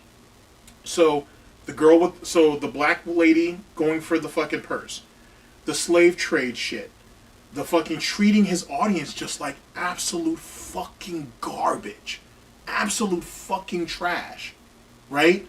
All the bullshit that he did with other streamers, calling them shills and whatnot, and all the nonsense that led to. So I'm a hateful individual, but I'm not the hateful individual everybody makes me out to be 10 years ago. I'm a different type of hate. Like, make that make sense. Smacking the 11-year-old. Thank you very much. We got that. Oh, we got the Arnold. We won't even get into that, but we already know what that was. All the Japanese rants. Yeah. Like, does he not think about what the fuck he's saying? Because I gotta be honest with you, if I wasn't paying attention trying to find this video, and when I might have actually have let that slide, or I might have let that slip. So like, which one? So are we a different type of racist? Do we approach race in a different type of way now? Make it make sense. Like, make that shit make sense. Oh shit! God damn, Phil, you're stupid. All right, all right. Like if you take that statement, right, and then you put that statement right up with the statement that he made on Side Scrollers, where he's like, oh well, yeah, I have all these thoughts in my head, and I have to kind of bite my tongue or this, that, and the third. So you're admitting that you want to say racist shit, but you don't. And then this is the coup de grace. This is the best part. Think about all those times that a person of color comes up on his screen, and then we start nibbling. Like, almost immediately we start nibbling on our hoof and shit. Desperate to not say something that and try to hide it. And that right there is a natural impulse, ladies and gentlemen. That's not something he forces himself to do. It's something that he does innately. Like, he's conditioned himself to do that. Take all of that in. That's wild. Fucking A, Phil. Tell me what you are without telling me what you are. Holy shit. Oh yeah, Swaganito said, I remember young Phil made those mistakes. Yeah, constantly. But again, that's what was giving me popularity, so I thought, hey, that's what people want. Just keep doing it, right? Preem Sardine says, I used your current magic build. I received my first tip of the day.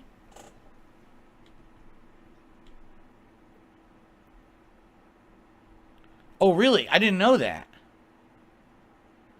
Someone tipped me $5, says, Warhammer 40k bolt gun is a classic FPS. It plays like old school Doom, but you probably don't want to play it. You seem to have wrong opinions on Warhammer. Don't sully it. I have wrong opinions on Warhammer. I want you to think about that statement. First of all, how could someone's opinion be wrong? Right? You could say, that's rich. Holy shit. That's rich he would say something like that. But let's let it play out. Say something factually untrue about something, and then it would be wrong. But how could you have a wrong opinion? Okay, never mind. I gotta cut back in. You can factually say something wrong and that be the wrong opinion. But if that's all, but wait. If they had very little, if any, information, let's say they were just going off of an observation, how do they know that that's factually wrong? And why would they believe you or anybody else? Because the other person could easily be lying to them. So make that make sense exactly. Like we're getting into some real fuckery if you want to think about it that way. All right, okay, I might be reaching. Let's let him finish. What is my opinion on Warhammer? I don't even know what my opinion is. And just for the sake of argument, because I have the timestamps here, big ups to Diggs for that. He dwelled on this Warhammer thing for a while. I don't know why exactly, not yet, but something triggered him on this. You'll see as this goes along. I don't think I have one because I played one game ever in the Warhammer universe ages ago. I played it co-op with John Rambo, and I think we liked it. And I don't think I've really said a few words edgewise about it, except every once in a while we'll watch a video on the React channel about it. And I'm interested. I like the idea of having physical stuff when you're doing role-playing. Because, for example, like when we're talking about D&D. D&D is all fantasy, right? Like, I guess you can make your own props and stuff for D&D, but most people just sit down with the books or whatever and just play it that way. While with Warhammer, you actually have all physical things you're using during your campaigns, right? I think I'd like that better. I'd rather have physical stuff. That makes sense. So I don't know what you're talking about. I have wrong opinions. I literally have no clue what that means. I don't know what opinion. I mean, there's more to the game than that, though. Even if you have your little figurines fill that you can play around with, which is not exactly how that works, by the way.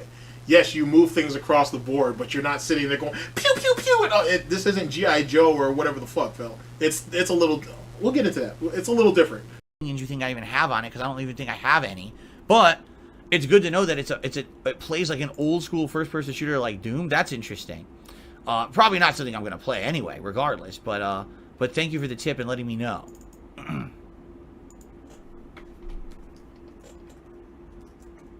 Oh, by the way, guess what? It's Final Fantasy VII Day. Guess what that means? If we hit the tips goal of $100, I put on the Cloud Wig for only the second time ever. And here's the thing, right? Well, here's the thing. Phil doesn't have any like artistic talent, and that's kind of one of his big problems. If he was willing to learn, that might be different, but he doesn't have any talents as an artist. Because if he has sunk that money into models, and then we're able to paint them in a unique kind of sort of way and whatnot, and he could resell them. People have done that. I've done that. And whatnot. I did that for a long time while my hands, I felt, were steady enough to do it. I just don't have a lot of patience for it now. It could be very, very lucrative, especially if you're unique, right? Or if you have a certain way of you want to presenting whatever the figures that you're going with. He could have made a lot of money. Like, there are people who literally make their money back on that. There's somebody on Kick who does that. I've watched like one or two of his streams because he actually talks about lore too, which is a big bonus for me. But yeah, but I mean that requires way more than Phil is able to accomplish, to be honest. So if you want to see me look absolutely ridiculous live in this clown wig today, please consider tipping to support the stream. Okay. Almost forgot about that. I wasn't even thinking about it.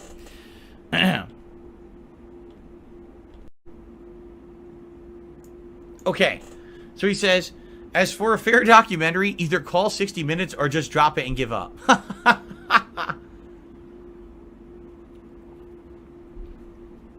Maybe one day, internet culture will become mainstream enough that 60 Minutes would actually want to cover it and interview me and actually have, like, you know, an actual discussion about internet hate and how it grows and how people have these insane misconceptions about you that aren't true. And, you know, I don't know. Who knows, right? Maybe. But anyway, fair enough. Now he says, as for yesterday's stream, now I think he's talking about Baldur's Gate 3. Good, but for the love of God, stop blasting the door. Yeah, I was just messing around. It was the end of the stream, and I knew the door wasn't going to open. And I was like, well, I'll just mess around and kill a minute, right? Are you sure you found the real gold grind? We don't know, right? We found a guy who looks to be the mass murderer, and he got away. We thought his name was Gold Grind, but then he started calling himself something else, so I don't really know. I think that's where the plot is going. We're trying to figure that out. Then he's saying a bunch of stuff I don't even understand. Visit a face maker. Stop looking for Lara. Look for old Gargle. I don't know what any of that means. So, alright. I think he's jumping the gun because I don't know what any of that means. I don't even know who Lara is. So, okay, anyway. Thank you, 1 Minute Man, for the tip today. Of course, I won't remember any of that by tomorrow. We're playing Final Fantasy today. Thanks for the money, dummy. I won't remember any of that. Let's see here. No, you see, Darkwing Duck, that's funny. He says, that would never happen. Someone will send 60 Minutes your Dead Space 2 playthrough. First of all, the moment you're talking about is not in my Dead Space 2 playthrough. It's in demo gameplay that was only put on Blip TV, removed from the internet, but everyone uploaded it everywhere else, okay? And that's the thing. Like, someone might look at that and be like, oh, okay, that's really bad, but is that representative of the person? And then actually look into it as a real documentarian, as opposed to, oh, that's really bad, so the person is evil forever, and that's the end of it, and they're canceled, right?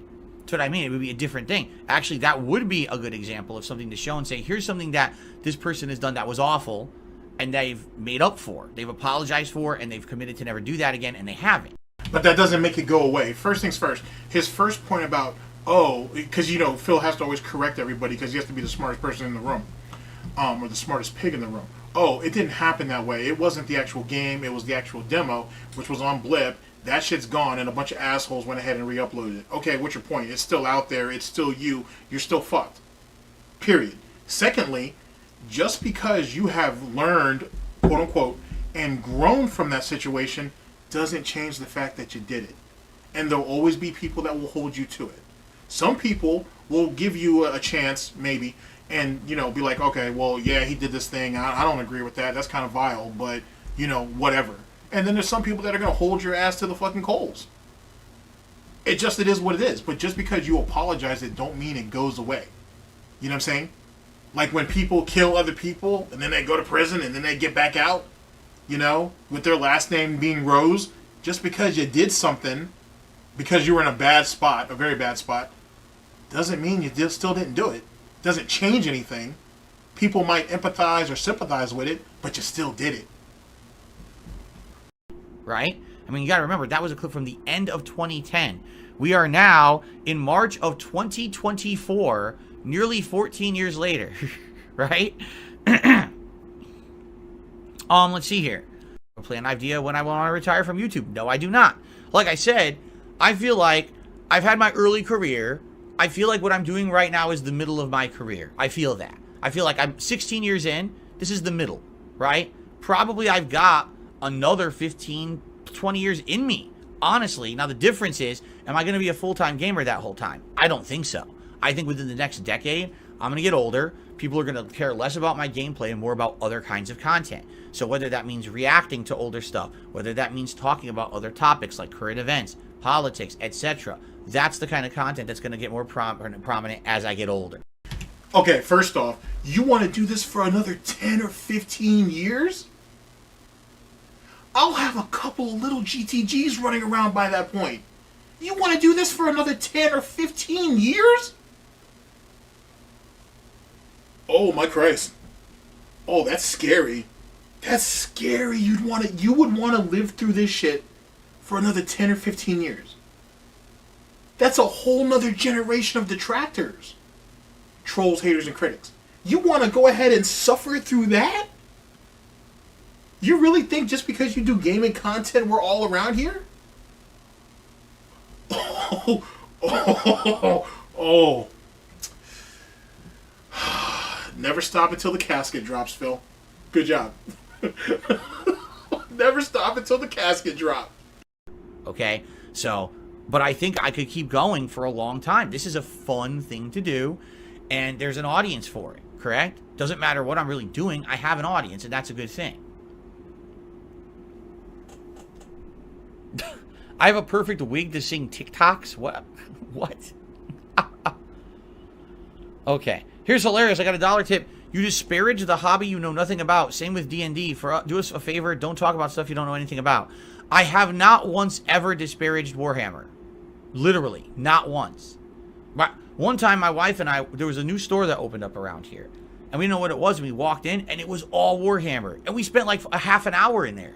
That's funny, because why didn't we hear about that on a DSP's day off? Anybody? Anybody at all? No? Okay. Just walking around looking, and we were like, wow, look at how cool these figurines are. They're really neat. I think it's neat.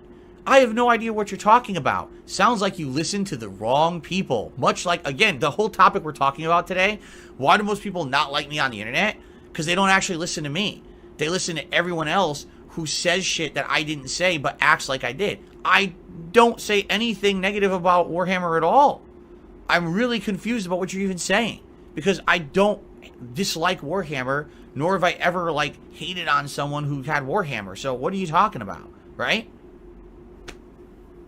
You guys... And Dwight, that's a fair point. He really thinks YouTube's going to be around forever.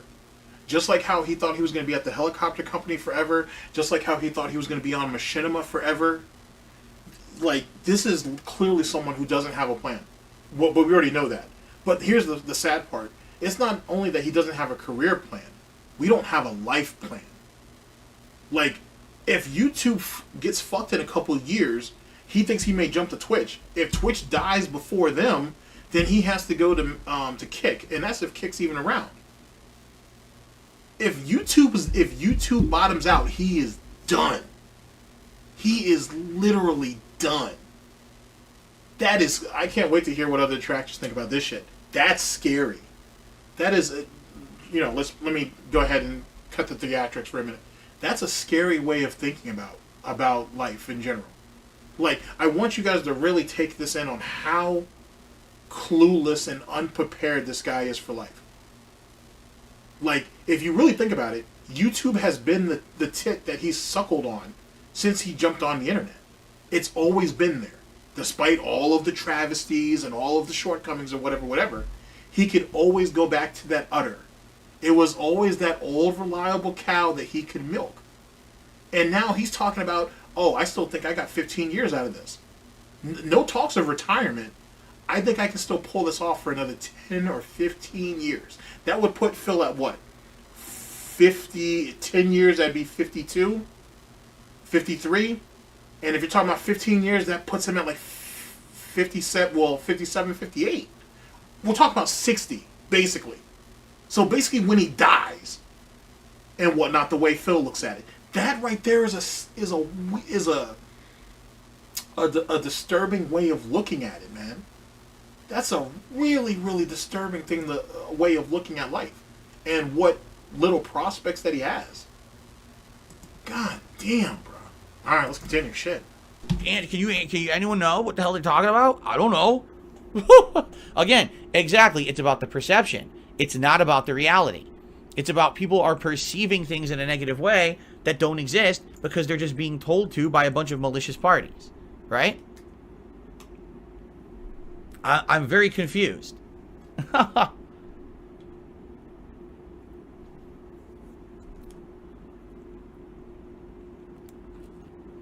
Pizza Box Gaming says, I'm a bigger Warhammer fan than that guy probably is, and you're good. Yeah, Pizza Box, what have I said about Warhammer? I don't think I've said more than 10 sentences about Warhammer, right? Very weird.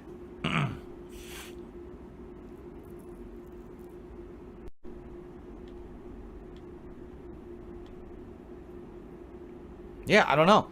There was, during the reaction show on Sunday, it was showing off someone's Warhammer collection, and I was commenting at how cool it looked, and it was interesting because we were learning about how it works, and the guy was explaining about how you have undead units versus demons and how they work different, and I was like, wow, this is a fascinating video to learn about how the gameplay elements work. I'm interested in that. But I commented that I didn't understand, like, for example, one of the videos was the guy showing off his Warhammer collection, and I said, so I don't get it, because can't anyone just buy Warhammer? Like, can't you just go right now and buy Warhammer figures? So wait, you were basically saying, what was the big deal of this guy having a Warhammer collection because you thought it was accessible to anybody? Huh? Make that make sense. Wait, make that make sense. So you saw this guy with this, according to him, because I didn't watch the episode, has this really cool collection. And if you want to go on YouTube, you can find people who have go through like the painting process, the sanding, and everything else like that. And I've taken some of their ideas. I'm not gonna front, and have come up with some fantastic ideas and some fantastic models. But this idiot right here was like, oh, well, I don't see the big deal of having all those models. Can't I just go to any store and just buy them right out the box unpainted? Now, the only other person I've ever heard say that was Medicare. Medicare was on a stream with Nick Rekieta. This was years and years ago. This was back when Nick still had his shit together. And Medicare said pretty much the same thing. He said he really liked the lore. He walked into a store, he saw the box, he saw all these cool figures on it and everything, and he's like, oh shit, this is gonna be great. He gets home and he sees that he basically saw a bunch of bleached models, and he didn't put two and two together that, oh shit, I have to actually paint these, I have to sand them, I have to do all this. It's a fantastic story. If you maybe I'll clip it and show you guys on stream one day. Very cool shit. But he basically tried to downplay the value of this hobby because he thought it was accessible and anybody could do it. You know what I'm saying? Like, anybody could go and buy them. So what the fuck? Where's the real value in it if anybody can do it? I want you to think about that.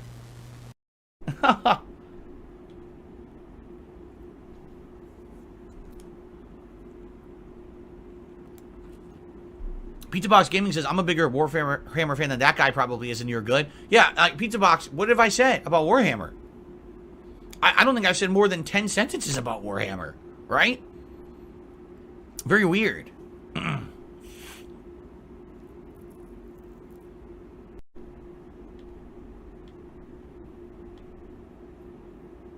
Yeah, I don't know. There was, during the reaction on Sunday, it was showing off someone's Warhammer collection, and I was commenting on how cool it looked, and it was interesting because we were learning about how it works, and the guy was explaining about how you have undead units versus demons and how they work different, and I was like, wow, this is a fascinating video to learn about how the gameplay elements work. I'm interested in that. But I commented that I didn't understand, like, for example, one of the videos was the guy showing off his Warhammer collection, and I said, so I don't get it, because can't anyone just buy Warhammer? Like, can't you just go right now and buy Warhammer figures?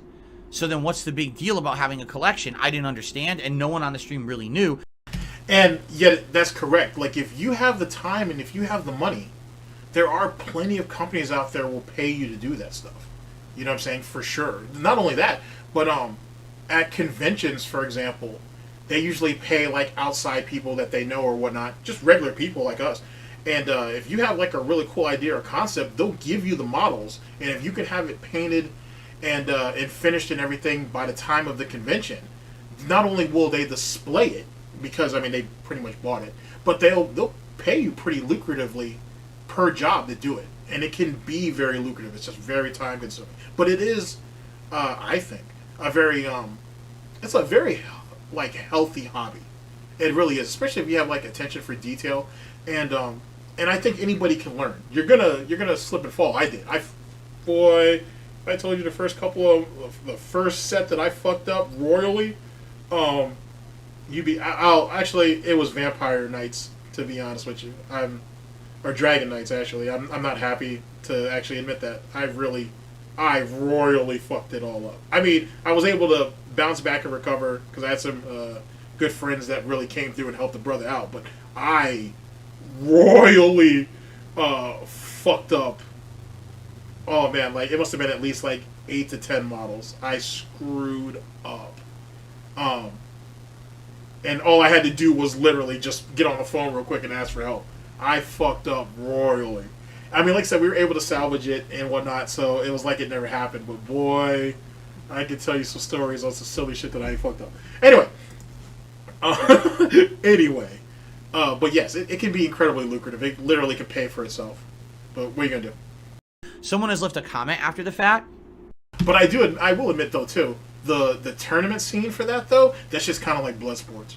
Like, that's just real, like, I've met some cool people on the scene, but I've seen some guys do some, like, once they get into game, once you get to that table, it's, fuck how long I've known you, you're food. It gets scary. It gets kind of scary out there. It gets really scary out there. Holy shit. And actually elaborated and said, so when you get Warhammer stuff, it's plain. Like, I guess when you buy the Warhammer figures, it's just the plain figures, but you actually have to decorate them yourself. So actually, it's like a hobby where you paint all your Warhammer figures, and you could paint them uniquely, or you could paint them like canon, how you would do in like per the story, I guess. And it's up to you to do that. And so people like how unique people are with the way that they decorate their armies that they build. And after I read that, I was like, oh, that's pretty neat. I didn't know that. I thought that they were pre-done. I thought you just buy them like action figures, right? They're pre-done, and you just use them in the game. So that's what I didn't understand. So thank you to the person who left that comment on the video. That followed up and helped. But outside of that, I have no idea what people are talking about. Like, about, oh, you're hating on Warhammer. You don't understand it. I literally never hated on Warhammer. That's the extent of what I've talked about. And now that I've gotten elaboration, I've actually understand it better, and that's pretty cool. So just think about that. I watch a Warhammer video. I actually like the learning about the gameplay elements. I think it's neat. And I just make a comment saying, you know, I'd like more information about Warhammer stuff. Oh, see, Phil, you're misinformed on Warhammer, and you shouldn't talk about it ever again because you're hating on it. What the fuck? Where do you get that from? Like, where do you pull that out of your misinformed ass? Who's really misinformed? You are. What the hell are you even speaking of? I literally never said nothing wrong about it, but now you're going to come and say shit like that on the internet. It's pretty fucked up, but that's literally me. Perception versus reality. The perception is no matter what I do, it's wrong. I'm a horrible person. The reality is none of it ever happened, right? Okay.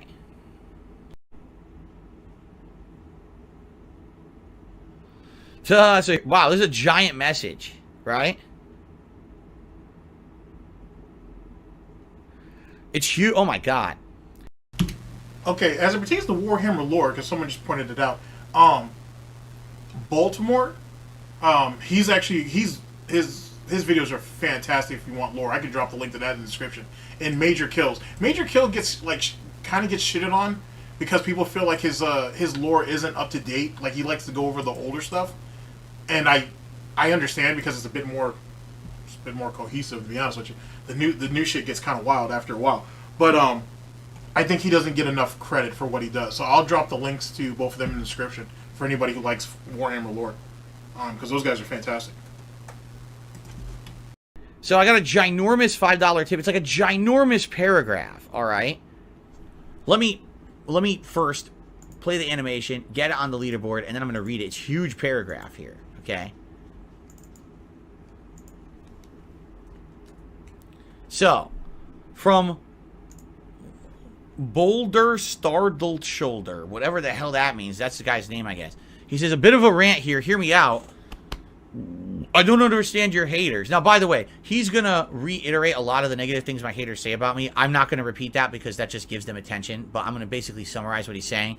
He said, I don't understand your haters. All the stuff they say about you. I'll go through what I know. I'm not going to read it because you guys already know the bullshit. And I'm not going to reiterate their misinformation and give them a venue here for it. Okay? So, he says, at the end of the day, if you admitted to all the bad stuff people say about you and said it was all true, I wouldn't care. If you told me it's all a lie, I still don't care. I watch you because I think you're funny on camera. Your gameplay's funny. What you do behind the scenes, I just don't care. Them trying so hard to harm you by accusing you of all of this stuff, even if it's true or not. Nobody gives a shit who actually likes you. If aliens literally invaded Earth tomorrow and it's all over, the news people would forget about in a month and go on with their lives, so I don't get why it matters so much to them what you do and don't do. Absolutely, positively correct. Can I be honest with you?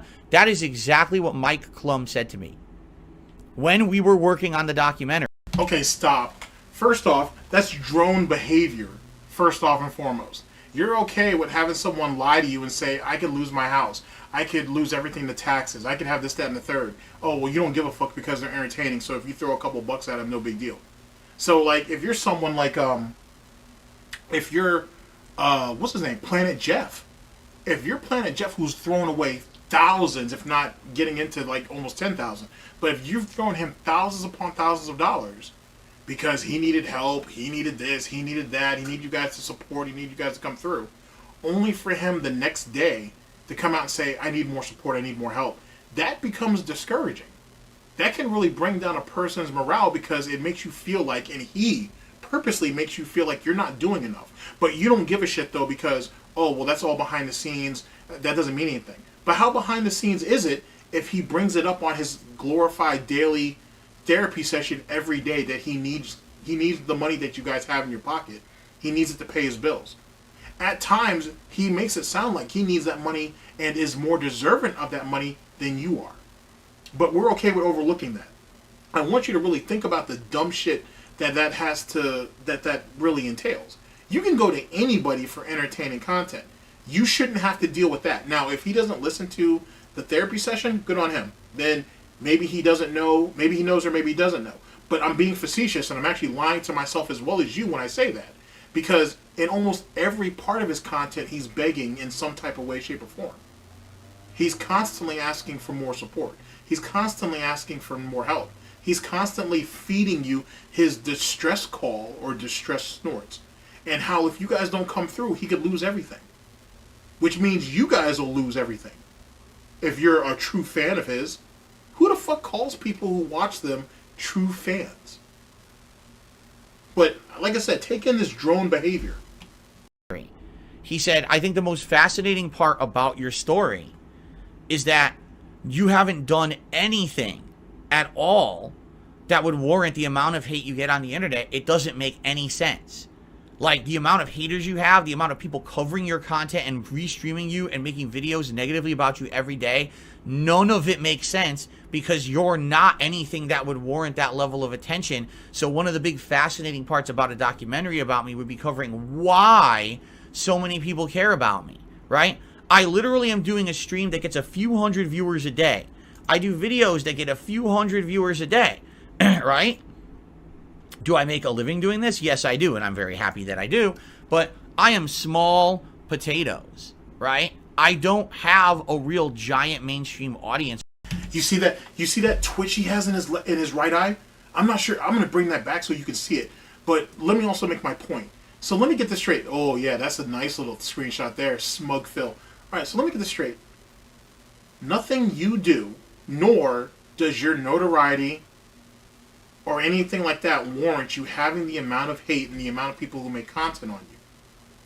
You're small potatoes, you only pull a couple of hundred people, so on and so forth. You guys know the spiel. But yet you believe that you're warranted, you believe you're deserving of a documentary? Make it make sense, chat. Someone help me. I'm a brain-dead, mentally ill detractor. Someone help me. I'm not deserving of, hypothetically, if I was Phil, I'm not deserving of any of the hate that's on me. But I do deserve a documentary, though. Make it make sense. Please. Someone help me. I know I've held you guys for, wow, 4 hours. 4 hours. But goddamn, someone help me. Please. How does that make sense? Like, the amount of haters you have, the amount of people covering your content and restreaming you and making videos negatively about you every day, none of it makes sense because you're not anything that would warrant that level of attention. So one of the big fascinating parts about a documentary about me would be covering why so many people care about me, right? I literally am doing a stream that gets a few hundred viewers a day. I do videos that get a few hundred viewers a day, right? Do I make a living doing this? Yes, I do, and I'm very happy that I do. But I am small potatoes, right? I don't have a real giant mainstream audience for my shit at all. So why does anyone give two shits about what I say? Right now, if I insulted Keemstar on this stream, why would he go on his social media and make a video to clap back at me? Nobody cares that I insulted Keemstar. I'm nobody. But he still wastes his breath on it, right? It's so bizarre that big YouTubers from all over, people like Moist Critical and Asmongold, would ever mention me. Why would you mention DarkSydePhil? I'm no one. But they do. And yet, he feels like he's worthy of an interview, though? Like, make it make sense. All these people know you by name, right? And all these people name drop you or whatnot. You don't understand the negativity that comes from it. But if it was positive, though, you guys should give me an interview. You should let me say my side of the story. Well, you're a small guy and it's the internet. Shit happens. Well, no. I'm different. I'm different. I've been around for a long time. I'm one of the most prolific YouTubers to ever do this. I have more videos. Well, he's pretty close. I have more videos out there than anybody. And I have a legacy. And that's why you should interview me. So we're getting mixed reviews here. Like, are you important enough that you should be? I mean, don't get me wrong, I don't do this because I think he's important, because he's not, but it is fun though. Do you consider yourself important enough to not be criticized, but to have an interview or a documentary made about you? Or are you an absolute loser that supposedly has a bunch of absolute fucking losers who basically tear down every opportunity that you have at a whim? Which one is it? Because it can't be both. It just can't. Fucking A. The mental gymnastics is fantastic. I'm telling you this right now, ladies and gentlemen. He's literally only a couple of threads away. His ego, I should say, is only a couple of threads away from him having a nervous fucking breakdown. It's not that far off. All jokes aside, he's He's literally teetering on that edge of cracking. He's almost there. It's not going to take much. I don't know when it's going to happen, but it's not going to take much. That ego's this ego's looking weak, and this struggle session for importance is just pathetic. It's fucking bizarre. I don't get it. What warranted the attention? I don't know. Nothing happened. Nothing crazy has happened. I'm just I'm lost. I'm just as lost as you. I don't understand it.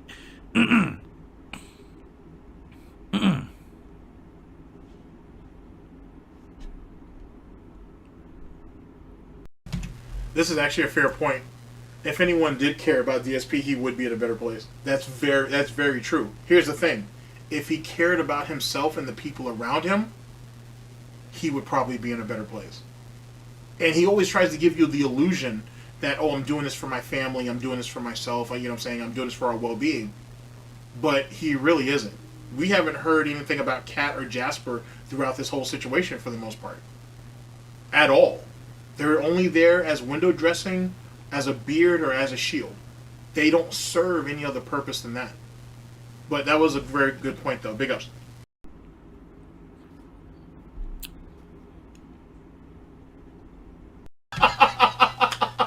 Let me scam in peace. Very good. Very good.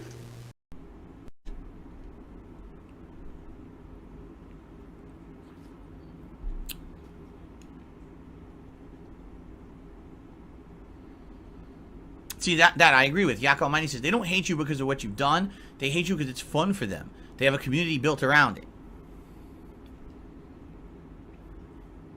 Oh, yeah? Ansu Kamaru says, in Final Fantasy VII Rebirth, I've switched to quality mode. The graphics are absolutely mind-blowing. The 30 FPS sucks, but after 2 days, I've gotten used to it. There you go.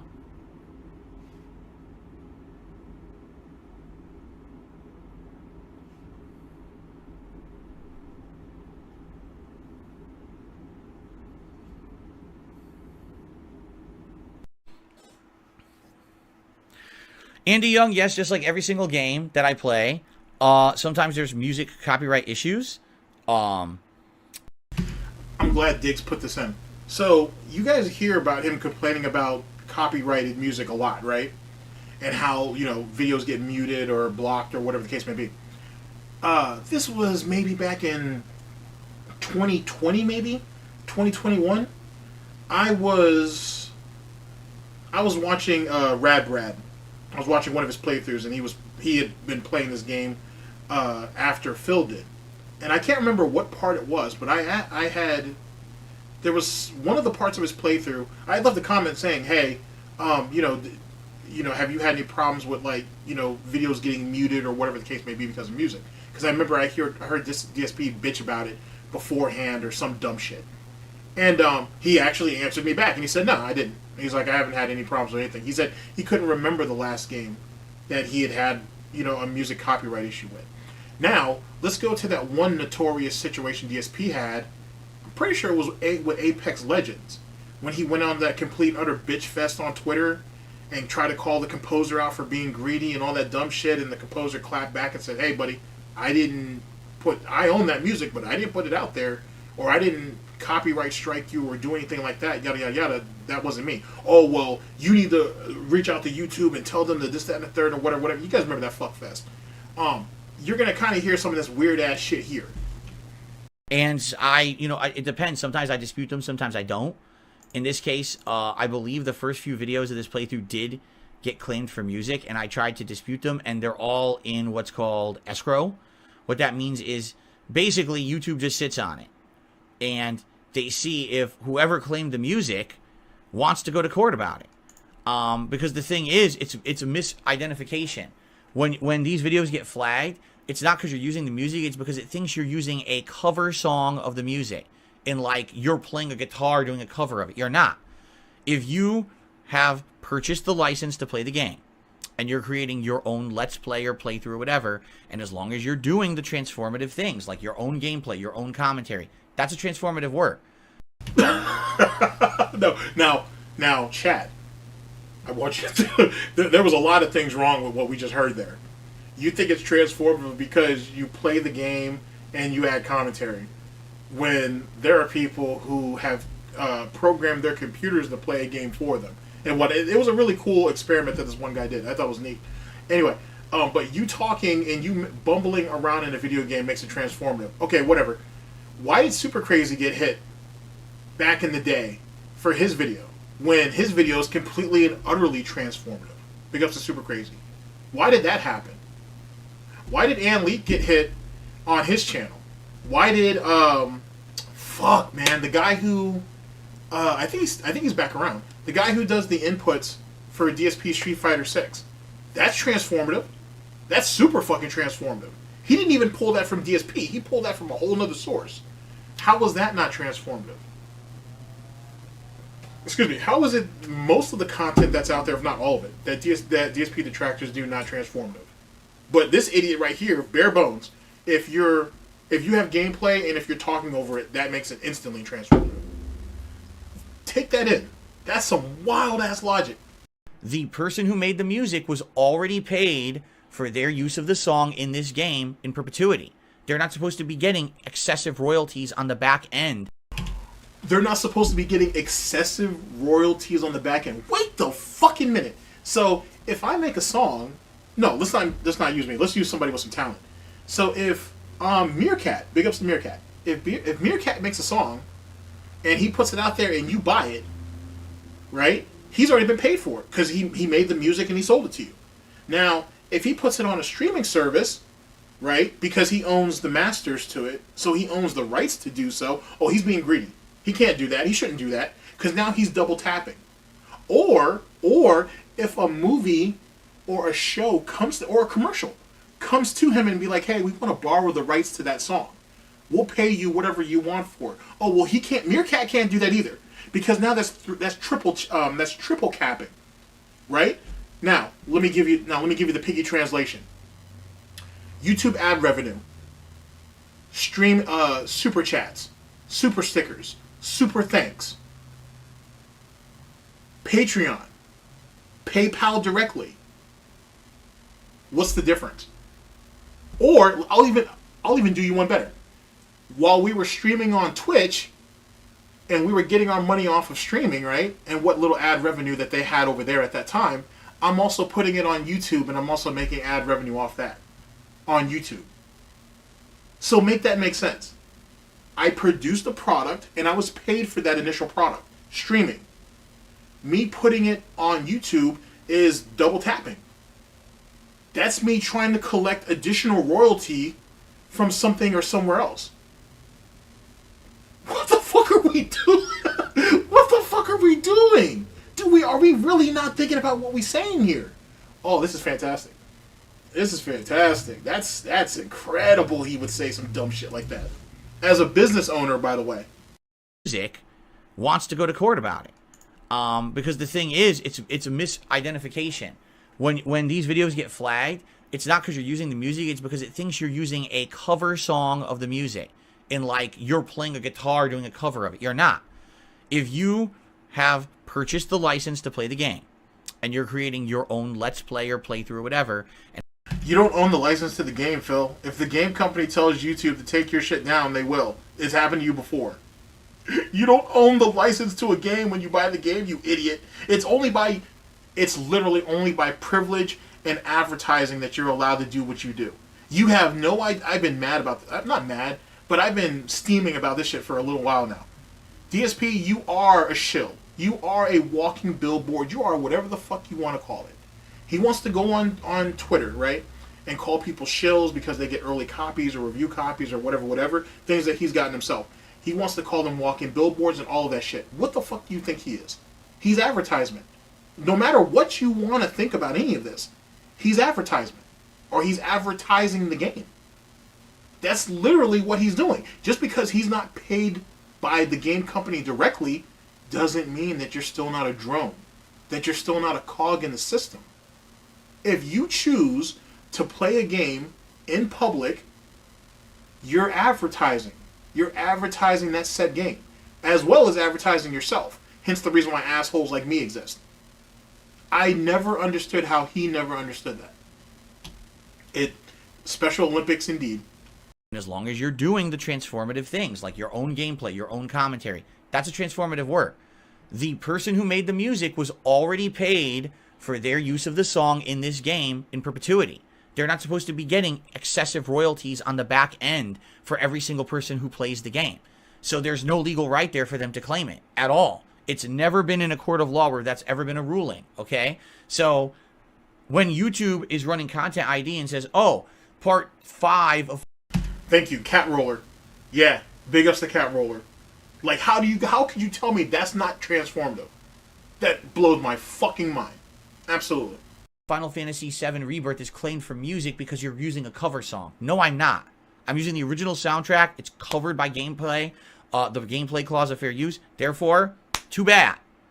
And then you just dispute it and you gotta wait. So, likely, I'm going to end up having to wait a month. That's what happened over on DSP Throwback for Final Fantasy 13. The first few videos all got claimed. Get this, they matched those to actual early gameplay reveals for the game on YouTube from like 14 years ago, claiming that my video ripped off Square Enix's videos. No, it didn't. I'm playing the real game. So I had to dispute it, and it took about a month. And after a month, they released the claims because there's no reaction to it. And I feel like that's what's going to happen here. Like anyone who has problems with the music of this game, they got to go through that stupid dispute process, and it takes about a month. And then after a month, they'll release the dispute, and then you'll be fine. Really dumb. That's just the problem with YouTube's system. It's just not sufficient. It just auto-claims so much shit that's not true, you know?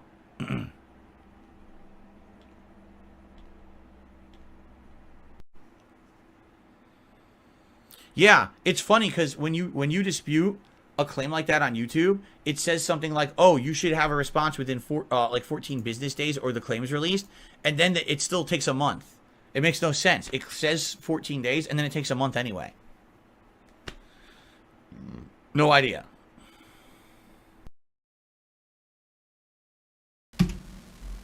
Okay, ladies and gentlemen, that's that's essentially the video.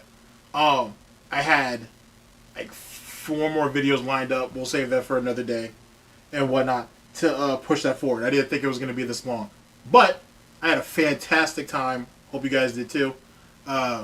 Give me a second. I will change the scene, chop it up for a minute, and then get out of here. Enjoy your evening and whatnot. I'm sure there's a restream coming up soon. Hit them up, big ups, so on and so forth. See you guys in a second.